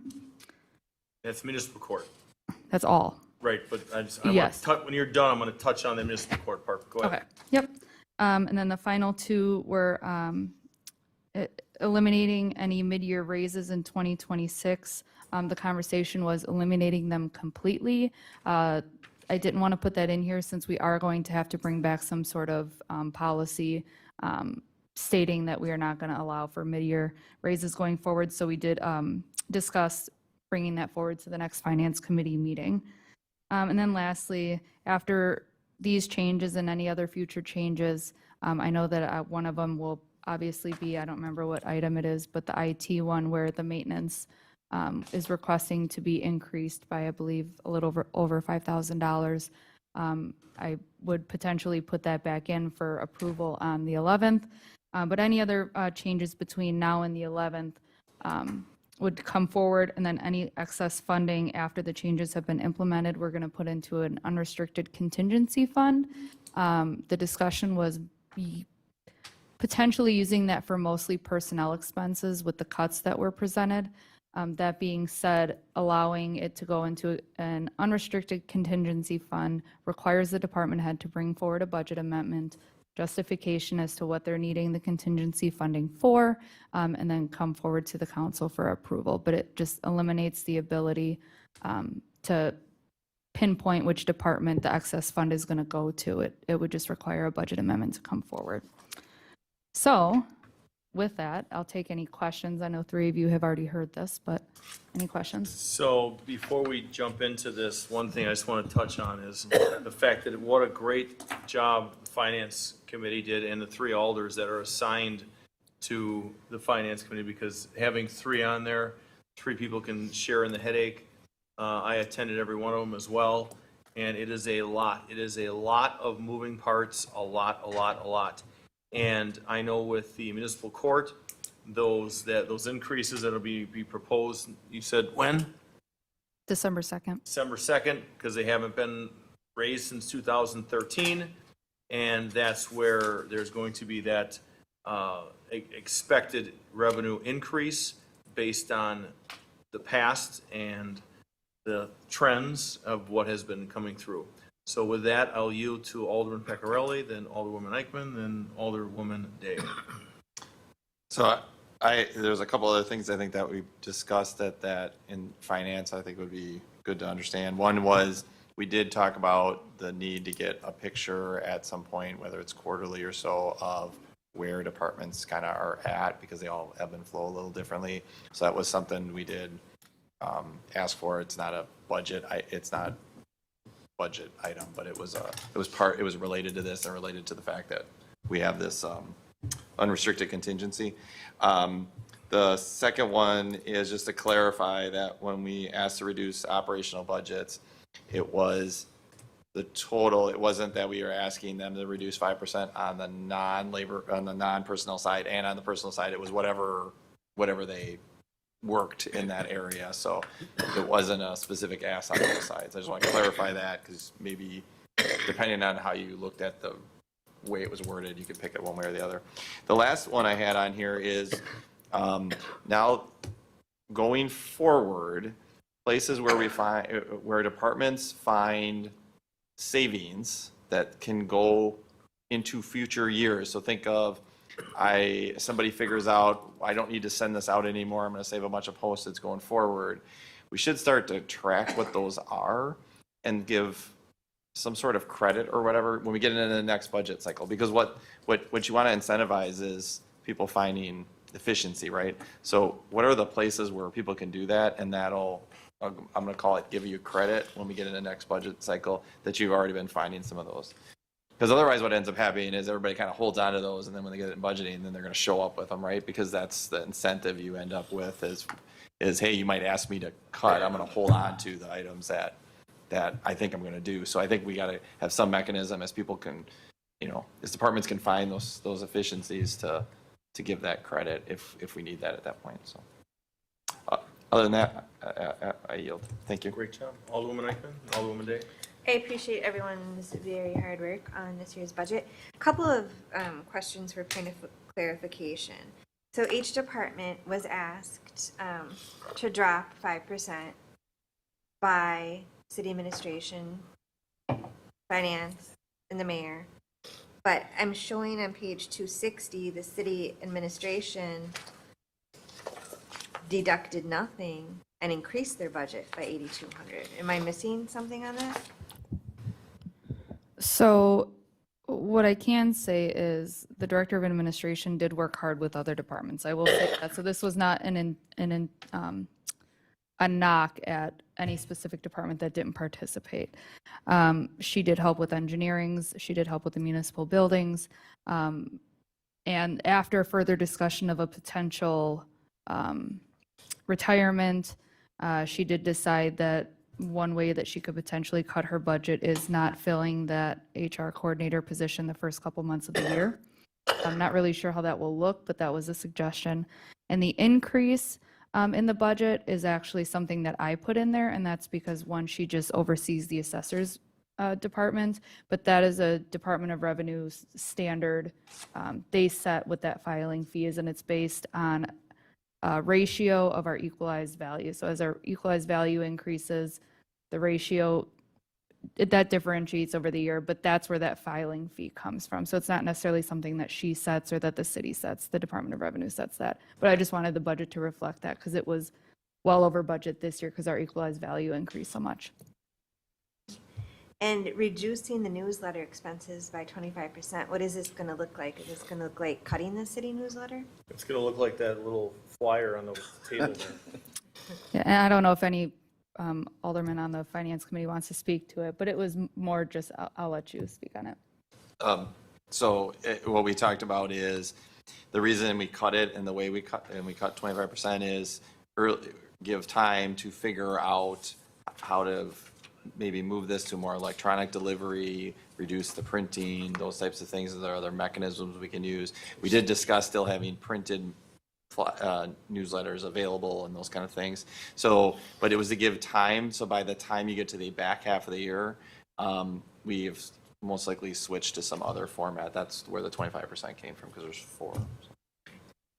And Well stated. for the alderman's budget, is it being cut out, our membership for the South Suburban Chamber of Commerce? Or does it says items that could be cut? That's not being cut out? Or is it just a recommendation? No, that was cut. The South Suburban So we're no Chamber longer members of the South Suburban in Chamber? 2026, and then the Polish Center were the two that either weren't mandatory or, I don't know if you want to speak on it, Shirley, but they weren't mandatory or not as heavily used as the other ones. Yeah, have to cut 5%. You gotta hit that button, people. Come on. I was told I had to cut 5% because I'm in charge of the alderman's budget, and those are the only things that I could find in your budget that So could be cut. going forward, we are no longer members of the South Suburban Chamber? Correct. Well, we are until our We are until membership we're- is up. Yeah. I don't When know. is that up? That I don't know. So are we attending the dinner this January, or are we not? And is the chamber aware that we will no longer, City of Franklin will no longer be a member? Those are decisions that I feel the council Yeah, can I- make, you that guys- they can put it back in the budget. I would say the Polish Center, there wasn't much And there wasn't much benefit out of it. I didn't And know that that. membership actually runs through September. So we paid for it now, so you would still be a Polish City or Polish Center member through September. But I don't know what the Let me touch on both of them. chamber. I didn't even know we were members of the Polish Center. Well, let me touch on just both of those became quick. members. Okay, so we just joined in September. The Polish Community Center is going to be having their 25th anniversary, and we as a city, I thought we were members, and we weren't. So we joined that Polish Community Center in September. That's a one-year deal. This was my thought behind that. So there's certain things as the year moves forward, after Q1, after Q2, we hopefully will be in a better financial situation to walk those things back in. to your question about the Southwest, this Chamber of Commerce deal, what's the cost on that Chamber of Commerce? $200. So, my opinion, we keep the $200. I mean, we're really, really, really, really looking, I mean, it's $200 for the year. So that's my thing, is I'd like to see that back in, based on that, you know, what we're looking at. I did go on record for those that weren't there and reminded anybody that was listening that the elected officials for the city of Franklin, the alders and the mayor, have not received a pay increase since 1998. 1998 is the last time there was an increase in what we get paid. So when you look at what could be cut, you know, some of these things, and Madam Director of Finance, you know, when this was all said and done, I think you're going to get to the point where there's money left, and then we'll talk about that, Alderwoman. So I think that's going to give some clarity. Madam Clerk? As far as, oh, I thought I still had the floor. I'm sorry. What? Do I still have? Of course. Oh, I didn't know. Sure. As far as the printing costs, I mean, printing, for the most part, we all do on our own. We should be doing on our own. That's part of the technology fee that we get paid. That covers like business cards, stuff Okay. like that. But business cards we will need. That's not an option to remove. If you look at my thing that I submitted, I put that in there. That we'll still be allowed to have business cards. I was told that I had to cut 5% out of the budget, okay, so. But other departments are cutting nothing. So I this know, is where I'm but very I didn't confused. know that. If I knew I didn't have to cut anything, then I wouldn't, you know what I mean? Well, that's not accurate, so let's, if you don't mind, Alderwoman, if you could yield for a minute and Sure. let the Director of Finance, because I got a feeling Alderman Craig is going to be right, and I hate that when he's right. So it's 11:04. So what we can do is we can have Danielle give a little more about where we have money coming back now. Danielle, do you want to continue this? Yes, I was just going to state, I don't have the number here as to what the printing budget for the alderman was before the 100. I don't know if the 100 brings it down to 0. But again, $100, could we put it back in? It doesn't bring it down to 0, because I said in my letter that I need to keep some money in there in case Okay. I need business cards. So I'm sure that that's covered. However, I will state that on page 262, at the time of this presentation in this memo, there was excess revenue of $568,000. With these recommended changes, I would have to guess that there's still going to be at least $400,000 to $450,000 left in the budget in the unrestricted contingency fund that can be used for any purpose. So I don't think that there's an issue by adding something like that back in. It's not like we're down to only a couple $100. We have a lot left. Madam Clerk? So, Madam Clerk, go first, please. No, I mean, I was asked to reduce your budget by $4,638, which was impossible for me to try to do that. And that's where we're going to walk some of those things back, because it's not realistic. There's other areas, I mean, Right, so that's why I have taken out those things. so I guess before I RSVP'd at South Suburban Annual Awards Chamber event, are we members? Are we not members? Should I be RSVPing, not RSVPing? We're members now. I'd have to look up the thing on when it was paid. but the short answer, Alderwoman, because what the Alderwoman's talking about is the annual thing that we all are invited to.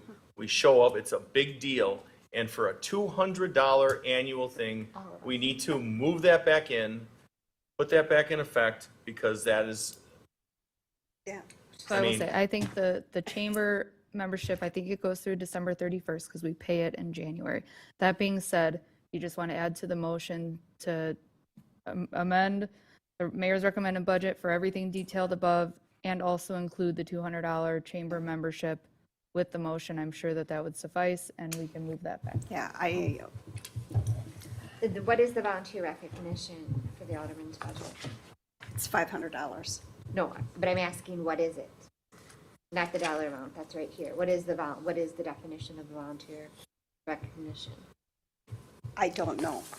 That would be, the aldermen have the ability to give volunteers some sort of monetary value.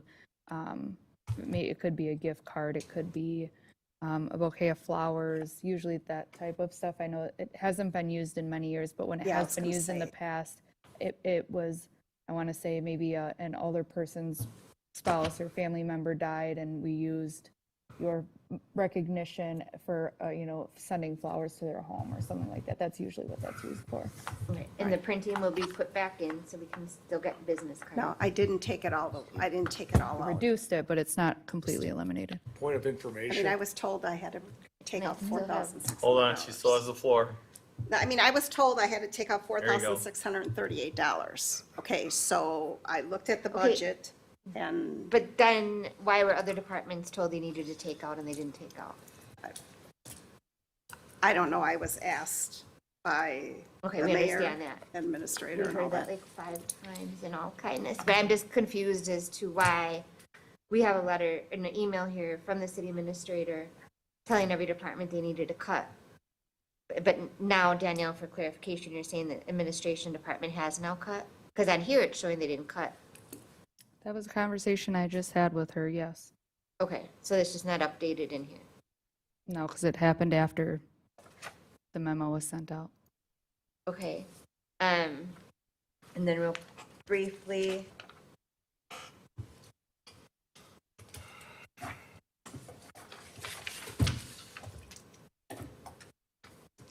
We went over municipal judge. I think that's it for right now, for what I have. I'll yield. Are you officially yielding? I just said I'd yield. No, I didn't hear that part. Alderman Craig?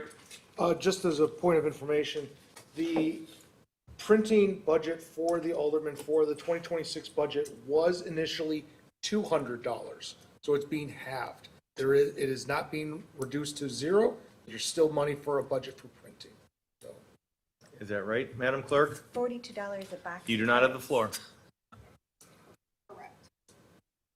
I just wanted to make that clear.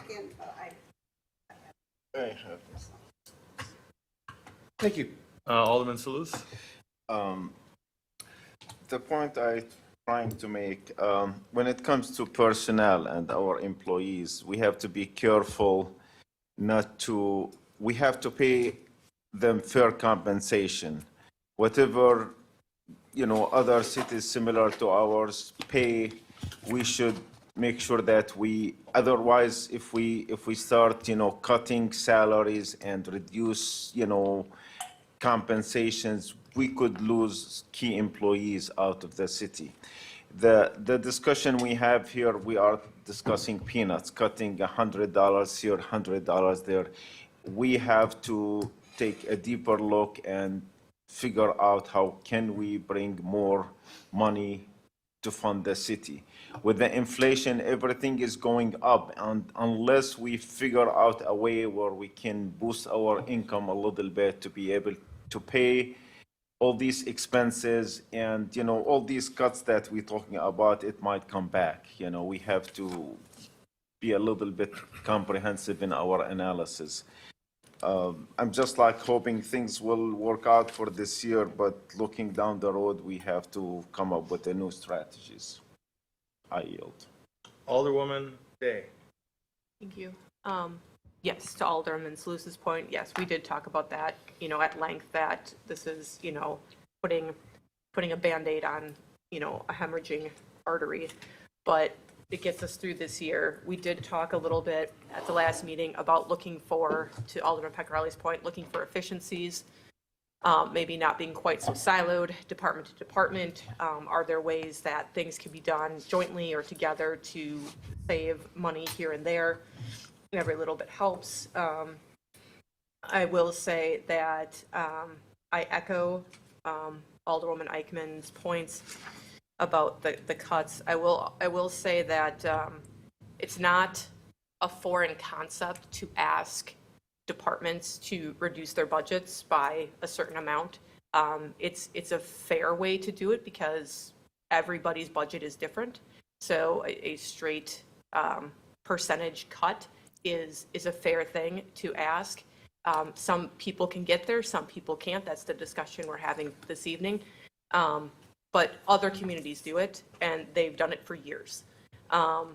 For two departments to actively decide not to do it is disappointing, is the word that I will say on the record. Every department thinks that all of their expenses are a priority. Every department thinks all of their work is important. So to have an email response that everything in your budget is a priority, well, everybody thinks that. You still have to look for places to get lean.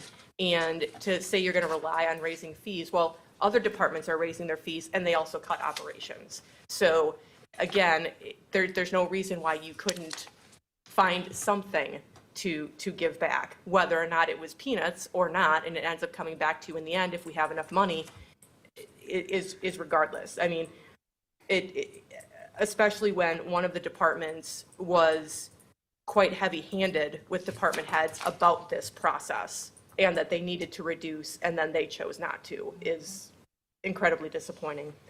The one thing I would like to bring up is going to be very unpopular, but I'm gonna ask for it anyway. There was discussion this evening earlier on about the contract, or it's not a contract, the agreement, I guess, with our PR personnel. What I would like to propose is and wait till I'm done before everybody throws things at me. What I would like to propose is to potentially remove that $25,000 for now from the administrator's budget and put it into the contingency fund until such time that a new scope of work can be created and brought forth to council, so that we have a better understanding of what that work product is and how much that work product is going to cost. I don't think that moving forward, having that flat fee in there right now with the discussion we had this evening is the most prudent use of those funds. It's not to say that she can't keep working. It's not to say that we're not going to have her work in the future, but I think there needs to be some skin in the game to have some of those corrections and clarity made. The money's not going away. It's moving to the contingency fund to be brought back forward, much like the finance director said about some of the other changes once that information is ready to move forward. That would be the change I would like to propose. Well, so now we're back to that. So I think, and it's up to the council, but I think you do what you told her you wanted her to do earlier, which was define on a monthly basis more of exactly what she's doing and exactly what you want from her and exactly what your expectations of her are. And after all that was made crystal clear to her, now you want to end the position?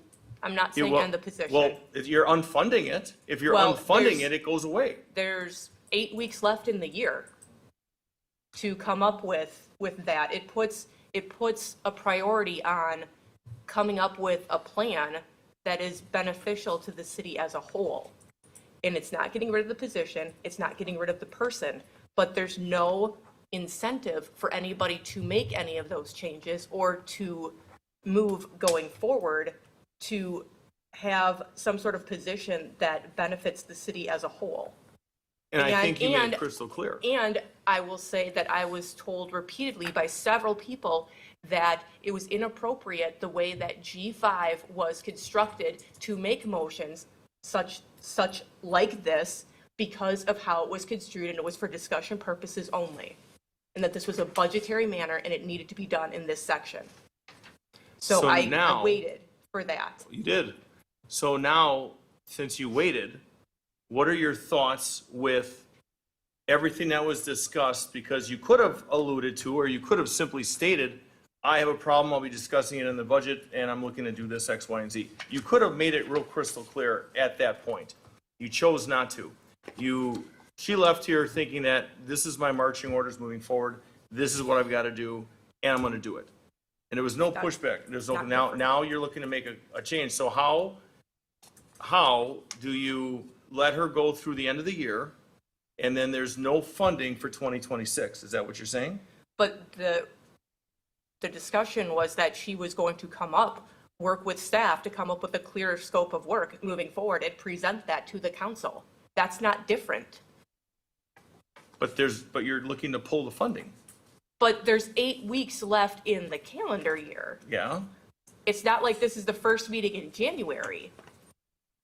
Well, for planning purposes, you're looking for her to come back with a PR plan that's how she's going to do this, what she's going to serve the city for, and then we're going to decide if we're going to return the money?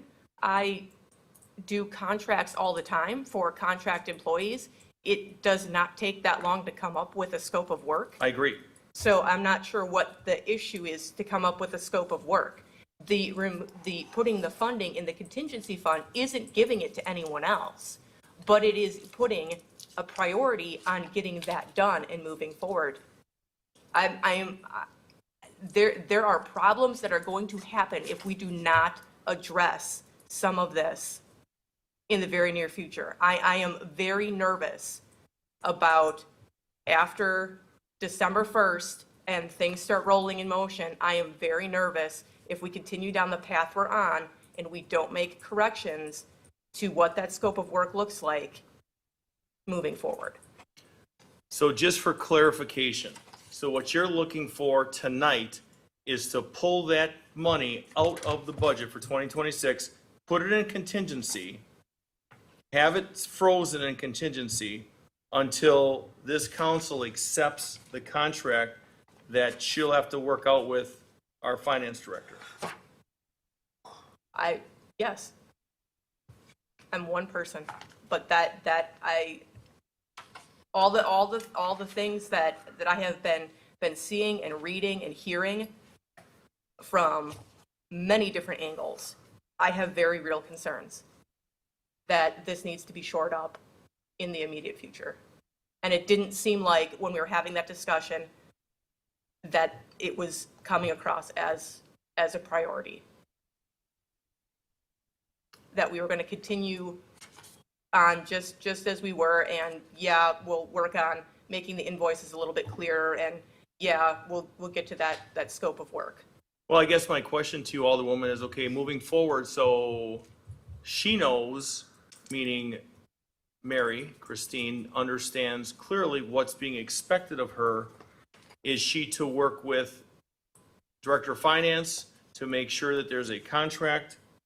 Is it, I mean, I don't know. I mean, if I was to do a contract, it's two people I'm calling are you and the counselor. I mean, is that?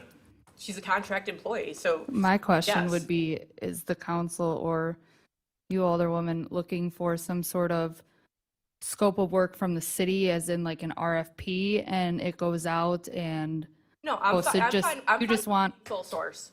so her just come back saying, or I can send her the boilerplate, she comes back with an exact, this is what you're doing. I mean, to your point, I'm not, a very detailed scope I'm of not saying work. the full RFP. I'm not saying kick her out the door, make her reapply.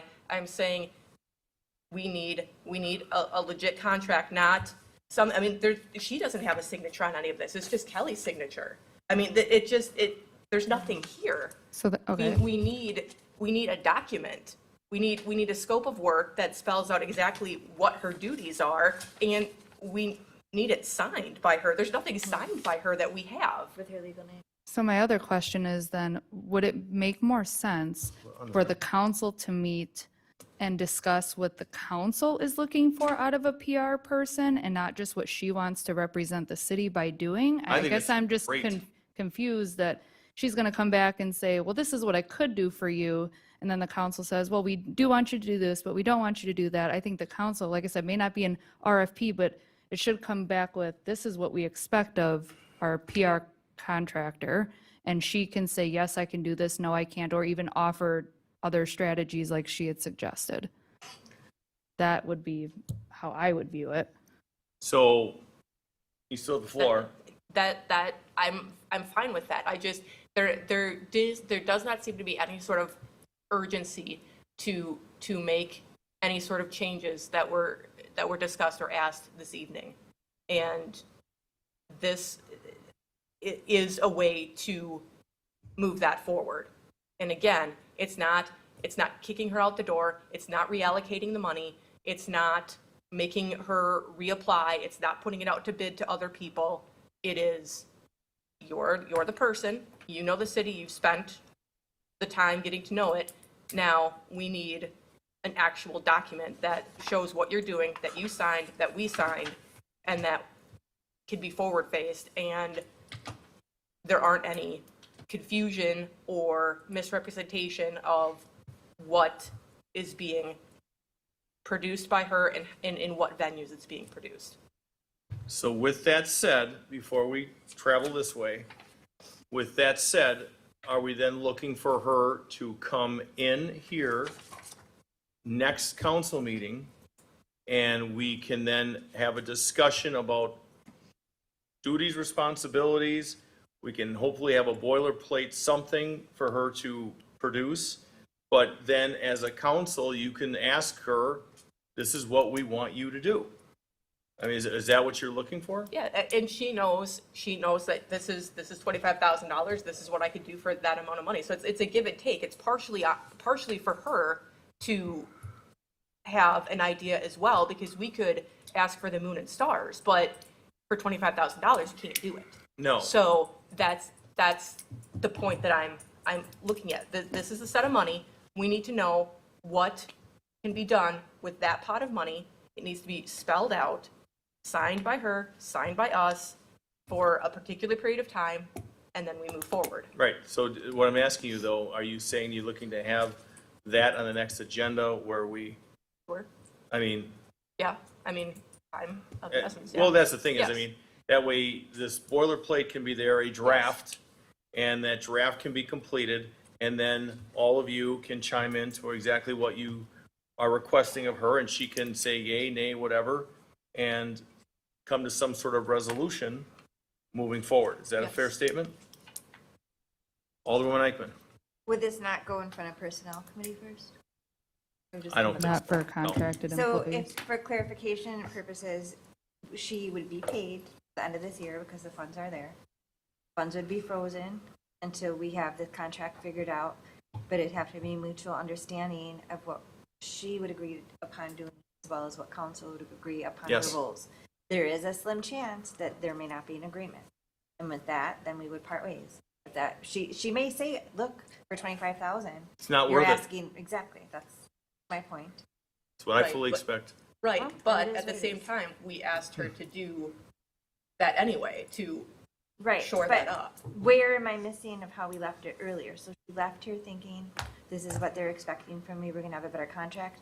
So she left thinking everything the same, except now we're saying we're just gonna freeze those funds, right? Yeah. Okay, I just wanna make sure I'm comprehending this. Yeah, I mean, if you're more comfortable with the words frozen funds as opposed to Oh, removing no, them, I don't- but it doesn't like- matter. I like- just wanna make But I sure want that there I- to be some sort of like priority base to get this moving. And when we say the next meeting, I don't think this should go on the next special meeting on No, the no, no. 11th. Oh, the 18th. Okay, just wanted to make sure. The farmer's market will be on the 11th. Yes. Item one, We Mr. can't Pick, put any more. you still have the floor. We can't, I'm just not looking to put any more on Danielle for that Yeah. meeting for the 11th. Are you officially yielding or not Do yet? we feel that she left with a fair scope of what we're looking for? I thought so. Like But I said, I don't think there's anything different outside of the fact that we're saying You want it in writing. we want it in writing It's fine. before the end of the year, and we're gonna freeze the funds until we work this out. It's fine. Alderwoman, you still have the floor. And in the contract, I'd like it to also state, subject to a yearly review. I think we should have that for all contractors. It's fine. for Farmers market, whomever. To live with. Exactly. right, I'll yield. Alderman, you're yielding, Alderman Piccarelli? I just want to clarify, just to make sure there was discussion about, like, cuts and personnel and all this kind of stuff. I just want to clarify, the budget has a 0.5% increase for 26. Staff, 2.0. It's 2 point, yeah, So 2.0. 2%. So just to clarify, there Agreed. is A great point, yes, sir. Yeah. Oh, thank you. I just wanted to clarify that. Yeah, and I, just to piggyback off that, it's 2% for all non-represented employees. It's 3% for the fire department and 4% for the police department. Okay. Okay, let's bring it home. So we are looking to adopt this. Mr. City Attorney, what are you thinking as far as a motion, given the fact that we're going to, there were some technical corrections and we want to state that we want to bring back the PR marketing? How are you thinking? What are you thinking? Well, PR marketing is separate with regard to this. I would simply say, as Approve it. recommended by the city treasurer. But there's the 25,000 that's going to be Yeah, moved and off into contingency from this.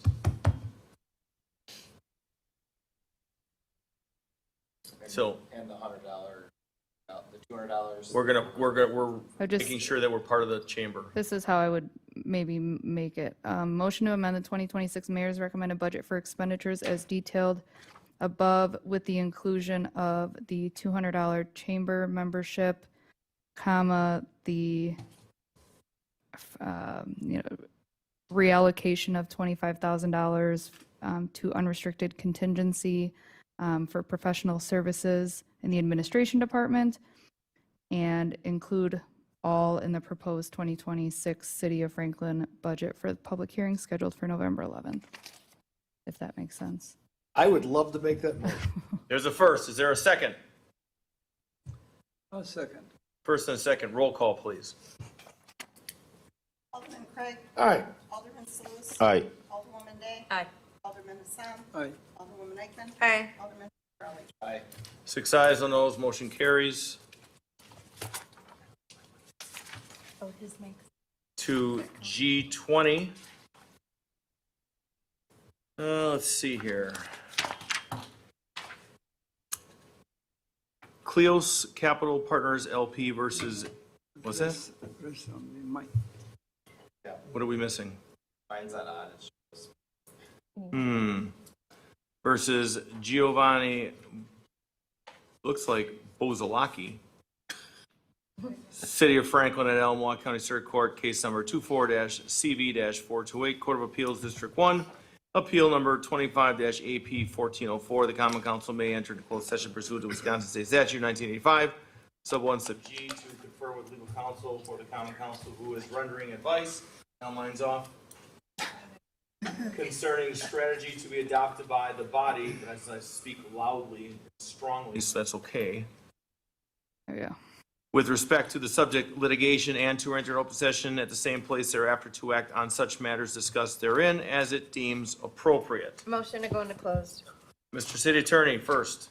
Or a motion to adopt the resolution.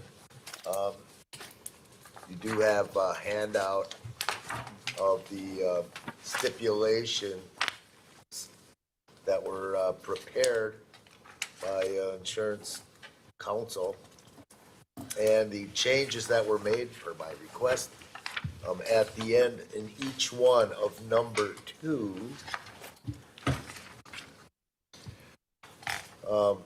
after the first 2 sentences that talk about money being owed to Milwaukee County, not the city, essentially, period, I had them add recovery by the city from Milwaukee County is a future process upon Milwaukee County's recovery of the balances with a separate and distinct legal process from this case. So it's clear that that right is not being waived, and that's in each one of the stipulations. Counsel for the city, per the insurer, recommends going ahead and entering the stipulations to remove Franklin from the case, and that's the recommendation to to adopt the motion as set forth on the action sheet to adopt the resolution. So that means you don't need to go into closed, and we've got what the council just said. So with that, sir, there, you recommended a motion here? There's As one, said. there's an or, and there's an or. Well, it's the one in the middle, a motion to adopt a resolution to authorize the execution of a stipulation regarding City of Franklin's non-participation and agreement to be bound by distribution order for the Circuit Court Case Number 24-CV-428, and a stipulation regarding city's non-participation on appeal and agreement to be bound for the Court of Appeals, Appeal Number 25-AP-1404. Is there a motion on this? She already made a motion to go to closed. Uh, It wasn't seconded. It wasn't seconded. I say, What? is there a motion? I'm willing. Is there a motion to, well, there was a first to go into closed before council explained what this simply is. With that said, There's a second. is there a second to go into closed? Seeing none, now is there a motion to accept the motion as presented? I make a motion And to I accept second. as presented. First and second, roll call, please. Alderman Peccarelli. Aye. Alderwoman Eichman. Aye. Alderman Hassan. Aye. Alderwoman Day. Aye. Alderman Salus. Aye. Alderman Craig. Aye. 6 ayes, no noes, motion carries. G21, this is a lot of words, so I'm gonna go, well, now,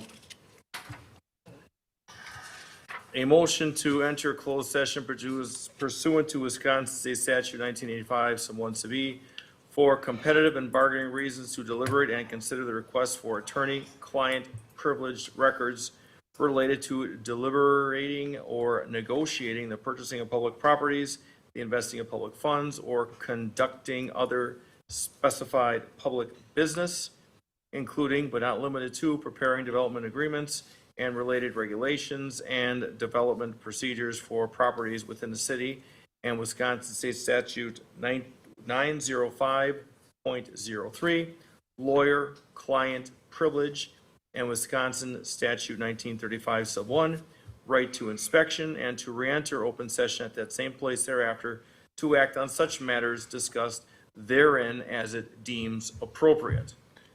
Is there a motion to go into closed session? Mr. City Attorney? And it's recommended that for the reasons set forth in the title and the motion, that the council do enter closed session. to Make the deliver. motion to enter closed session. Second. We've got a first and a second. Roll call, please. Alderman Craig. No. Alderman Salus. Aye. Alderwoman Day. Aye. Alderman Hassan. Aye. Alderwoman Eichman. No. Alderman Peccarelli. Aye. 4 ayes, 2 noes. Going into closed session. Just hoping to break that tie and keep it in open. Could you explain? All right, let us know when we're off. It's 11:36. Let's take 5 minutes and come back. 5 minutes. You fully understand.